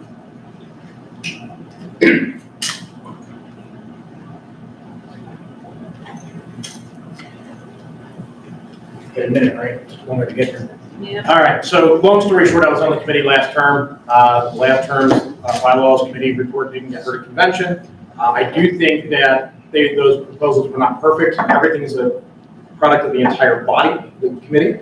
But I do think that there were good ideas and things that should be explored. There are errors, issues, concerns in our bylaws. I would like to have the opportunity to work on those again. And so, as mentioned when we were doing things earlier, this is the committee that I would like to be on, any of the committees at all, and I would ask for your vote. Thank you. Thank you very much, Ms. Harlow. Right, thank you. As you guys know, I've served on the platform committee multiple times. I've served on the bylaws committee back in 2016. In these past couple of years, we've seen a lot of issues that probably weren't quite so obvious in our bylaws before the past couple of years. Having worked now, I'm like collecting the whole set of troubled states that I've now helped and dedicated probably several hundred hours to, that I think I know more than most about what the actual issues are. Obviously, you guys know I'm a registered parliamentarian, which I do think is a very important asset to have. And I also have a legal background, which is another important asset to have. So having been platform committee chair for 3 terms in a row, I obviously know how to do these committees. I've delivered 2 very successful platform committee reports where nearly all of the proposals were passed. I think only 2 each time weren't passed, and that's very unusual. And I bring that same skill set to this committee. So it's one that I really, really, really want to be on. And if you ask me today, knowing how much I love platform, if you had to pick between platform or bylaws, I'd pick bylaws. So that should just tell you my passion for it right now. We've got some problems that we definitely need to fix, or at least give the delegates opportunity to fix, because they're the ones who ultimately decide. So I ask for your vote. Thank you very much, Ms. Harlow. Okay, ballot access committee. Where are you at? Come line up and give us a 1-minute speech, please. Since there's so few of you, if you're applying for both, go ahead and speak for both. You can speak on behalf of someone, right? Yes. A non-LNC applicant? Yes, and you can also speak on behalf of someone. For ballot access or bylaws or both? Both. All right, hello everyone. For those of you, well, you all know because I gave a report, I'm the current chair of the Ballot Access Committee. I've been on Ballot Access Committee for half a decade now. It is probably, in my opinion, the most important committee that we have. It has always been my passion, and I would love to serve at least 1 more term. I don't know about beyond that, but I think it's, like I said, it's very crucial, and hope to have your vote. Thank you, Mr. Hannah. Mr. Copian? Hey, Tony Gopian. believe that the committee is going to raise approximately $4 million over the next 2 years if the ballot access request is in the neighborhood of $1 million. I think it's pretty critical that the treasurer is on this committee so that I can look and see where this money is supposed to be spent and be able to make the appropriate arguments in meetings like this when we're talking about trade-offs. So I ask for your vote. Thank you. Thank you. Good afternoon, everybody. My name is Rich Bowen. You all know me, the work we've done. I'm going to give you the same speech I gave, I think, at the last meeting, which was about 3 months ago or whatever, but I am very interested in ballot access. Those of you that know me best know that I'm probably the grinder of the committee here. I'm not big on communication. I'm not big an out front person, but I love getting involved in the details and doing the work. You can see it in my committee assignments: audit, convention oversight, ballot access. Those are the types of committees that I believe really need people to really put their head down and do the work. And that's the type of person I am. That's why Mr. Ford and I worked so well together in Region 8, because he was the out front person, the spokesman, the better communicator, the best communicator, and I was more of the logistics and behind the scenes and making sure things were getting done. We did a really nice job, and I plan to do that type of work with ballot access. Thank you. Thank you. Come back like a bad penny. I'm going to take the opportunity to split between speaking for some folks for bylaws, and then I also did apply for ballot access. I know I'm a chronic volunteer, but there's no committee that I don't volunteer for things I can't do and don't want to do. But if you only felt comfortable voting for me for one, I prefer bylaws, but I do want to be on ballot access. I'm on it now. I told Dustin that I'd be the secretary and write the report, so yes. And I do regular shows on ballot access. I'm very, very interested in it, and it's something I want to get out in the field and actually start doing and going to states and helping petition. But as far as bylaws, I've spoken with you all privately, at least in writing, about my recommendations for the bylaws committee. I do hope you take that seriously. I've worked with a lot of these people, and I consider this one of the most critical committees, but I want to speak for a couple of people in particular. My friend Mike Seebeck from Colorado, I do a show with him on Robert's Rules of Order. We don't agree on everything. We don't agree on everything on bylaws, but he is really good at it, and he would be excellent. But also somebody you guys might not know is Sylvia Arrowwood out of North Carolina. She's a PRP, which is a professional registered parliamentarian who's volunteered her time for affiliates in trouble as well. If you're wondering who helped Vermont and got them out of their mess, it was Sylvia Arrowwood. And nobody knows this because she doesn't go and sing her own praises, so I'm going to sing her praises and ask you to vote for Sylvia. So Mike and Sylvia is who I had a few time for, so thank you for your consideration. Hello again. I'm actually speaking for Dr. Chuck Moulton. He was on the committee last time as well. Chuck's been around for a long, long time, knows the history of the party, has the best interests of the party at heart. Again, like everybody, we don't always agree. We're libertarians. It would be weird if we did. But Chuck is really, really good, very skillful, very creative, and you may recall worked with people on site at the convention to try to get some consensus in the previous report with the hopes of trying to get something passed. We're always looking to make things better, and Chuck is one of those people that I can't highly recommend enough. So thank you. Thank you. Hi, I am Anna Johnson-Duque. I am the chair of the Washington State Party. And I'm here to speak on behalf of Layla Bush, who is my vice chair. She's applied for the Ballot Access Committee. She is a meticulous researcher and excellent at identifying all of the loopholes and pitfalls in bylaws and state statutes and laws. She spearheaded our 2020 ballot access drive for Jorgensen, which netted us, I believe, 50% more ballot signatures than we needed at zero cost. Now, Washington, we only needed 1,000. But I would trust Layla with a much larger effort. She is well respected by all factions in our party, and she's very passionate about ballot access. And I found her to be extremely measured in decision making, and I value her very much as my vice chair. So I think she would be an asset to any committee, but especially this one. Thank you. Yes, so I'd like to speak on Nick Siskielski's behalf for Bylaws Committee. He's a Georgian that is extremely intelligent, meticulous, and that fits his skill set incredibly. So please consider him for bylaws. For ballot access, I'd also like to ask everyone to vote for Eric Cordova. You can tell after talking to Eric at any length of time, that's where this man's passion is, and he's put a lot of time up into that up in New York. So please consider Eric as well. Thank you. I just wanted to speak for Paul Bracco for Bylaws Committee.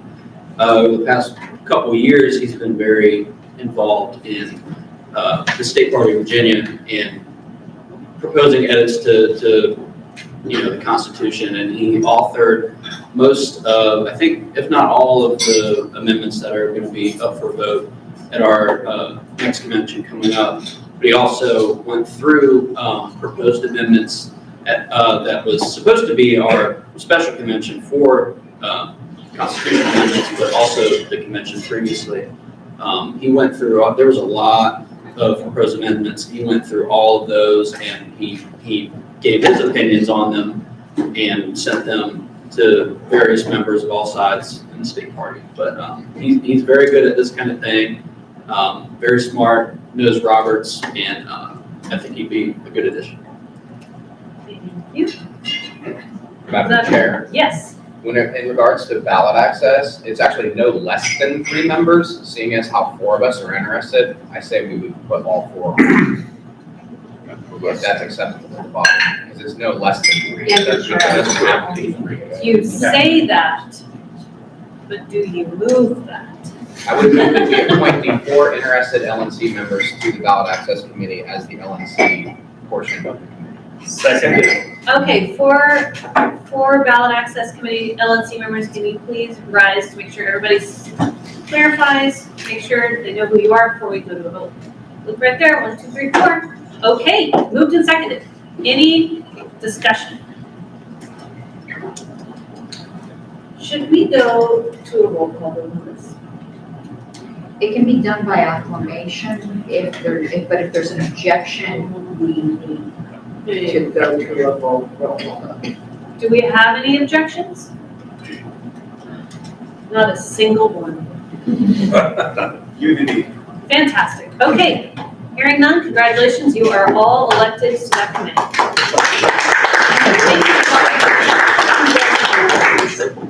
Okay, let's look at our agenda. I am afraid we might not have officially stuck Mr. Oliver Hall's report back on the agenda. Am I wrong? Yeah, where was it? Oh, council's report, it was right after lunch, and because we went to committees, we missed it. So why don't we call Mr. Hall and get a report from him, but it's going to be. You saw he sent his report, it's not in the OneNote because he asked to keep it confidential and was. Because it's about litigation, I mean. We can make it public, but he said it has to be our decision, so it's sent to you all privately. Madam Chair, point of personal privilege. Yes. While we're talking about the agenda, I just wanted to let the Madam Secretary know that item 7F, which is the discussion of the sale of the building, should say Bowen and Ford, not Bowen and Hall. Why do I keep attributing this to you, probably? I just keep wanting to get you in trouble, I got you in You want me to sell trouble on something? social media. He's already got the new location in New Hampshire. Yeah. I'll make sure that's correct in the minutes. We'll get it. I left my luggage at home, that just lets you know what kind of week I'm having. Okay, let's, in the meantime, can you see about getting the agenda back on the screen? Oh, I thought everything was projected. You're fine, fine. There was Oh, title that on was the left. fast. Okay, that was fast. Okay, all right, let's call Mr. Hall. Wait, before we do that, just kidding. All right. I'm not real crazy about discussing litigation out in the open, since a lot of this stuff is still ongoing, and then as soon as you have a question, we're gonna have to go into executive session. Madam Chair, I would move to go into executive session for 2 purposes. First, to hear from Oliver Hall, And then second, to immediately move into that other agenda item we had scheduled for today, which was the New Mexico ballot access and trademark, so that we're not throwing people out twice. And then Don't like pulling the throat. who's gonna remain? So, and remaining in the room would be staff. And with the indulgence and sworn to secrecy, but this is up to the LNC, I am trying to train Mr. Crum on what's going on, but if you all aren't comfortable, because he has a signed NDA. So my motion does include the unofficial assistant secretary and staff, but that is up to you guys. Okay, it's been moved and seconded. Everybody comfortable with that? Any objections? Going once, going twice? Okay, hearing no objections, we're gonna go into executive session. So my apologies to everyone else. Feel free to grab a drink, a piece of candy, whatever, on your way out. The chairs are pretty comfy out there, the hallway and out in the lobby. Madam Chair, Yes. well, the New Mexico part? I don't think so. Okay, then I'll. If you need a call. Yeah, no, I mean, I've got it, I just didn't know. If anything gets wild, we'll do a motion just on including someone else. If we need like information, just to bring it back in. Shall I cut it? Yes, please. Pull it. It is dead. File, our lovely secretary gets the motion ready. But we can call to the agenda. These are the two motions I'm gonna be making.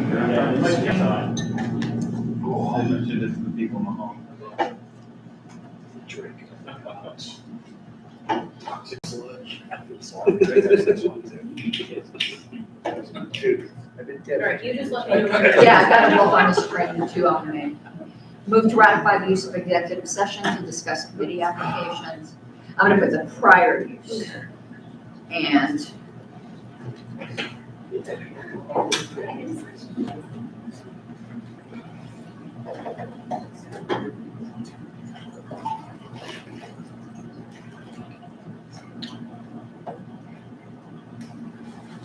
are we losing an hour's sleep tonight? So we gained it. No. No, we're winning. We're getting an extra one. It was such a good time for me. Then why did Matt, a friend of mine on Facebook said, enjoy losing your hour of sleep? Oh, it's for the DST peasants? Your Facebook friends are wrong about daylightsavingstime.com. Yeah, somebody else immediately said game. Okay, It's fall forward. yeah.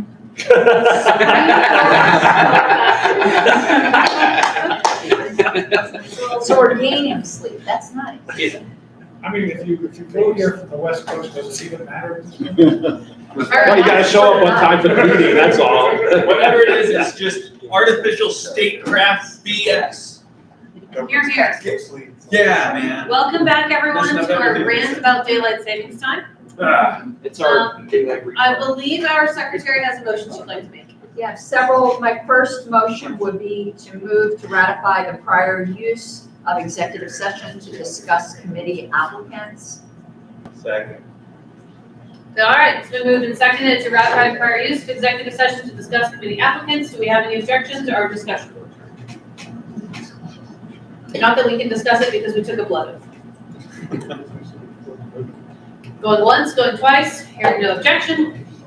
Motion passes, and now we have a second motion. I move to redact the general portion of council's report and release the rest to the public. Second. All right, it's been moved and seconded to redact the general portion of council's report and release the rest to the public. That is all of you lovely people. Any discussion? Any objection? Going once, going twice? All right, motion passes. Fantastic. What was without objection? It's not. I know. It could be both. Why not? Woo! All right. Beehive I would is the really like the slash exclamation. in. We haven't had a I would really single like the beehive. slash in between And so everybody will realize it's without and not woo, but I like woo, but I also like when I put poo, which I think it's a is one more celebration of time. unity every time. Okay, where the heck are we at? Consider New Mexico petition for affiliation. Carlos / Eklund. Okay, I'm gonna pass the floor to you. Let's hear it. I would like to give the honor of making the motion to Mr. Eklund. Oh, He's used to second. yeah, I'm used to Yeah, support roles. we went into discussion. Okay, has everybody reviewed the petition? I know the answer is no.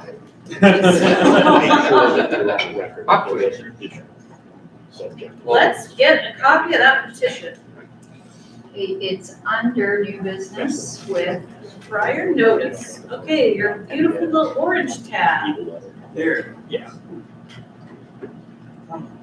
and if you're wondering why it's redacted, is it's personally identifiable information. Yeah. With the state of the party nowadays, I just felt that, you all could move to release an unredacted thing, but I can tell you that the various signers thanked me for doing this. The LNC does have in its possession an unredacted copy. Staff has verified that these are all National Party members residing in New Mexico. There's more than 10 signatures. There's one per page because they did it electronically, but I think we have 18 signatures. So if you keep scrolling down, you'll see all of the various signatures. Okay, So I would like to move that we affiliate with this new party in New Mexico, or political action committee. okay. I think if I could reword it. Yes, this is why I put I wanted that to be the Eklund support. move to accept the petition for affiliation with the Free with the Libertarian Party in New Party of Mexico. All right, All right. I wasn't ready for this. So if you scroll on down in your OneNote, you can see lots of people signed. And I'll second. Okay, let's hear a little bit about the organizing convention. How did that go? It went very well. Okay. About how many people attended? Was it close to, 38 attended. yeah, About 27 were voting members. Okay. How many people do we think participated in the rogue, or the very failed online convention? Which one? That's a the great last one? The most recent. The one that I was That they broke changed the everything. bylaws, that broke everything. There were 15 maybe. Okay, so we've got more Yeah. participation. And people were allowed to participate. Everyone could, yes. Wasn't on dial-up. No, and there was no cursing in the background. No dial-up, no cursing in the background. Okay. You could hear all the people. Okay, everyone could be heard. Were there any controversies during this organizing convention? There was debate over bylaws, but Okay, that was better. that's okay. Debate is okay. No one was tossed out. Okay. The chair made a ruling that actually got overturned by a good body, so it was, Okay. that's actually a good thing when the people feel comfortable. There was a discrepancy, there was somebody who was in whether or not they would allow him to vote. He had owned a home in New Mexico, but because of military issues, he lived part-time in another state or whatever. The chair ruled he was not eligible to vote because his primary residence wasn't New Mexico. The rest of the convention disagreed and said, no, you're punishing our military people. He owns a home in New Yeah, Mexico, it he's allowed to was, vote. his wife was enlisted in the military and they were stationed in another state. But their primary residence is listed, especially with the election commission, in New Mexico. Okay. And therefore. And this was a board member of the former affiliate. So it wasn't somebody even who was friendly to their cause, and they overwhelmingly voted to allow him to vote. Okay, good to know. Okay, so there's a copy of the bylaws here. If you're in your OneNote, it's under new business, it's towards the very bottom. Okay, so these bylaws help by a parliamentarian was given, yes, no? Yes. Or 3. Okay, how many parliamentarians? I helped on their bylaws committee, Sylvia Arrowwood assisted, Richard Brown looked at it, and I think JJ briefly did, but not as much as the rest of us. Okay, so 4 parliamentarians, okay. And then, did members also help from New Mexico? Yeah, there was a bylaws committee. Okay, there was a bylaws committee, I believe Frank Martin was involved. Yes. Yeah. Okay, do we remember anyone else? Lynn Pinedo, I believe, was also involved. Okay, great. How does the new affiliate feel about their candidates? Are they on decent terms with the candidates who are running right now? That never came up, so I don't know. Okay. Did any candidates attend? No. What about Andrew Kennedy? Andrew Kennedy was there. Yes, he was. Isn't he a candidate? Yes, he is. Okay, so we had at least one candidate attend. He ran for an office. but- State level. No, in the Yeah, he ran, organization, I but think he he ran didn't for make it. chair. He's an incumbent, I think, at the county level. And here's what the proviso that we had talked about, the name that came up earlier. It says Article 1 is adopted with the proviso that the party state central committee can amend the party's name with a 2/3 vote if required by law, other legal issues, ballot access, and/or to qualify as a political party in New Mexico. The SCC can also change the party's name to Libertarian Party of New Mexico with same conditions if and legally permitted. If the new name does not contain the words Libertarian or Liberty, approval of the Libertarian National Committee will be required. This change must take place at a properly noticed regular or special meeting. This proviso is not intended to restrict the rights of delegates to amend these bylaws to rename the party to a name of their choosing if properly noticed to be heard at an annual or special convention. Okay. Does anybody else have any questions? I've tried to ask as many questions as I can think of so that everybody has information. Yes, Mr. Elliott. What's the process for them becoming an official political party rather than a PAC? That was all discussed previously. Oh, sorry, I missed that. But it was also discussed at the organizing convention. It's pretty public. To become a minor political party, you have to get a certain number of petition signatures. It's not onerous. I mean, it's not super easy, but it's not terribly onerous. I guess I was worried about, when we get the clash, how Yeah. that's gonna work. Yeah, it has to be petitioned. That part. So that's pretty perfunctory. Okay. Yeah. I Okay. don't want to revisit anything. Yeah. Understood. You know what I mean. I'm done. Okay. Okay, we are, any other questions that are not executive session related? I was just wondering, your opinion is mechanically, with the new bylaws submitted, does the party generally function like the previous party as far as its committee compositions, how it does business, how it, membership levels and so forth, whether or not there's anything massively different? These bylaws are completely different. I have to just, honestly, I thought the prior governing documents were terrible. And it's nothing to do with the board or anything. They've existed throughout time. Who knows who wrote them? They modeled a lot of these bylaws off the Libertarian Party of Colorado's bylaws, who at one time, back when Nick Sarwark was chair, there was a review done by, I believe, Richard Brown and Nick of all of the affiliates' bylaws, and one of the top 5 was Colorado. So they wanted to model it after another Western state that had good bylaws and good bylaws committee, but they tailored it to meet their needs. But it is a completely different structure than their old bylaws, and in my opinion, way more functional. Okay, good question. Any other questions? Everybody's doing good. And I just wanted to say that they crafted and recrafted the bylaws with considerations of making sure that their membership's rights were taken into consideration. They weren't going to be able to do things at special conventions that might disenfranchise their members. All that sort of stuff was taken into account. And I was very happy with their level of maturity and care. And they have a judicial committee that's not composed of the board members that are being appealed, which is always a good thing. Yes. Okay, Oh, and by the way, all the term members of the people elected in the organizing convention expire in March. They very much consider themselves an interim board until they can have a full, real, regular, in-person convention. Everyone's up for reelection. Yes. okay. I think we are gonna go to a vote if that's it. Should we do a roll call vote? On this particular thing, even without objection, I think we should.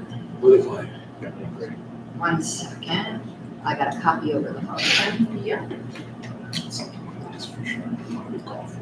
Okay, so you can find me to see how I vote. So I got my first tab here in order to vote, motion text. Moved by.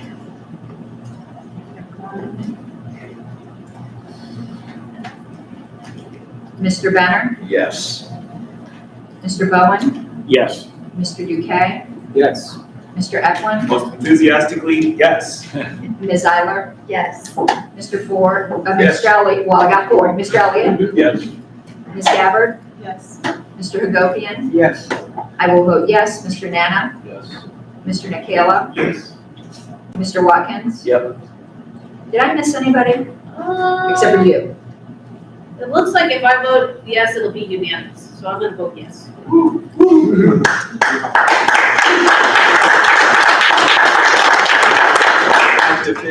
Thank you, everyone, and thank you to everybody in New Mexico who worked really hard on that.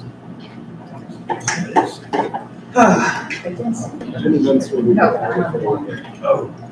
There's a sigh of relief over there. Huh? I said that was a sigh of relief over there. Back to the agenda. Unanimous. Okay, the next item on our agenda is the status of Razor's Edge migration. Mr. Nana, and I believe you're also gonna pull Ken Molmena. Yeah. Okay, so you gentlemen, please take the floor whenever you're ready. You got the report handy somewhere you can project it? No. My copy's on my phone. It's in the OneNote, actually. Is it in the OneNote? Did you ever send it to me to send to Karen? I can't remember. There was what you're secretary snapshots. I mean, really, all I want to do today, more than anything, is just give you an update on where we are on migration. This body voted to do that. We're working on it. We are approximately 3/4 of the way through, roughly. Where we ran into some delays, they weren't significant. Only on the 1st of November did we stop putting data into Razor's Edge. So it's difficult to move data out of Razor's Edge while data is still going into Razor's Edge. And so November 1st was decided as D-Day, no more. I believe that was in parts that operations would have reports to give you today that they knew would work and, for this meeting. So where we are right now, contacts, we have all the base contact information for everyone through October 24th of this year, so going back all the way in time. We have contributions for everything from the end of 2020 going back in time.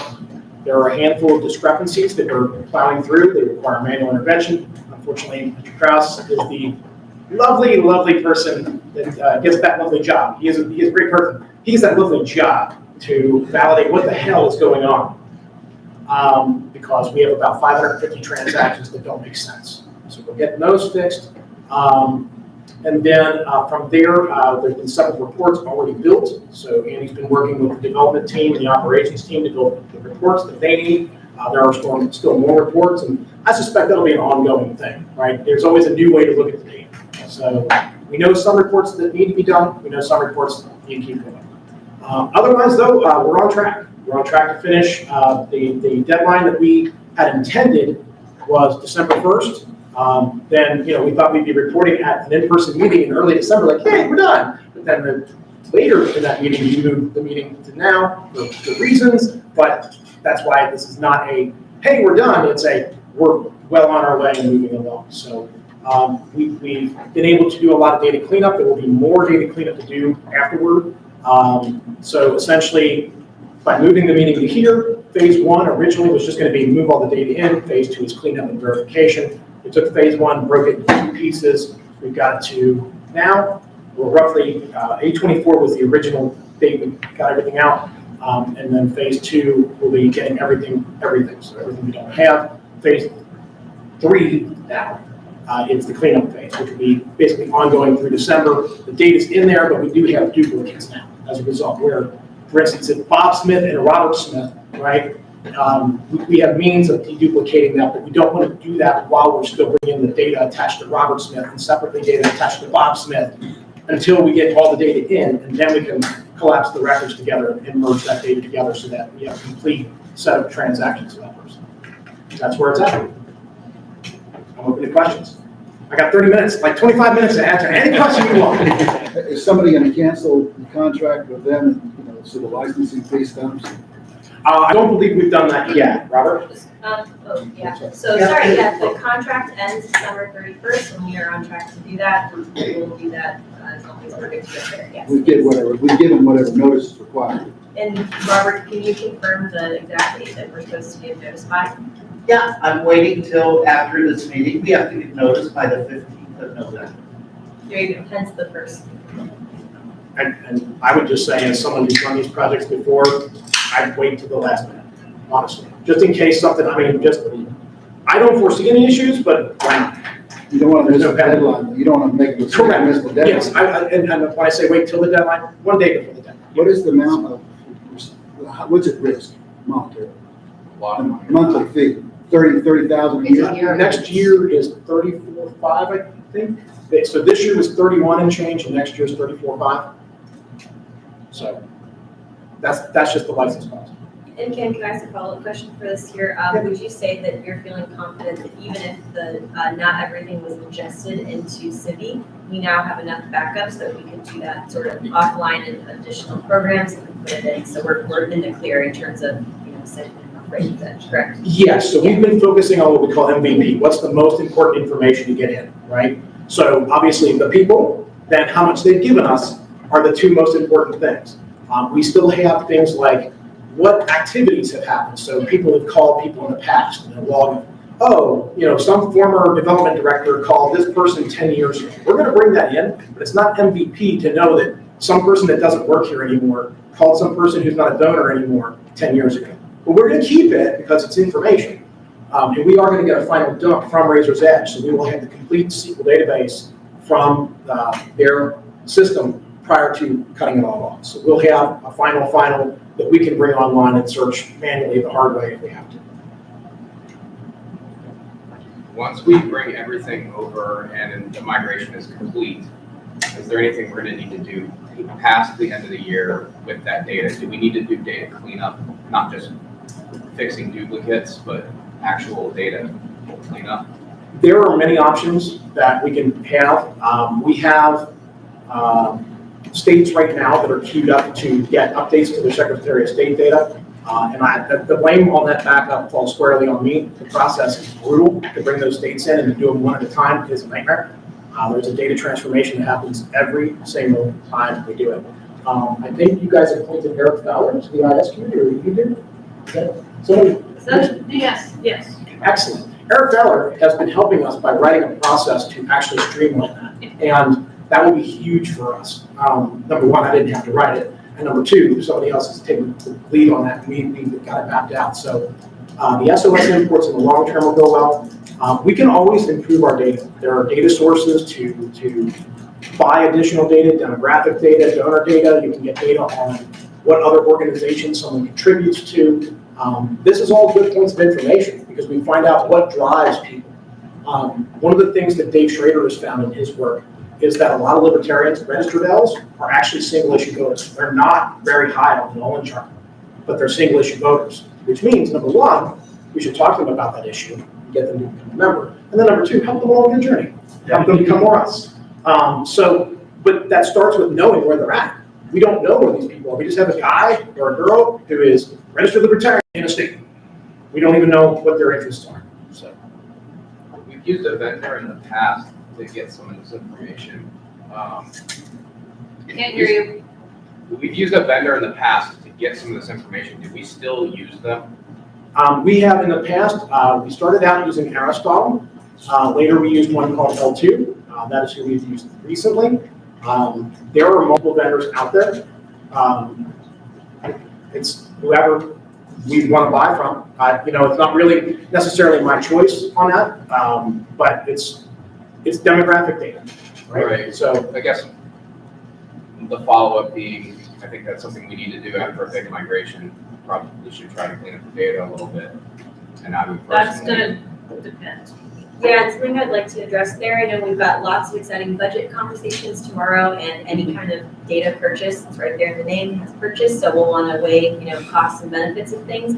A lot of demographic data not only helps our overall information systems, it also helps a lot of this committee's objectives around marketing. So market research and how we talk to people and how we target them and how we track attribution, how everything's working in growth. So we'll want to compare it not only to the stream of CRM, but also all the other things in development and growth and comms. Yeah, so just keep it there. any other questions? Yeah, can you, or someone, refresh the board's memory about what how much we allotted at the last meeting? And can someone give us just an indication, are we under budget, are we over budget? And we may be talking about this tomorrow, but will the committee or staff be requesting more funds? Wait, hold on. Are you asking if they're gonna request more funds? I'm asking both. Where are we at right now in terms of what was used? That's probably a question for tomorrow. Okay, that's fine. I have no issue with that. And I'm assuming, the second part of my question, I assume that would be, an issue for tomorrow. I thought maybe we could get a report today about that. Answering generically, I don't think the last meeting we requested any funds. No funds were allotted last No. time. Yeah. Okay, So all right, what we're allotting is staff time, right, which does cost money. right, yeah, But okay. we are allotting, in the one report, we have a chart of how much we've actually saved doing this internally versus how much it would have cost in the market, and then also when we moved to Razor's Edge, how much that cost in today's dollars. Yikes, that was a lot. So that might provide some insight there. And then other than that, look, like any project, the more money you spend on it, the more you want to do with it, the more costs in some way, right? So it's really a matter of priorities for this board and staff to decide what has priorities. I'm mostly focused at this point on just getting so many hours on this. Focused on getting this job done so I get my life back, because it's a lot of work. But it's good work, and we're going to have better data. Our states that are on board will have better data. Even the states that are not on board will have better access to their data. So long term, Robert used to send out a data dump in an Excel spreadsheet to states, right? We want to get rid of that because, first of all, sending PII through the mail is really bad. And we've switched to using encrypted and great and whatever, but it's still a danger, it's still a risk. You don't send Excel files to email. Instead, we're going to have it so that the states, even if they're not on the system, can log in and download their own.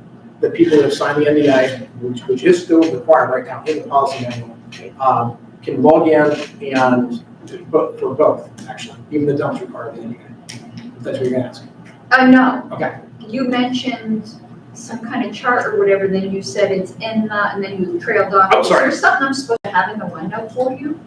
It should be in the. Yeah, so just to give a quick update there, tomorrow we are giving all kinds of updates with staff reports, and we have for kind of a new approach or novel approach to this, we're doing a cohesive staff report and giving it all those updates at that time. And so I know with a lot of the Razor's Edge migration, there's a bit of independent content there. We want to make sure it's all So done. when will I have that? We'll have it to you tomorrow. Okay, Yeah, I just yeah. wanted to make sure I didn't miss anything. Yeah, absolutely. And by the way, thank you to the committee on that. I know we have a couple of team members who are up in the air right now, and so literally, so thank you for the patience there. Are they literally in the air now? Because that's an improvement. Unfortunately, no longer able to attend. Nonetheless, we can move on there, but yes, thank you. Okay, so my question was a little bit premature. Yeah, but we are, and I don't remember what the numbers are. We calculated how much, we know, and that actually probably should be ES, but whatever, how much Robert and Andy cost. Right, okay. I kind of remember because I may have been here 6 months ago, assuming nothing has changed. Right. And of course, I'm charging zero for my time, so. Okay, 1 second, we got a question from Robert Krause. I just have an answer that falls under the admin budget, which we're currently, I believe, below budget on. Okay. And also partially compensation, which we're also currently running a little bit below budget. So we're fine. All right, thank you. Any other questions about the migration?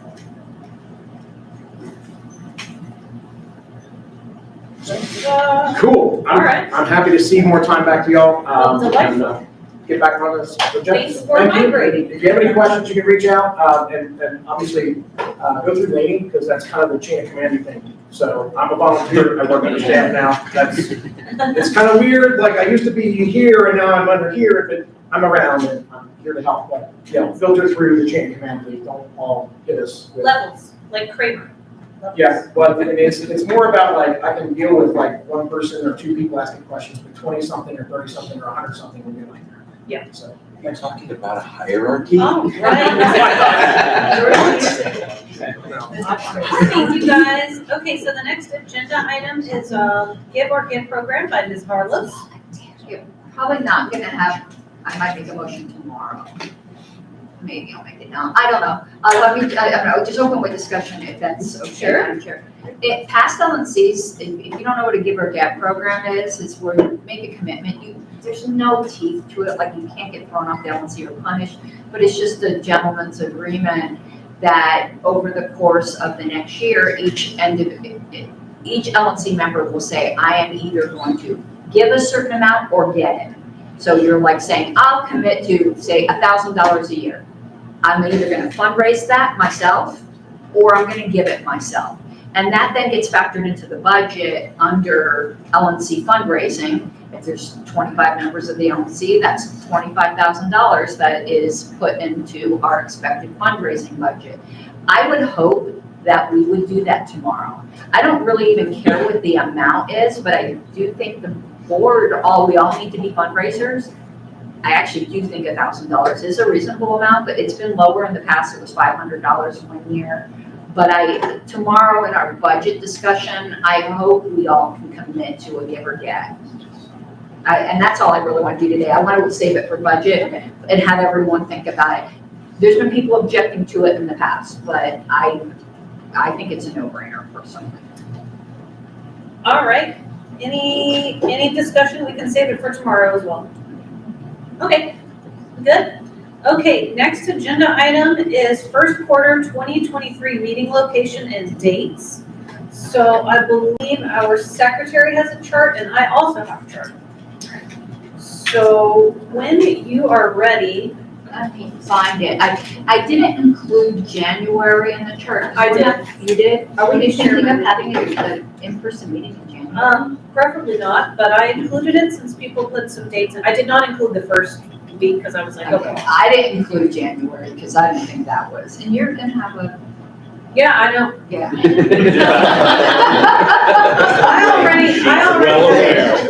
I already have one request. I'm not. I included February, March, but there's been a couple emails since I've updated this. Okay, so there have been a couple of emails. I'm trying to make this smaller and it's not wanting to do so for me, so. Okay, so Ms. Eiler's got hers listed and Robley has his listed. I'm sorry? As of today, we've had updates from Donovan Hanson. And what were yours, Donovan? The January 23rd, I'll be out the week of January 23rd. Let's just put the last week of January. Yeah, I don't have to column for January. Because we're not gonna have another in-person meeting in January, it's only 2 months away. November, December, end of January. I mean, I agree, but I can't do end of January, I'm gonna be in New Hampshire. okay, all right, well, if we get to January, we'll get to it. So, okay, so yeah, if we don't die of nuclear war, we'll argue about January, fingers crossed. Wouldn't that be tragic if the world exploded the day before our peace rally? February 17th through 19th, Ms. Eiler has listed, February 11th through 12th, Joshua Clark. Give me, Ms. Ivers against February. 17th through 19th, that's the California Convention. Okay, and. You're putting February and March. Oh, February, there. I have them actually listed out weekend by weekend. Okay, overachiever. Well, just because it was a chart and it was easier to see with X's. What was the, after Carrie, you did? Joshua Clark is unavailable February 11th through 12th. I got that. Okay, January 27th through 29th, nope, not listing that one. And then Robley also listed January 27th. Yeah, because that's, Okay. Okay, so we're looking at February and March. So, Madam Chair, Yes. am I to assume that as of this moment, you have on your chart weekends that everyone's available? Well, I No, I have was- every weekend listed, weekend by weekend, with an X next to everybody's name who's not available those weekends. I'm gonna say something unpopular, I know Yes. that's so unusual.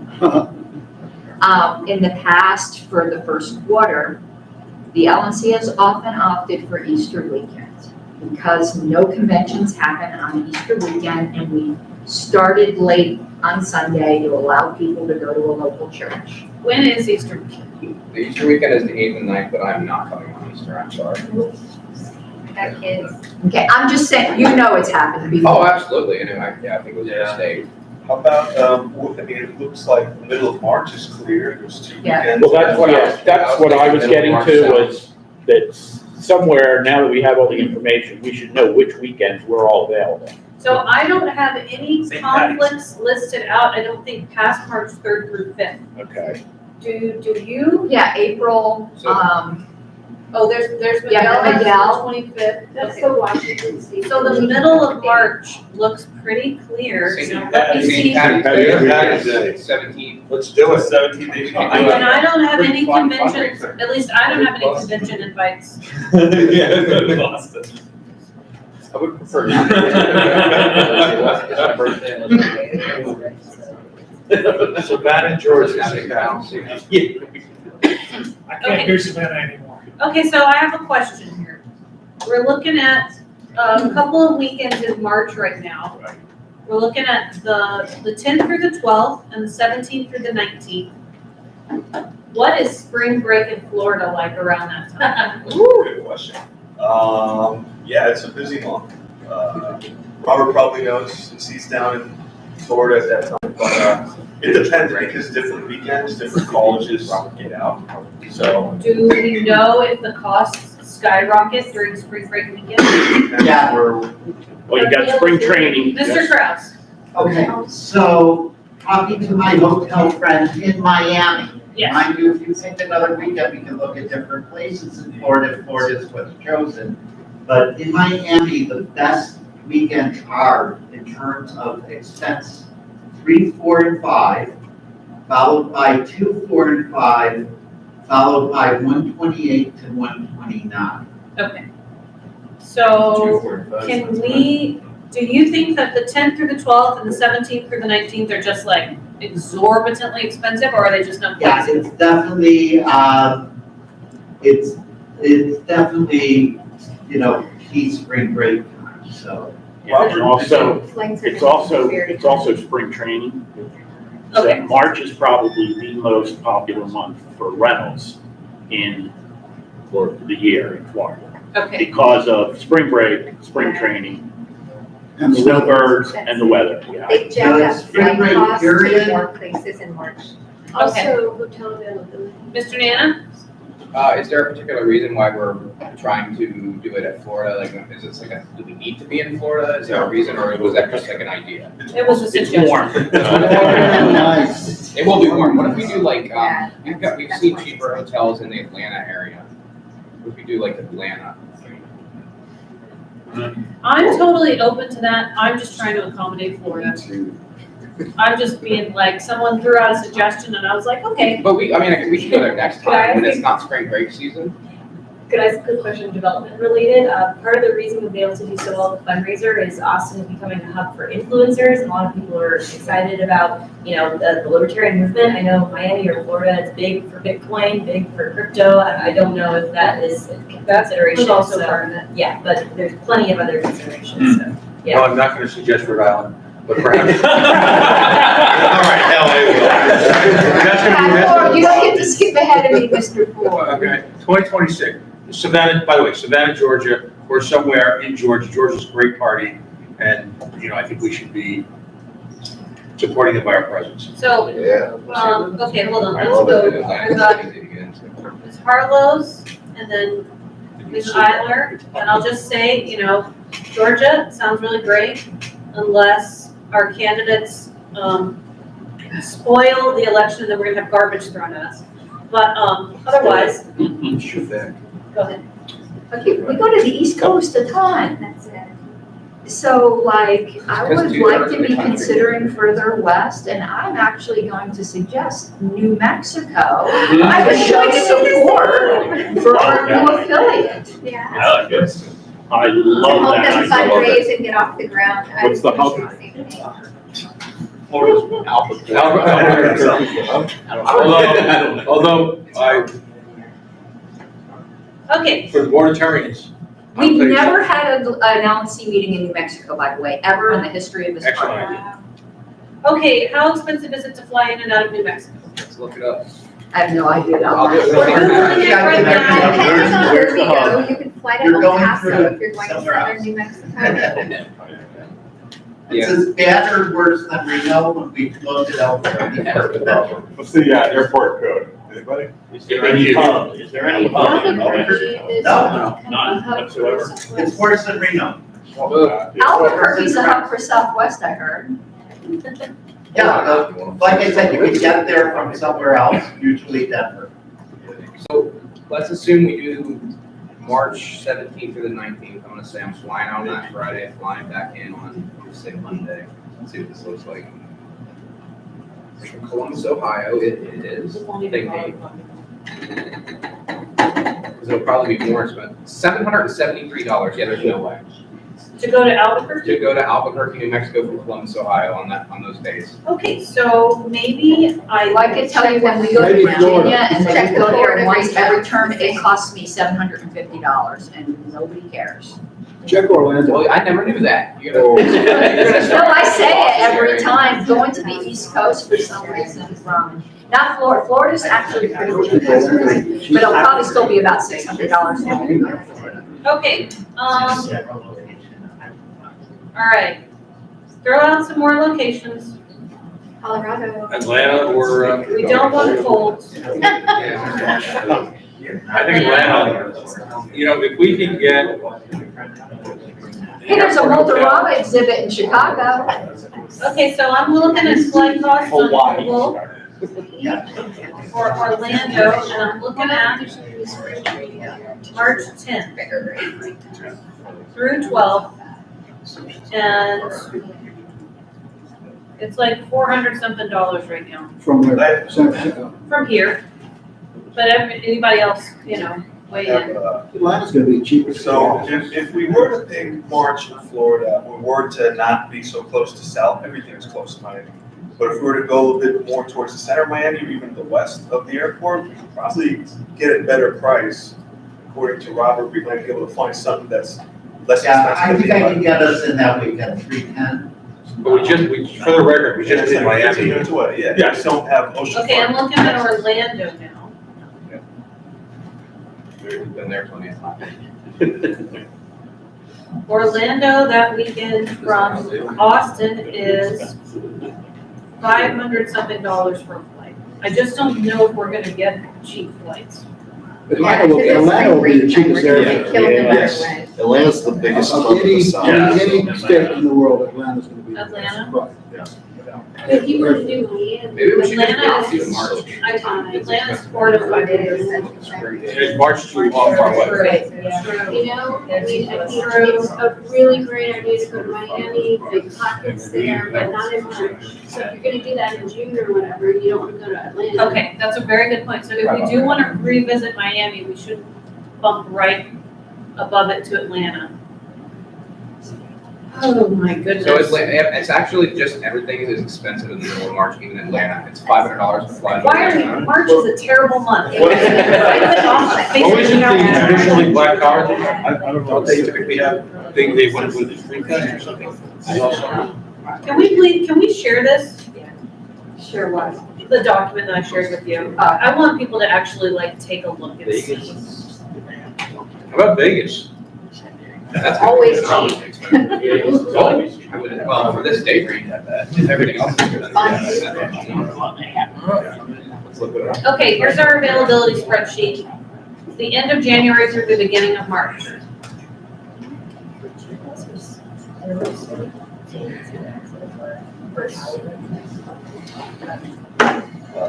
February 26th, I'm open, I don't know what this is. Really? Yeah. All right. It's April, I don't. All right, I'm pulling your X off then. Okay? Yeah, it's an easy drive for him too. You pull my Rufus X. Hold on. You keep going. Okay, Still. But okay, so, I'm not. I don't think you delete these. Michaela's still next. Oh my God, that's quite an oh interesting. yeah, sorry, that's me typing with my right pinky while I was doing something else. There you go. Everybody's name is like jacked up. Has anyone checked Providence? I mean, I'm just saying. It's a southwest. No one wants to. Yeah, it's a southwest. Checked and rejected, sorry. Alright, so here's the situation. It looks like the end of February is the most available, but my Rufo is not available. We can't do that to March. What's going on the 4th and 5th? All right, so like first match number. Oklahoma Convention. Yeah, that's kind of the point. Providence has the cheap. Providence is the cheapest flight. From where? Sorry. Vegas. There's a all-you-can-eat lobster seafood buffet, $125 price. All right? There's more ways to sin in Rhode Island than anywhere in America. Not kidding. Okay? All right? It's the birthplace of the American Revolution, the birthplace of religious freedom. It's all within a mile square. You don't have to rent a car. There's free transfers from the airport, and I promise I'll work through it because it'll be a great preface to the 2026. Yeah, Vegas is a great airport. And it's a great airport. There's Amtrak goes there. It's all. I'm on board. Okay, so. I'll make it work. Okay, so let's do this by the dates that people are actually available. Yeah. Let's focus on this first. Does that make sense? Yeah, let's get a date locked in. and then Let's find look a at place dates. that makes sense.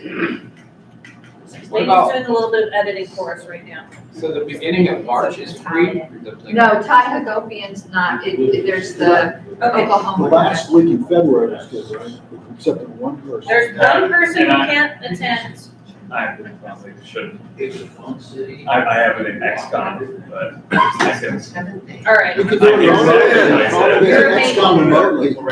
Okay. Yeah, I guess it'll be Sunday night. Yeah. Okay, guys, like, here's the elephant. Okay. The elephant in the room right now is that Mike Rufo can't attend February 24th through 26th. Well, isn't he technically kicked off the board right now anyhow? Via Apple. Can we exempt him in our motion to help him out? No. Can we just reinstate him after that meeting then? Yeah. If we No, reinstate him- I'm not doing this anymore. Yeah. Like this, So this is, Well, there's somebody. Why, Okay, but- do we know why he had to, I mean, I hate to be that there was person. an email that was He sent. sent an epistle. very long email. Okay. I think February is too soon. And like normally our first quarter meeting is March or April. Like February is awful early. We're a month early. We've got That's true. all of November in front of us practically without a week. Then we've got December, then we've got January, then we've got almost all of February. That puts us at like 3.5 to close to 4 months. Yeah. So I'm not trying to throw anybody under the bus, but we need to have a realistic conversation about who is available when. Now, if I have to skip the California convention, I'm gonna feel really crappy, but I'll do it because this is the commitment I made. Yeah. The issue is that looking here, there are 2 other people who are also slated to attend. March 3rd through 5th, we're only missing 1 person, but that's our treasurer. February 10th through 12th, now we're getting kind of early and we're missing 2 people. Who are we missing March 10th through? Mike Rufo, He's not March. I'm sorry, I'm looking at February 10th through 12th. I don't see anyone missing March 10th through 12th. February 10th through 12th. I'm looking at February. February 10th through 12th, we're gonna miss Joshua Clark, the alternate, and we're gonna miss Mike Rufo. And that would be the second as well. And that would be his second. And while I don't have a definite conflict, you know, missing time off from work, I don't know it will be, but I'm gonna be at the New Hampshire convention already, and then asking for another day off 2 weeks later could be an issue. Okay. So we're looking at right now, realistically, February 24th through 26th, or really expensive dates in March. I'd say we just do the end of February. Yeah. I mean, it sucks for Mr. Rufo, but like. I'm not voting for that. I know I could be outvoted, I'm just saying I'm not voting for that. It's uncomfortable. It's all uncomfortable. We're just gonna have to figure it out. May I? Yes. All right, so we're talking about either the end of February or the second week of March, which is not gonna make that much of a difference in my opinion. Therefore, and the fact that Mr. Rufo has given us his information, and he's doing everything in his power to do that, I don't see why we should do the end of February when we can do the second week in March. The second week in March is expensive, but it's expensive for Florida. There's gotta be other areas. we can It's go to. expensive almost everywhere. Yeah, it is. But this is the reality. Right, but we should be able to find, Yeah, so I think you're on the right track. Please pick a date. Afterwards, what I would suggest is you pick 2 or 3 cities, and I can give you options in all of those, and then you can make an informed decision. I could probably get you pricing within 2 weeks. Can you just recommend the cheapest place to fly in March? Also, Providence, Rhode It's Island. not- Like 13 different cities. The end of February was like $300 19 from Providence, Rhode Island, it's under versus $600 or $400. $800. Because it's a tiny airport, it's supplemented. by- It's not a tiny airport. Why do you say it's a tiny airport? All right, hold on. I want to know, I'm facing geographic racism here. Okay. Guys, settle down. I heard 2 things. I heard Providence, Rhode Island, and I heard something else. Can we revisit the end of January? I think that's too soon. Hold on. What was the other city? No. Atlanta. Tulsa, Oklahoma. No, Atlanta is a lot. Tulsa's not gonna be cheap. Madam That was a Chair, joke. may I Okay. finish my thought? Yes. The other thing was, keep in mind, we meet monthly. There's a lot we can do in between now and actually meeting in person. As much as I like to meet everybody in person, these are a lot more fun than monthly Zoom meetings, but we can get business done. So I don't think we're in any particular hurry to be together again, other than it is a great way to do business. That's fine. I'm willing to do it. I'm gonna have a newborn baby and I'm willing to do it. And it was, I understand it's more expensive in March, but I also don't think we should go, it's worth throwing an LNC member under the bus. I agree. Because we signed up for this, which included expenses, and I'm super uncomfortable about going, well, you know, screw Mr. Rufo, it's too expensive in March. No, if there's a weekend we're all available, Exactly. I think we have the moral That's the obligation weekend we pick have that to do it. weekend. I agree. We find Okay. the cheapest way and the best place to do it. I totally agree with you. Were you serious about Chicago? Oh my Yeah. gosh, how like $700? I'm from Chicago. There's a Moldorama exhibit in Chicago, baby. I'm from Chicago. Hey, so do the 24th Drive down from Boston, that's my best way. Okay, so I was just not willing to throw him under the bus. Yeah. Oh, hey. So that's Oh. 24th in Miami, Rufo can make it, and it's not their spring break. February 24th. But we've February done, 24th in Miami. but we've everyone's- done Miami, we've done Florida, so, I mean, I love Providence this. is out. Why is Providence out? You can find the boss. Providence is out in February. It's not gonna We're happen. not going. We'll do it both. Oh, in February, Not yeah. doing it in February. Yeah. We could get stuck there for a week. Yeah, exactly. We've already had people miss flights today. Miami is warm. Could I ask a question to Mr. Benner and Mr. Michaela?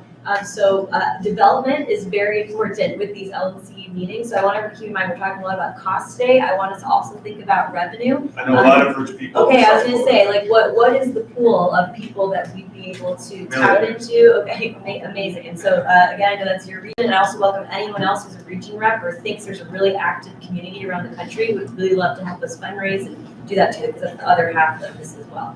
Does anyone else have any points around Miami? I'll get you one thing that we never get. at the LNC meeting, which is media. All right, do we want to pair it with the opportunity to go on localized version of major network media? I'll get us in the newspaper, that's right for it. So I mean, it's, again, all the kidding aside, I would love to have it included, only because it's a phenomenal place and it will be less expensive. If it's not, then we don't do it. I'll work with Robert over the next week or two to provide a bid, if you will. Let's bid out the next meeting. I'm up for it. And we don't do much in the Northeast. So, and quite frankly, not doing much in the Northeast comes at great expense. Oh my God. I am flying to Providence, Rhode Island, for $400 a one way. No, you're flying to Boston and you take your car down. I have to bring all kinds of equipment and stuff. When you add in luggage, look, listen, whatever the board votes for, I guess, whatever. But you guys, somebody was like, Albuquerque is too expensive from wherever. To the East Coast, once you start going west, if you pick Miami, then you're saying $600 is fine for everybody who's coming from the west. 3 in a row. Right, it keeps being on the East Coast. Those of us who are more towards the West Coast are tired of paying $600 and something. I'm still all for New Mexico. I'm all about New Mexico. I'm telling you, that's where I'm at. Okay. Can I make a suggestion? Why don't we come up with a handful in the next week, a handful of proposals, and let's all work with Robert and shop it. And I love the idea of New Mexico, by the way, Karen. I think that's a phenomenal, it's a great endorsement. We can figure out a way to do it. Okay, I need a motion. And that motion can be for bids, competition, whatever. I'd like to make a motion that we take the next 10 days to seek competitive bids and packages for purposes of hosting the next LNC on a date certain. That's what we all have to agree is a date certain. All right, so I'm gonna say that February 24th is the best day. That's a day? Yeah. Can I ask a question? Stephen, can Mr. Rufo make the meeting in Yes. Miami, or can he make it anywhere? Anywhere in Florida. Okay, that's what I thought. Okay. Do I have a second on my motion? We gotta just do it. We need to just do The it. date in March, was that the weekend of the 10th or the weekend of the 17th? It was like 10, but I didn't, okay, so hold on, so Pat Ford was in the middle of making the motion. And it was motion that we take the next 10 days to see bids and packages on a date certain, and we need that date, right? Yeah. Right. Okay, so what is that date? February 24th through the 26th. February 24th? That's okay, just might look up, February 26th. Rufo in Florida. Is that it? Motion that we take the next 10 days to see bids and packages on a date certain, February 24th. We have a weekend where everybody, can. It's been moved. Next March 10th. It's gonna need a First weekend, second. Everybody can attend. And if we don't have a second, that's okay, but I'll second it. Okay. It's been moved and seconded that we take the next 10 days to see bids and packages on a date certain, which is February 24th through 26th. Objection. Objection. 2 objections. Okay, state your objection. My objection, I've stated before, we have a date where everybody can make this meeting. It's March 10th, it's the next weekend everybody can make it. Okay. It's 2 weeks later than the 24th, or the last weekend in February, whatever that is. We are disenfranchising Mr. Rufo for a matter of 2 weeks. I will strenuously object to this motion. We are only disenfranchising him if we don't have that meeting in Florida. Correct. Just letting everybody know. Okay. That is, So he can make it if we do Florida the 24th through the 26th. yes, he can. Correct. So let's just lock in Florida and tell the staff to look at everything in Florida. Either way, okay, Karen, here's the No, problem. I'm raising my hand, I'm not doing crosstalk. Okay. For once we have a contentious motion, it's kind of refreshing. It is. We haven't had this much fun since the last iteration of the Okay. committee. Ms. Harless? Okay, we keep going to the East Coast. Okay, while I argued passionately before for not disenfranchising Mr. Rufo, I also don't think one LNC member can dictate the location. That is, he might as well be considered unavailable. You can't say, oh, I'm only available at this latitude and longitude. No, that's unreasonable for the rest of us. March 10th and 12th, is where we have no restrictions on location and everyone's available. So if this motion gets voted down, I am going to be moving from March 10th through 12th, or whatever that weekend is. Well, Okay, hold on. Here. all right, so I didn't put this in writing, but, I am the chair of my local party. I'm doing presentations on the fourth weekend of each month. I can, cancel it. I would prefer not to. So I can do the March 10th date, which is what my, normal business meeting is. And I can ask for people to move that, but I'm committed to making it one way or the other, but I would prefer to do the March dates. Okay. Mr. Ford. The motion on the floor does not specify a particular date. Yeah, it does. Yes, it Yes, it Okay, did. are we, It did. 24th through 26th. okay, so does that make more sense to keep the current motion, which simply change the date? We could amend Can So we amend the motion? it's gonna depend. So, because it's gonna make sense to some people and not to others. But can he, You can move to amend. I'll move to amend to any date that we've all agreed on. If in fact, Rich, what's the date that everybody can make? March 10th? Right, can Mr. Rufo make it anywhere on March 10th? I believe he can. I believe so. Yeah. Okay, so then it's just become, then if we make the date, March 10th, and then we put it out to bid in the manner which I described, we've got 10 days to come up with a proposal. We're all homers, right? So we're all gonna go, do something. And again, for the record, I love the idea of New Mexico. So in fact, New Mexico has been working on the 10th. How did the information? What was the conflict on March 17th? I don't believe there was a conflict, it was just more expensive. There is no conflict. There is no conflict. So here's a couple of things that we're trying to consider. Yeah, because Let me just lay it all out so you can all mull it over, right? My group was availability. The cost of flying to Florida in March.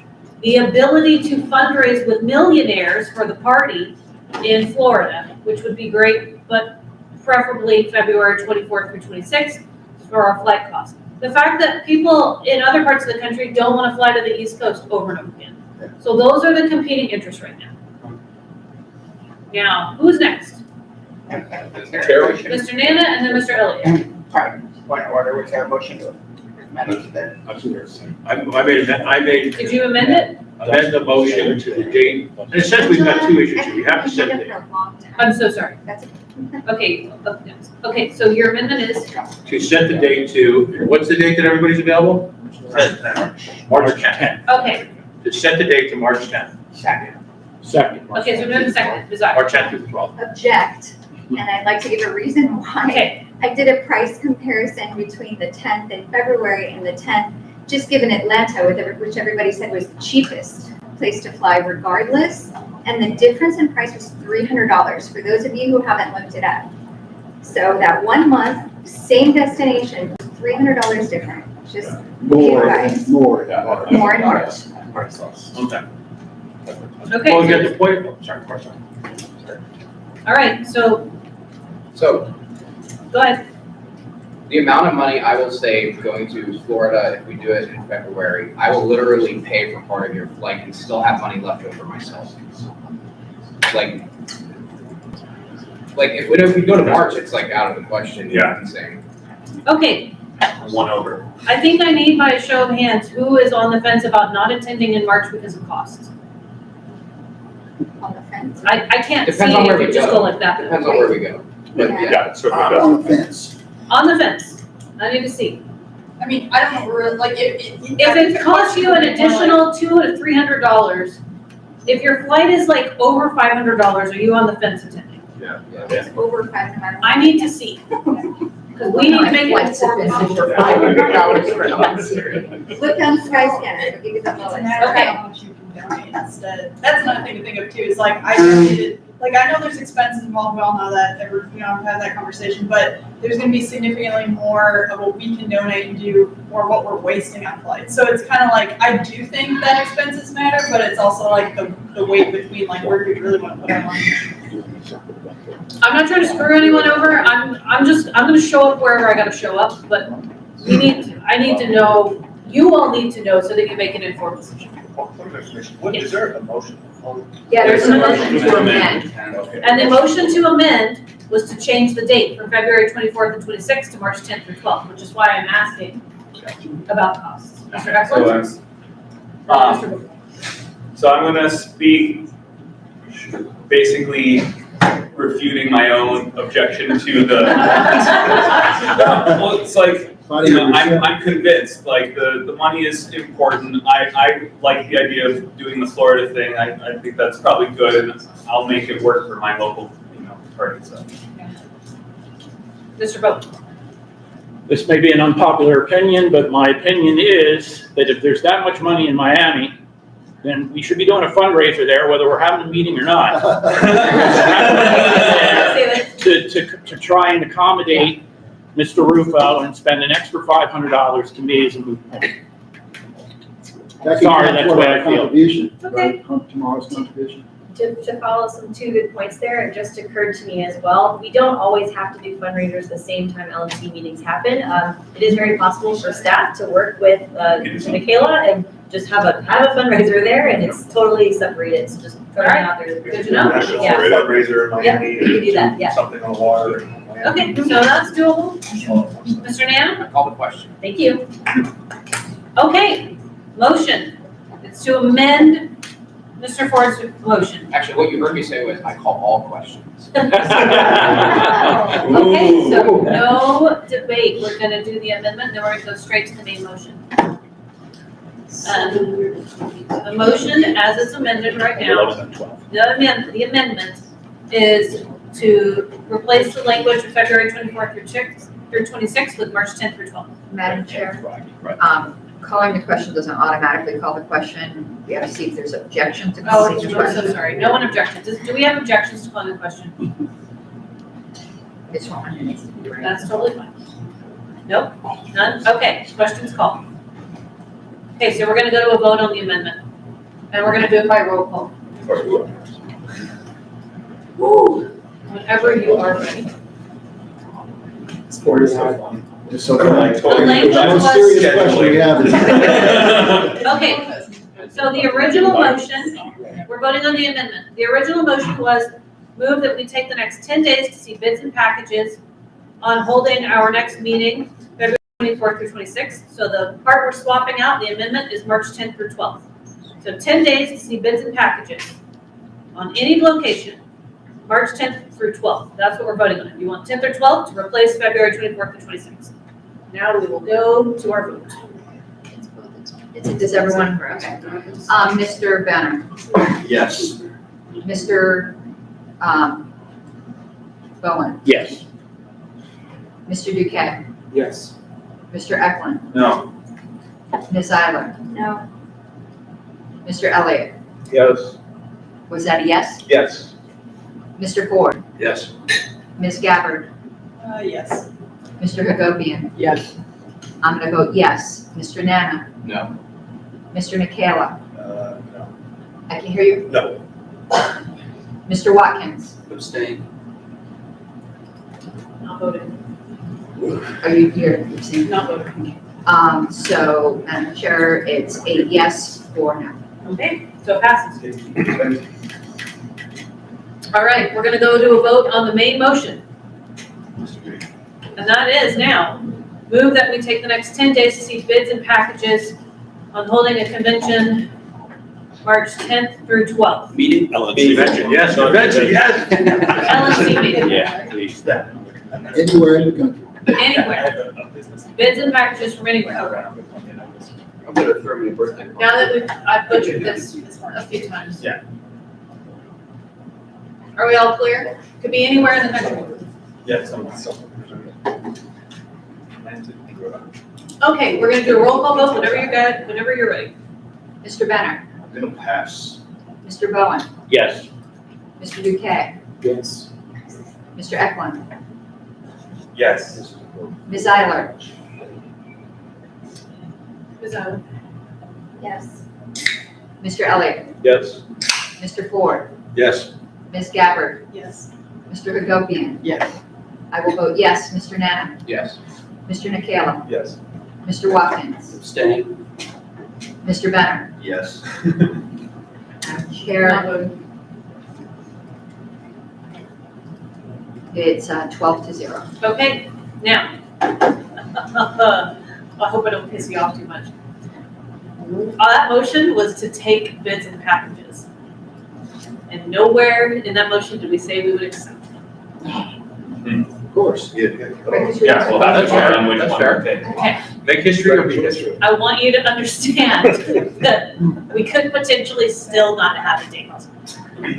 I don't want that to happen, but I'm just letting you know.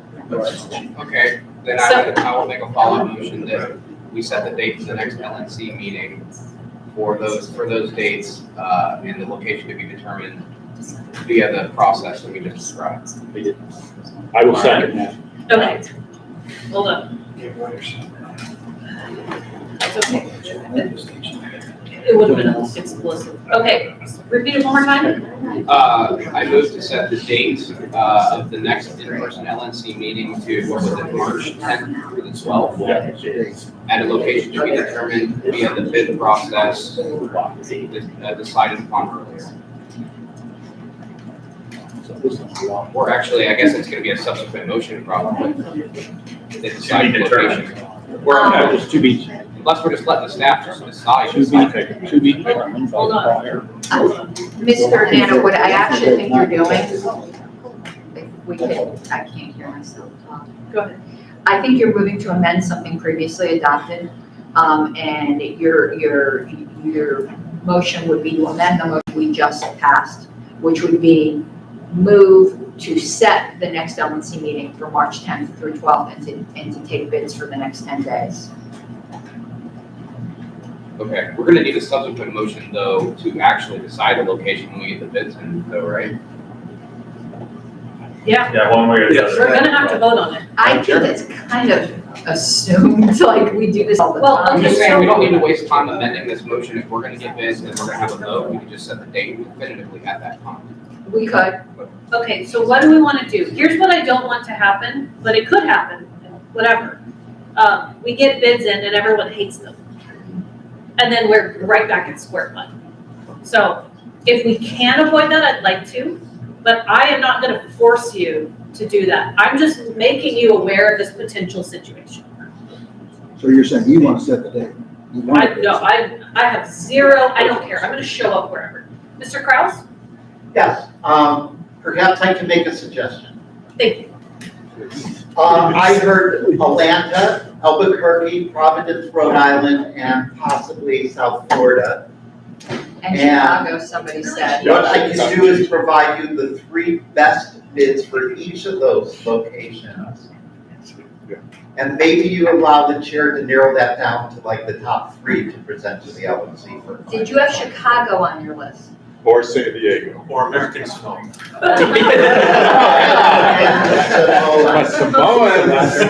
Mr. Ford. Let's go. One of the purposes, I think, and we're limiting this to 10 days intentionally, because folks are either gonna do this or not. But I think it's interesting, if you will, and hopefully not overly complicating to literally our hero over here, that each individual person who wants to engage, I'm gonna engage, I'm gonna go out to our status tourist bureau this week and try and work a deal. So I think it's almost fun for all of us who want to present our city, our homers, to go out there and work a deal to give to again, the master here. Mr. Kraus, the master? The master will provide you our standard RFP. I'll put it up there on the list. And you all can take it where you want. It will go from there. And I'll just plug it into a workbook like we do with the convention committee when we select the location. And then you all can decide what you might want to do next. Do we want to just find it out on the internet? Yeah. Maybe, Arm wrestle. maybe we put it up there with a donation page and people could actually vote with their money.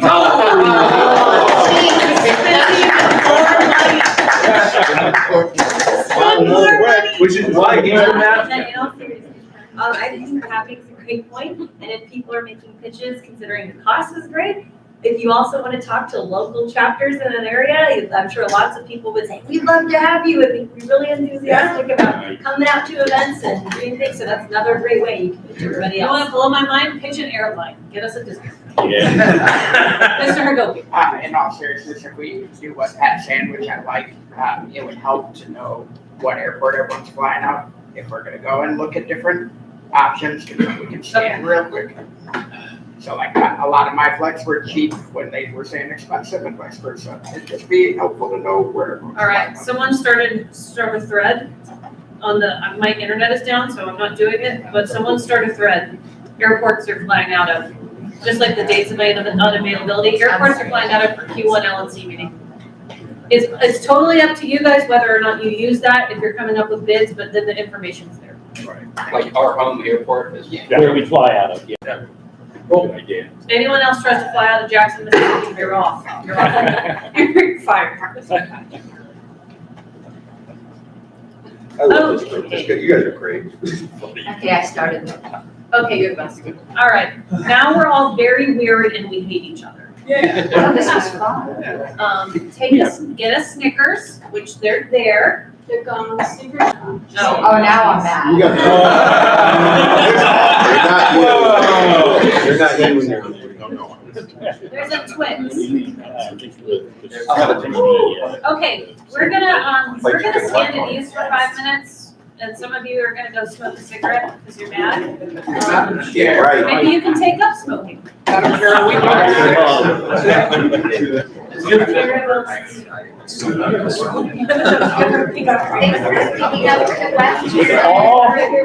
problems in this world, we are arguing over the next meeting. I love it. They're all aligned on ideology, but.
Yes. What's because it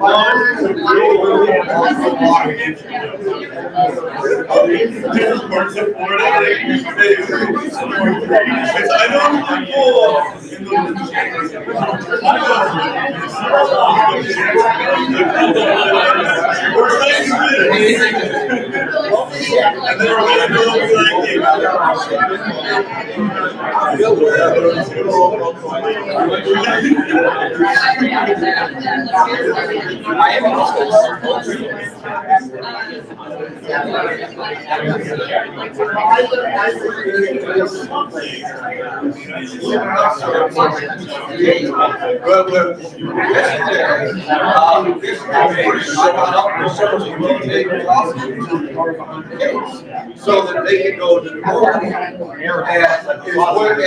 they had a big.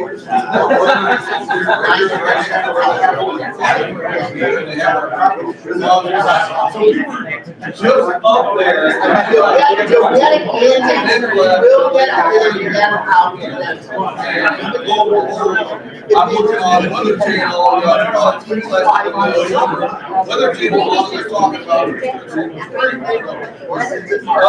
I was just there. Well,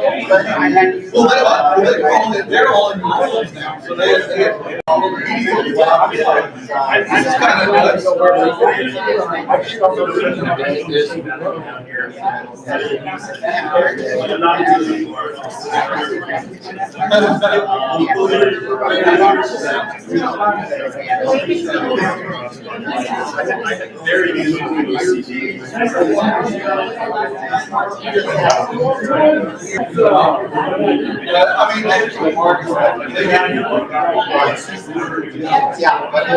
Yeah, but don't want to go that.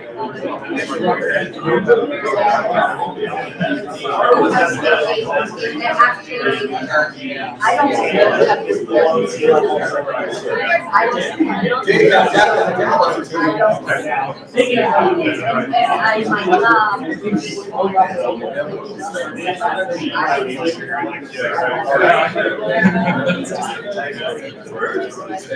yeah, no.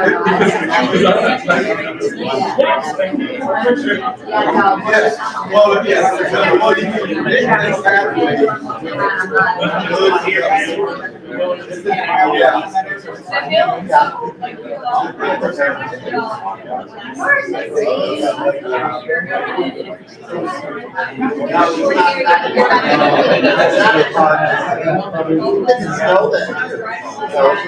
What's very rare, not very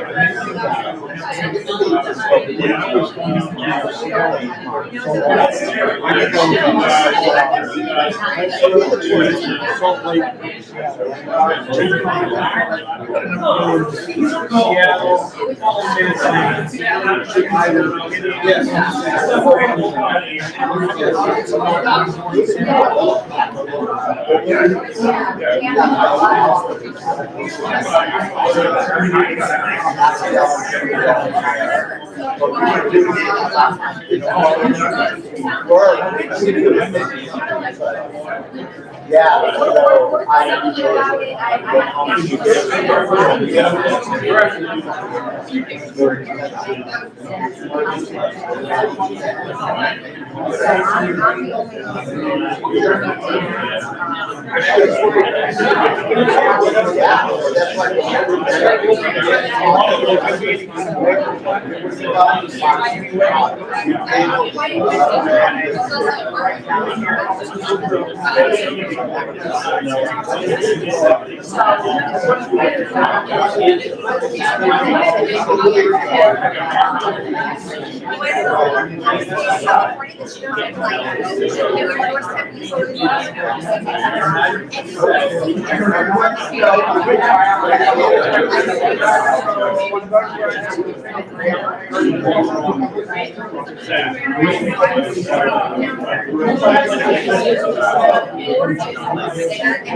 I got my house.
Starting early.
Let's start winding it down. Let's start winding it down. We just had a very contentious vote.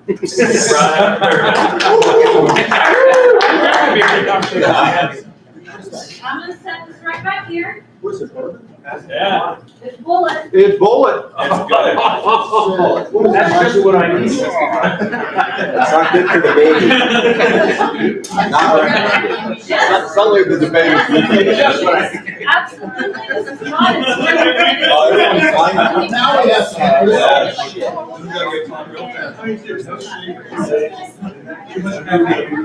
No shame. Pour yourself a shot. Yes. Right back there.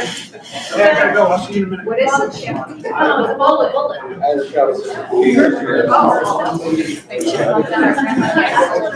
I suppose for medicinal reasons. I looked up, you couldn't see it. Yeah. Although There are a lot of food out there. No trace on the plate. No, I don't like heresy. No, that's heresy. Are you a bourbon lover? Yeah, I am.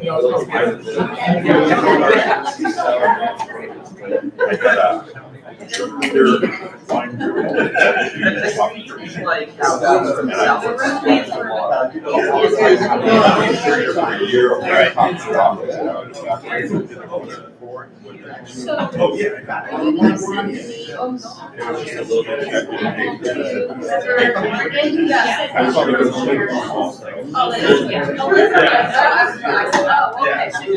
I like the, I just like I might also have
Alright, are we almost ready for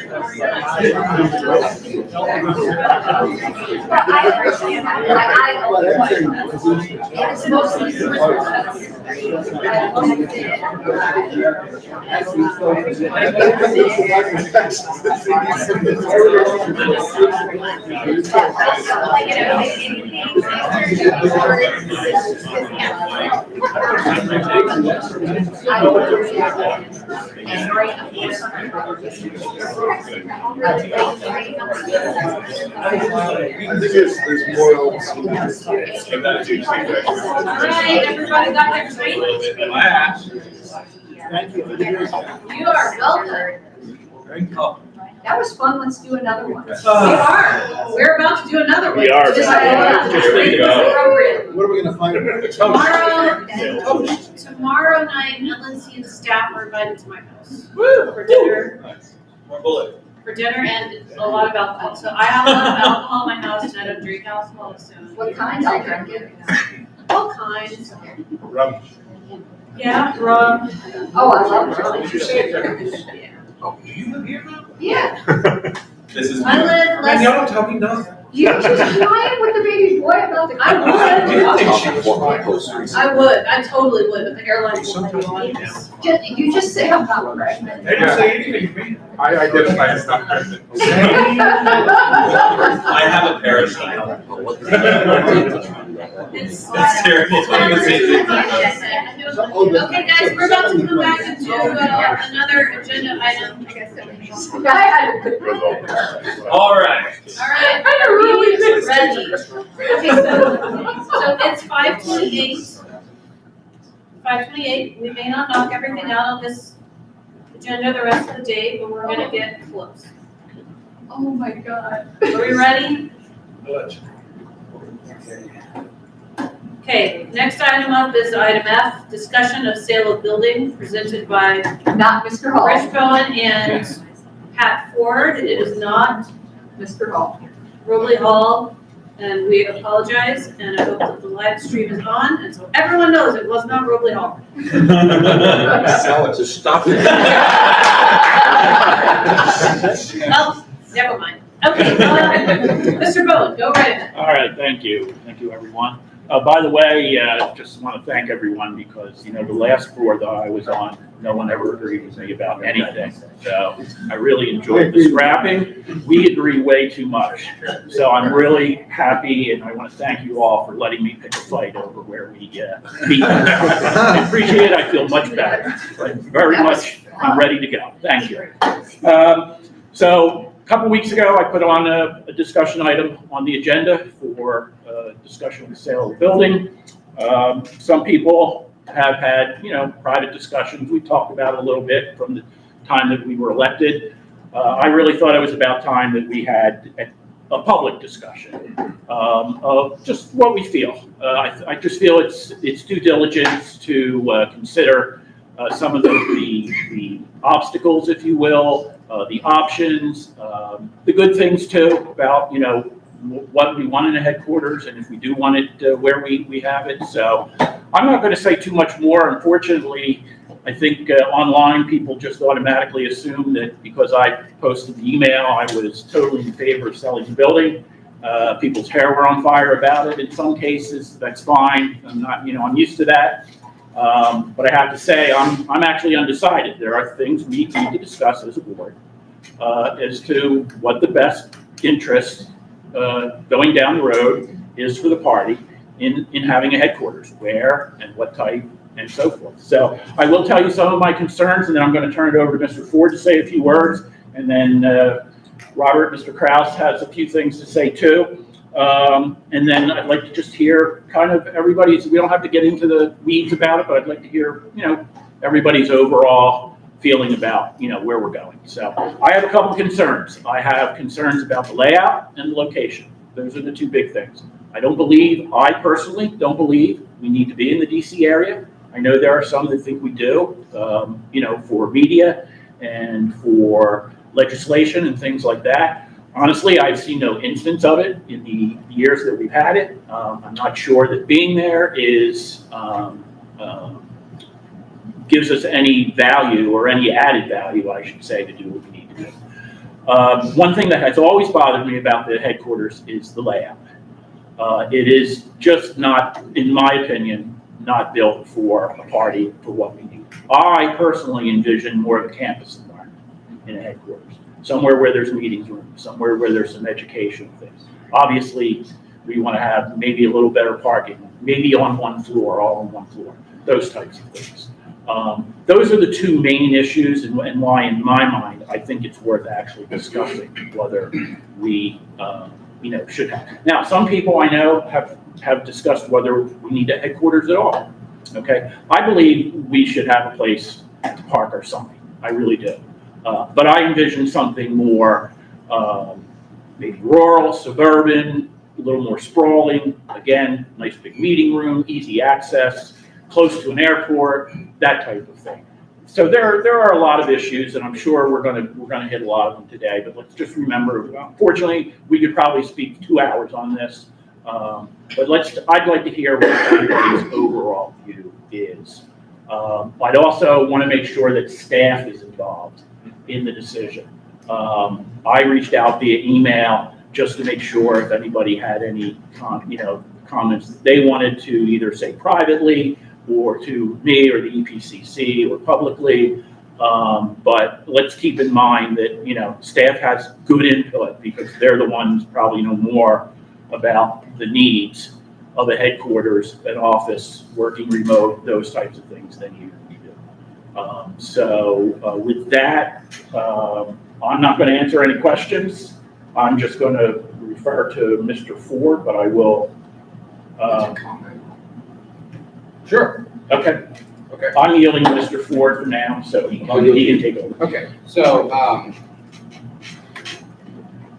what I need in order to get an informed decision from my chairs is some sort of an investigatory process that would tell us how much we're gonna be able to sell it for, whether or not selling right now is a good idea, maybe an investigation into some other locations that we can move to. I know that when we sell the building, there are a very small list of things that we could actually spend that money that we get from the sale on, chief of which would be another property. So I think at this point, the best thing to do would be to turn it over to staff and say, hey, can you take a look at this? And actually, I've got a little bit of a statement. And that's exactly the plan. I mean, in a sense, there was a rush to judgment, if you will, on social media, shocker, about intent. And let me just get into it. This will be fairly quick. The responsibility of any board is to routinely analyze the efficacy of past decisions. So in calling for this study, again, it's a study, there exists no rush to judgment to sell our headquarters, simply the execution of a detailed analysis requested by Mr. Bowen, and now I'll say you as well, sir, in conjunction with subject matter experts and of course, the financial leadership of the party, Mr. Patrick, our chair. As an organization, the Libertarian Party must decide which lane we wish to inhabit. The business, and in my humble opinion, the focus of the Libertarian Party is primarily the election of Libertarian candidates with an additional emphasis in advancing an understanding of the Libertarian philosophy. The diversion of resources, financial, management, and volunteer from the execution of that focus I feel is inappropriate. Simply put, we are not in the real estate business. The notion that any discretionary resources that could have been available to support a candidacy were instead spent on an office condominium, to me is a sin. On a practical level, the virtualization of business has been greatly accelerated by the corona crisis. The bulk of the professional staff currently operates remotely, eliminating the need for a large physical footprint. The Libertarian Party, and this is not a criticism, it's just an observation, has largely failed to capitalize on any synergies that may have potentially existed by our presence in DC, either with the federal government or the K Street lobbyist community, as loathsome as we may find them. But as mentioned above, the virtualization of our professional staff guarantees that trend will continue. The current location is physically incompatible with any of our meeting needs. At our last quarterly meeting, the party paid for board meeting facilities just blocks away from our headquarters. As part of this analysis, I'm asking that the body consider a smaller office rental, perhaps located in a less expensive locale, to Mr. Bowen's comments, perhaps adjacent to or nearby an easy airport for easy access so that we can be easily there at least once a year. Listen, clearly the potential sale of our headquarters is a sophisticated, nuanced transaction with potential FEC tax and real estate implications. Not to mention, and this is really critical to me, the serious consideration that must be given to the desires of the many donors who supported the purchase of the Noble Building, whose demonstrable intent was to provide a landmark permanent home for the Libertarian Party.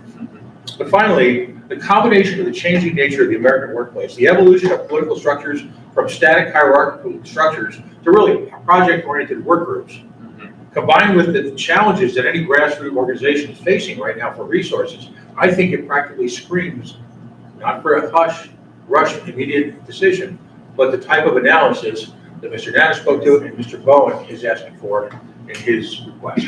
And that's where I'd like to begin. Okay, so before we begin, I want to make this is something I mentioned in my chair's report that I didn't harp on, but I'm going to harp on it now because it's become a real issue. We have a lot of LNC members going to staff and asking them to work on special projects, and it's kind of screwing a lot of stuff up. I know you guys have your hearts in the right place, you're active and you want to do stuff. What we really need you to do is we need you to run stuff through me and or Lainey, because they're getting mixed signals, and it's not right that some of us would be pissed off at them for doing X, Y, and Z instead of something else. We're trying so hard to streamline everything. So there have been several projects going on. Staff is not ignoring you when they don't do something. Staff doesn't know sometimes what to do. So from here on out, let's try to fix that. Like, obviously, the communications team, they've been deputized to help. IS committee, they're going to get deputized to help. But what they do is they answer to staff, really. Like, they're almost like employees. So what we don't want is 12 different bosses, because that is too stressful. So on that note, I know Robert Kraus did some work, but let's try to reform how we do this in the future, just so we have some more clarity. Oh, wait, we got Ms. Harless. And then May I respond to that? Yes. I will take full responsibility for that remark. That was definitely my situation. I reached out to, and just to get the facts on the table, I reached out to Robert to get a copy of the original settlement sheet that I wanted to have to kind of do some analysis. At that point, Robert and I got to do a discussion. He talked about a couple of things he could do.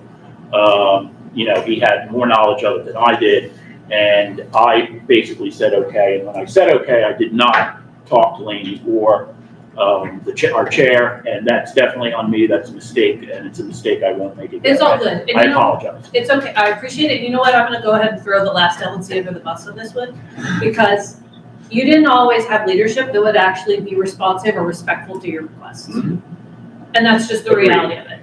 But if you have a request, I'm going to respond to you because I'm a different person. Okay, Ms. Harless. I agree that we constantly got to be reevaluating, and the layout is my only problem, really. I don't really care where we're located, to be honest with you. We have to be located somewhere, and DC is as good as anywhere. I don't have that weird, I'm not saying anyone else would get, I'm not trying to call anyone weird. I'm just saying, I don't have that reflexive, oh my God, I can't be in DC because it's evil, because it is, but whatever. We're in politics, we're gonna, you know.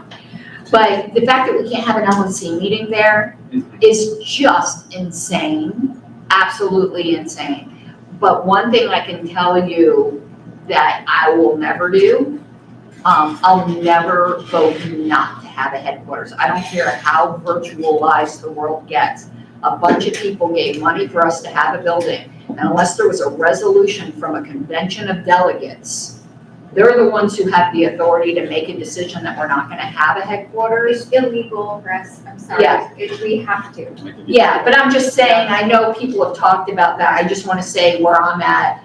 Even if there was something where, oh, you could get, because half of the, whatever it might be, donors want us to have a building. And I think that just needs to be really clear on the record that that's not what's being contemplated.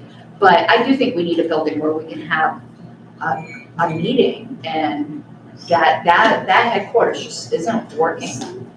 Oh, yeah, and I'm gonna give full credit to Star Child for bringing this up, is we can get free advertising with the right building if we can have a big ass sign out in front that says home of the Libertarian Party. The fact that we could have like something that looks like in one of the modern cemetery plaques up on the wall is just silly. We're getting nothing out of it. No one even knows we're there. But if we got maybe an older property, or even as he said, a converted church, something that's cool like landmark, where we have a big sign, you're not paying for, you can't necessarily quantify the amount, but that's advertising that we don't have to pay for because we own the building.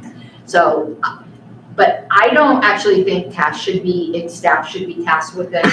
I think a committee of professionals, real estate professionals or whatever that know this kind of thing, that if we want to look into this, that we appoint an investigatory committee of professionals that can give us a very detailed report that answers our questions.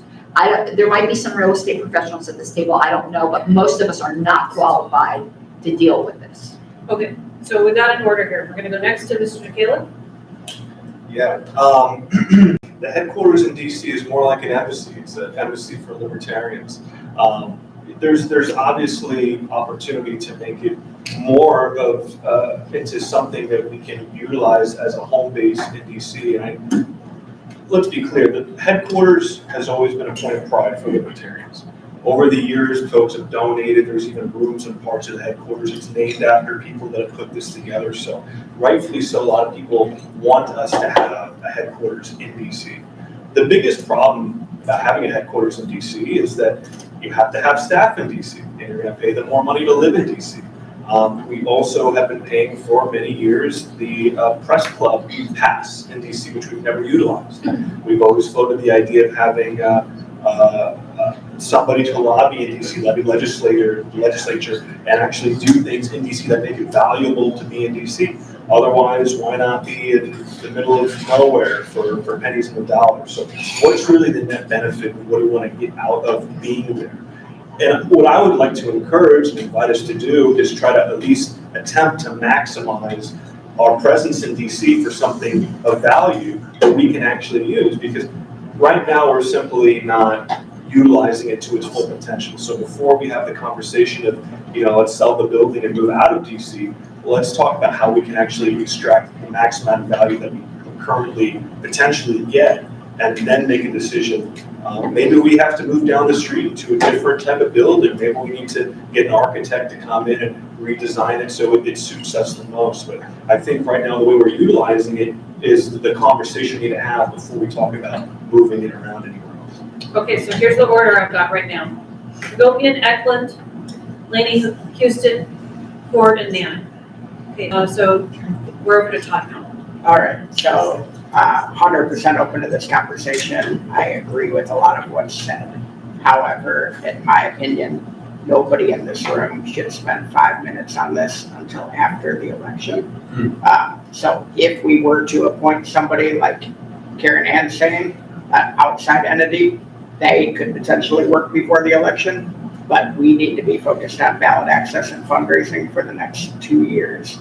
Otherwise, we're doing ourselves a giant disservice, because there's not enough benefit to moving compared to what we could be doing in that 2 years. So that's my opinion, is that if we were to do something, it should be an outside agency or an outside group of volunteers that comes to us, and the first time we hear about it is the day after the election, so that none of us are focused on it while we have more important stuff to do. A point of inquiry, please. Yes. Mr. Gopian, which election? Sorry, presidential election? That's what I thought, the presidential I'm saying the next 2 election. years, the next 2 years, we have better things to focus on. Plus, it'll probably take 2 years to get the right answer. So let somebody else work on it and come back to us the day after the election, give us the presentation, and then we can take it from there. I'd be fine with that. Okay. Eklund? I really like the way this thought is evolving, because the idea of the headquarters, and particularly the headquarters in DC, it has certain, this is a long-term, orientation when we're talking about headquarters. What do we do with this? Are we just focusing on making connections, or are we doing things like, what we have or what I have as a vision for the Libertarian Party is triggering a mass movement, and it's just about finding the right time where we can grab the momentum of the message that rallies America to freedom. And being able to harness that in Washington, D.C. is actually a very, very valuable thing. The question is, does the headquarters facilitate that best in its current form? I don't think so. I think that a lot of our critiques, being able to have our meetings there, being able to have it as a place where the enthusiastic movement and the party membership can orient and anchor as this is the place where we start, and if we're going to do public actions, public things that bring more eyes on the libertarian message, on the libertarian philosophy, on the libertarian activism in America, is that a place that's ready for that? And of course, can we achieve that financially, with an equilibrium with what we're currently obligated? Can we transfer our current economic, investment in our current headquarters into something that facilitates all of these different possibilities? That we have space. It's still maybe proximal to Washington, D.C., so that we can actually have something where we can have, I think of, if we have a major libertarian moment where we're having a presidential, a real attractive, revolutionary moment, then we can bring all these enthusiastic people to Washington and have a central anchor there. And then from there, do movements like mass action, that sort of thing. That's a little, but we want to also have a very practical thing of this is where our records are kept, this is where we have meetings, this is where our staff does things. And I think that we can achieve that, but we need to have perhaps somebody else, some professionals working on this with this in mind in the background while we're moving towards that mass action being ready for us. Okay, thank you. We're gonna go next to our executive director, Ms. Houston. Thanks. So before I was in the capacity that I'm in now, I was a new Libertarian member who observed people have discussions about the building, some good ideas, some not so good ideas. And when I was asked to join on, I did extensive onboarding with our former executive director for hours and hours and hours and hours. And one of the things that I approached that conversation with was questions not only about the building, but the building fund. And what I want to do very briefly is impart some of the knowledge that I learned as a person who is new to the LP and new to the role. And the main thing I hope you take away from this is a conversation that is extremely thorough and deep, and it's and very multifaceted and complex. And so I think this is an awesome discussion, but I encourage whatever is discussed today, we essentially determined that we need to go off and look into this a little bit more and not make any rash decisions today. It seems like that's the tenor of the room. The most important thing to impart is that not only is real estate an asset, it has operating expenses. I think there's a lot of logical things everyone here in this room knows about the way we run a remote staff in a modern world. We want to be a modern workplace, and that's really great. We want to have, our culture is related to that. I didn't even think of advertising as being a thing that we could get out of this. There's also, we're in politics, which is a regulated industry, and there's a lot going on with the way that donors can provide funds to us that has to do with real estate investments. So I was not aware of that before taking on this job, and our former executive director was able to walk through several purely financial opportunities that we've had with the building fund that is really, really important to consider. It has nothing to do with where the headquarters is or that specific piece of property. So in closing, I think Angela makes a really great point that we want to make sure we are prioritizing staff time well. There's a whole bunch of ways to look into this, but I just want to make sure everyone's aware that this is an iceberg of all kinds of interconnected issues that we should look into. As a brief recommendation, I would really love to hear all kinds of questions like you put together in your motion so that we could not only figure out if there's some easy ones that staff can run down for you, and when I say staff, let's say staff plus Todd, because Todd knows a lot of our numbers really well. But also if we need to go look into a more extensive committee, and then on what time horizon. So hope that makes sense, but again, I want to leave you with, there's a lot of FEC and donation implications that have nothing to do with the logical decision of the property. I didn't know that, and credit to Tyler Harris for walking me through that. So, and if there's any questions, I can take them. Next up is Mr. Ford. Yeah, and I just want to sort of summarize, reflect back on your statements. First of all, Karen, in this very same manner that we ensured that the donations received from I believe it was a cyber fundraiser, went to candidates in very much the same way. That's why I stressed that people donated money to the party with the clear expectation that this would go to some type of landmark destination, property location. My point is not to try and affect change today, but to plant the seed, understanding that, well, first of all, we've got an election 4 days. We've got a lot on our plate for tomorrow. So this was really just to kind of throw out the idea, understanding that given, again, the nuances, FEC, IRS, the treatment of any gains, hopefully, on the sale, the timing of the sale, all of that, we don't, again, unless you folks are very accomplished in a lot of ways, and I'm just not sure if there's a real estate person here. You're right, we absolutely have to go out to and get the right people. And so, would it be great to have a headquarters in DC? I'm going to put the challenge to myself included.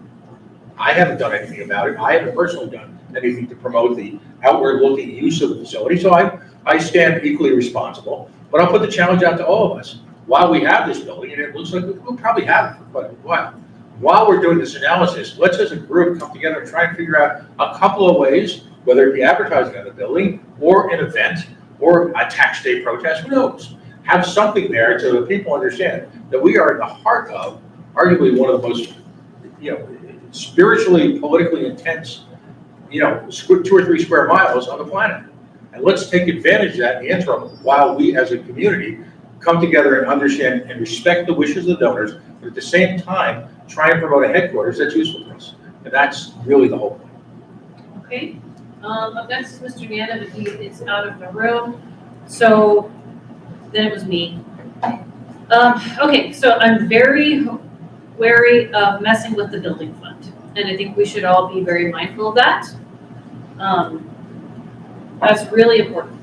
There's a lot of financial implications, ways that we can fundraise without going into too much detail, which may or may not be a good thing to discuss on live stream. There's a lot we can do with the building fund. I'm not excited to sell the building. I will say, I'm not excited to sell the building, and I also hate the building. The building is, who has not seen the building? Okay, just a couple people. It's a 3-story condo that's too small for us to have an LNC meeting, and I can't imagine us inviting lobbyists over or doing anything because they'd sit in a cubicle. It's very awkward. It's very pretty from the outside, and it's in a nice part of Alexandria. I'm sure the people who purchased it did the best that they could. No shade thrown at them. It's just not very functional. We only have 1 staffer really who works out of it at this time, and when we had more staff there, they also didn't work out of it very frequently. I just don't think it was properly utilized, and I don't know if we're really in a situation where we would be able to properly utilize it. I believe we do have a real estate person who lives within a couple hours of that building, and that would be Andrew Watkins. And I don't know that, I know that you're gonna be the person to be tasked with this, but I bet you could give us some input on who or what kind of person we should look for. I can try to find some. There you go. So we do have a little bit of knowledge there that we can lean on. If we're gonna pursue this, I would say we should think about when we wanna do a report and when we wanna look into it, and maybe that should be kind of what we're thinking about. Definitely at least after the midterms. Yeah. Any additional thoughts? Yes, Mr. Cowan. I did ask Robert, in a casual conversation yesterday, about the value of the building. Apparently we're inverted now. So the building's worth less than when we bought it for because of the current interest rate prices.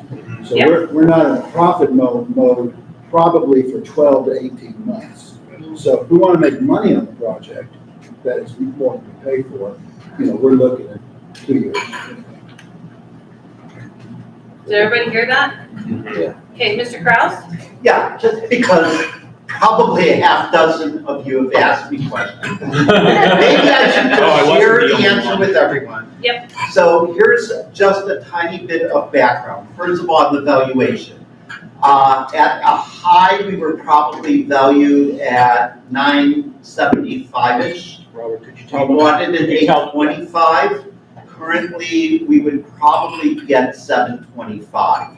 In 12 to 18 months, if interest rates come down, we can probably make what we paid for it. Possibly, if an investor looks to buy the entire complex, we could double our money easily. So that would be in the 18 to 36 month range. When we bought it, this was considered our quote unquote first home. Like many of you, you can't always get what you want. The LNC made a list of 10 things. This place had 9 out of the 10 items that the LNC demanded that a headquarters have. We thought in 5 years we would sell it. That's frankly what we thought when we bought it. It was bought as an investment, as a stepping stone, right, to your next home. And unfortunately, the market had its ups and downs in the last few years. The commercial market. We are getting, our realtor will provide a full analysis for you all, just to have that they've done every couple of years with every board. They pretty much, every board brings us up, and every time we just say, hey, get us an analysis. So we'll get an analysis, because that doesn't take our time. It's free. They want to make their commission hopefully someday if we ever sell it, right? So that's basically Got it. what I've shared already with everyone. Does that answer a lot of questions? Thank you, Robert. about the finances and like the timeline if we wanted to make money, and also the original idea and intent behind buying it. Madam Chair, we're at 30 minutes. I just wanted to let you know. Thank you. I was timing it. Last question, keep it short. Sure. I just wanted to say that the purpose of having these facilities is in order to get a concrete result. And these conversations tend to run around, hey, what are we gonna do? We have a building, are we going to sell it or not? And I think we're asking the wrong question. I think instead you need a real estate plan, or as much in the way of business as you need to know overall with real estate, whether or not it's one facility, two facilities, it doesn't matter. But what objectives, I mean, getting back to what Mr. McKeeler said, is that instead of thinking about this particular building at this particular time, and whatever the place and whatever the funds, that instead, if we're going to task any group with any job, it's to list what the role of real estate should play in the party, period. And then that sets the baseline for any buy or sell decision. Because first you say, I have a continuing plan on what the organization has adopted as what they want to get out of any and all real estate.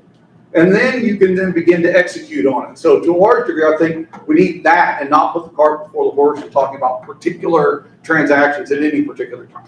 Okay, so we're at time now. We're moving on to the next agenda item? Okay, well then, we are at 6 o'clock exactly.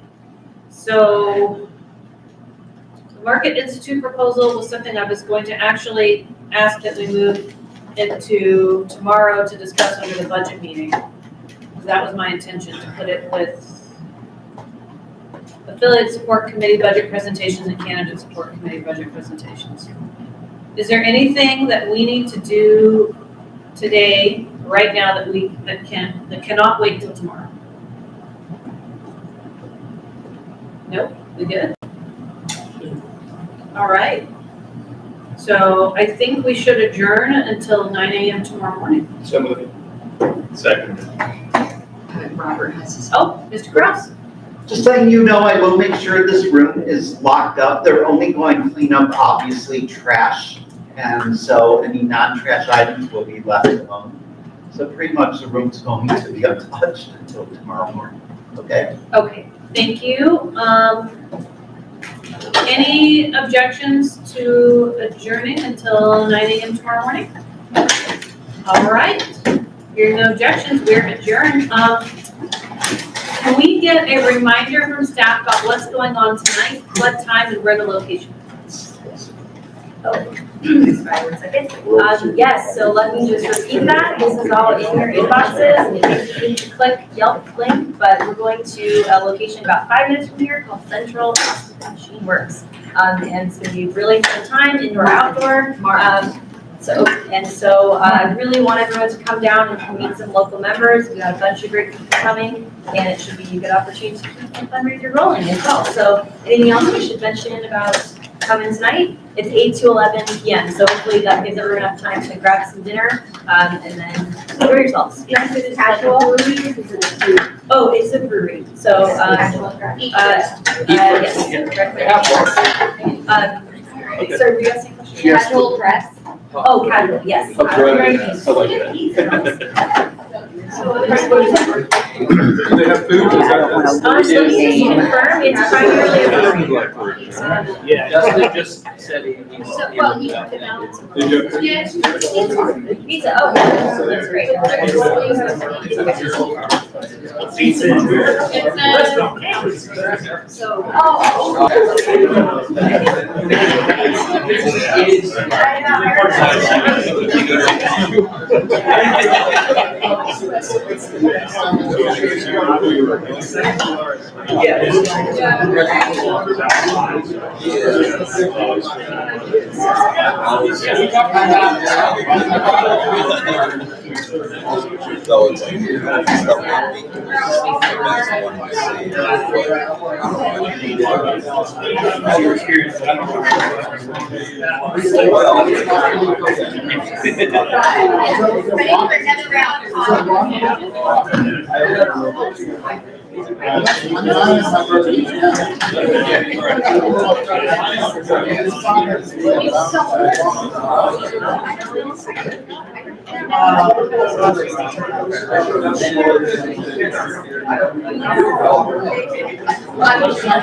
Yes, sir.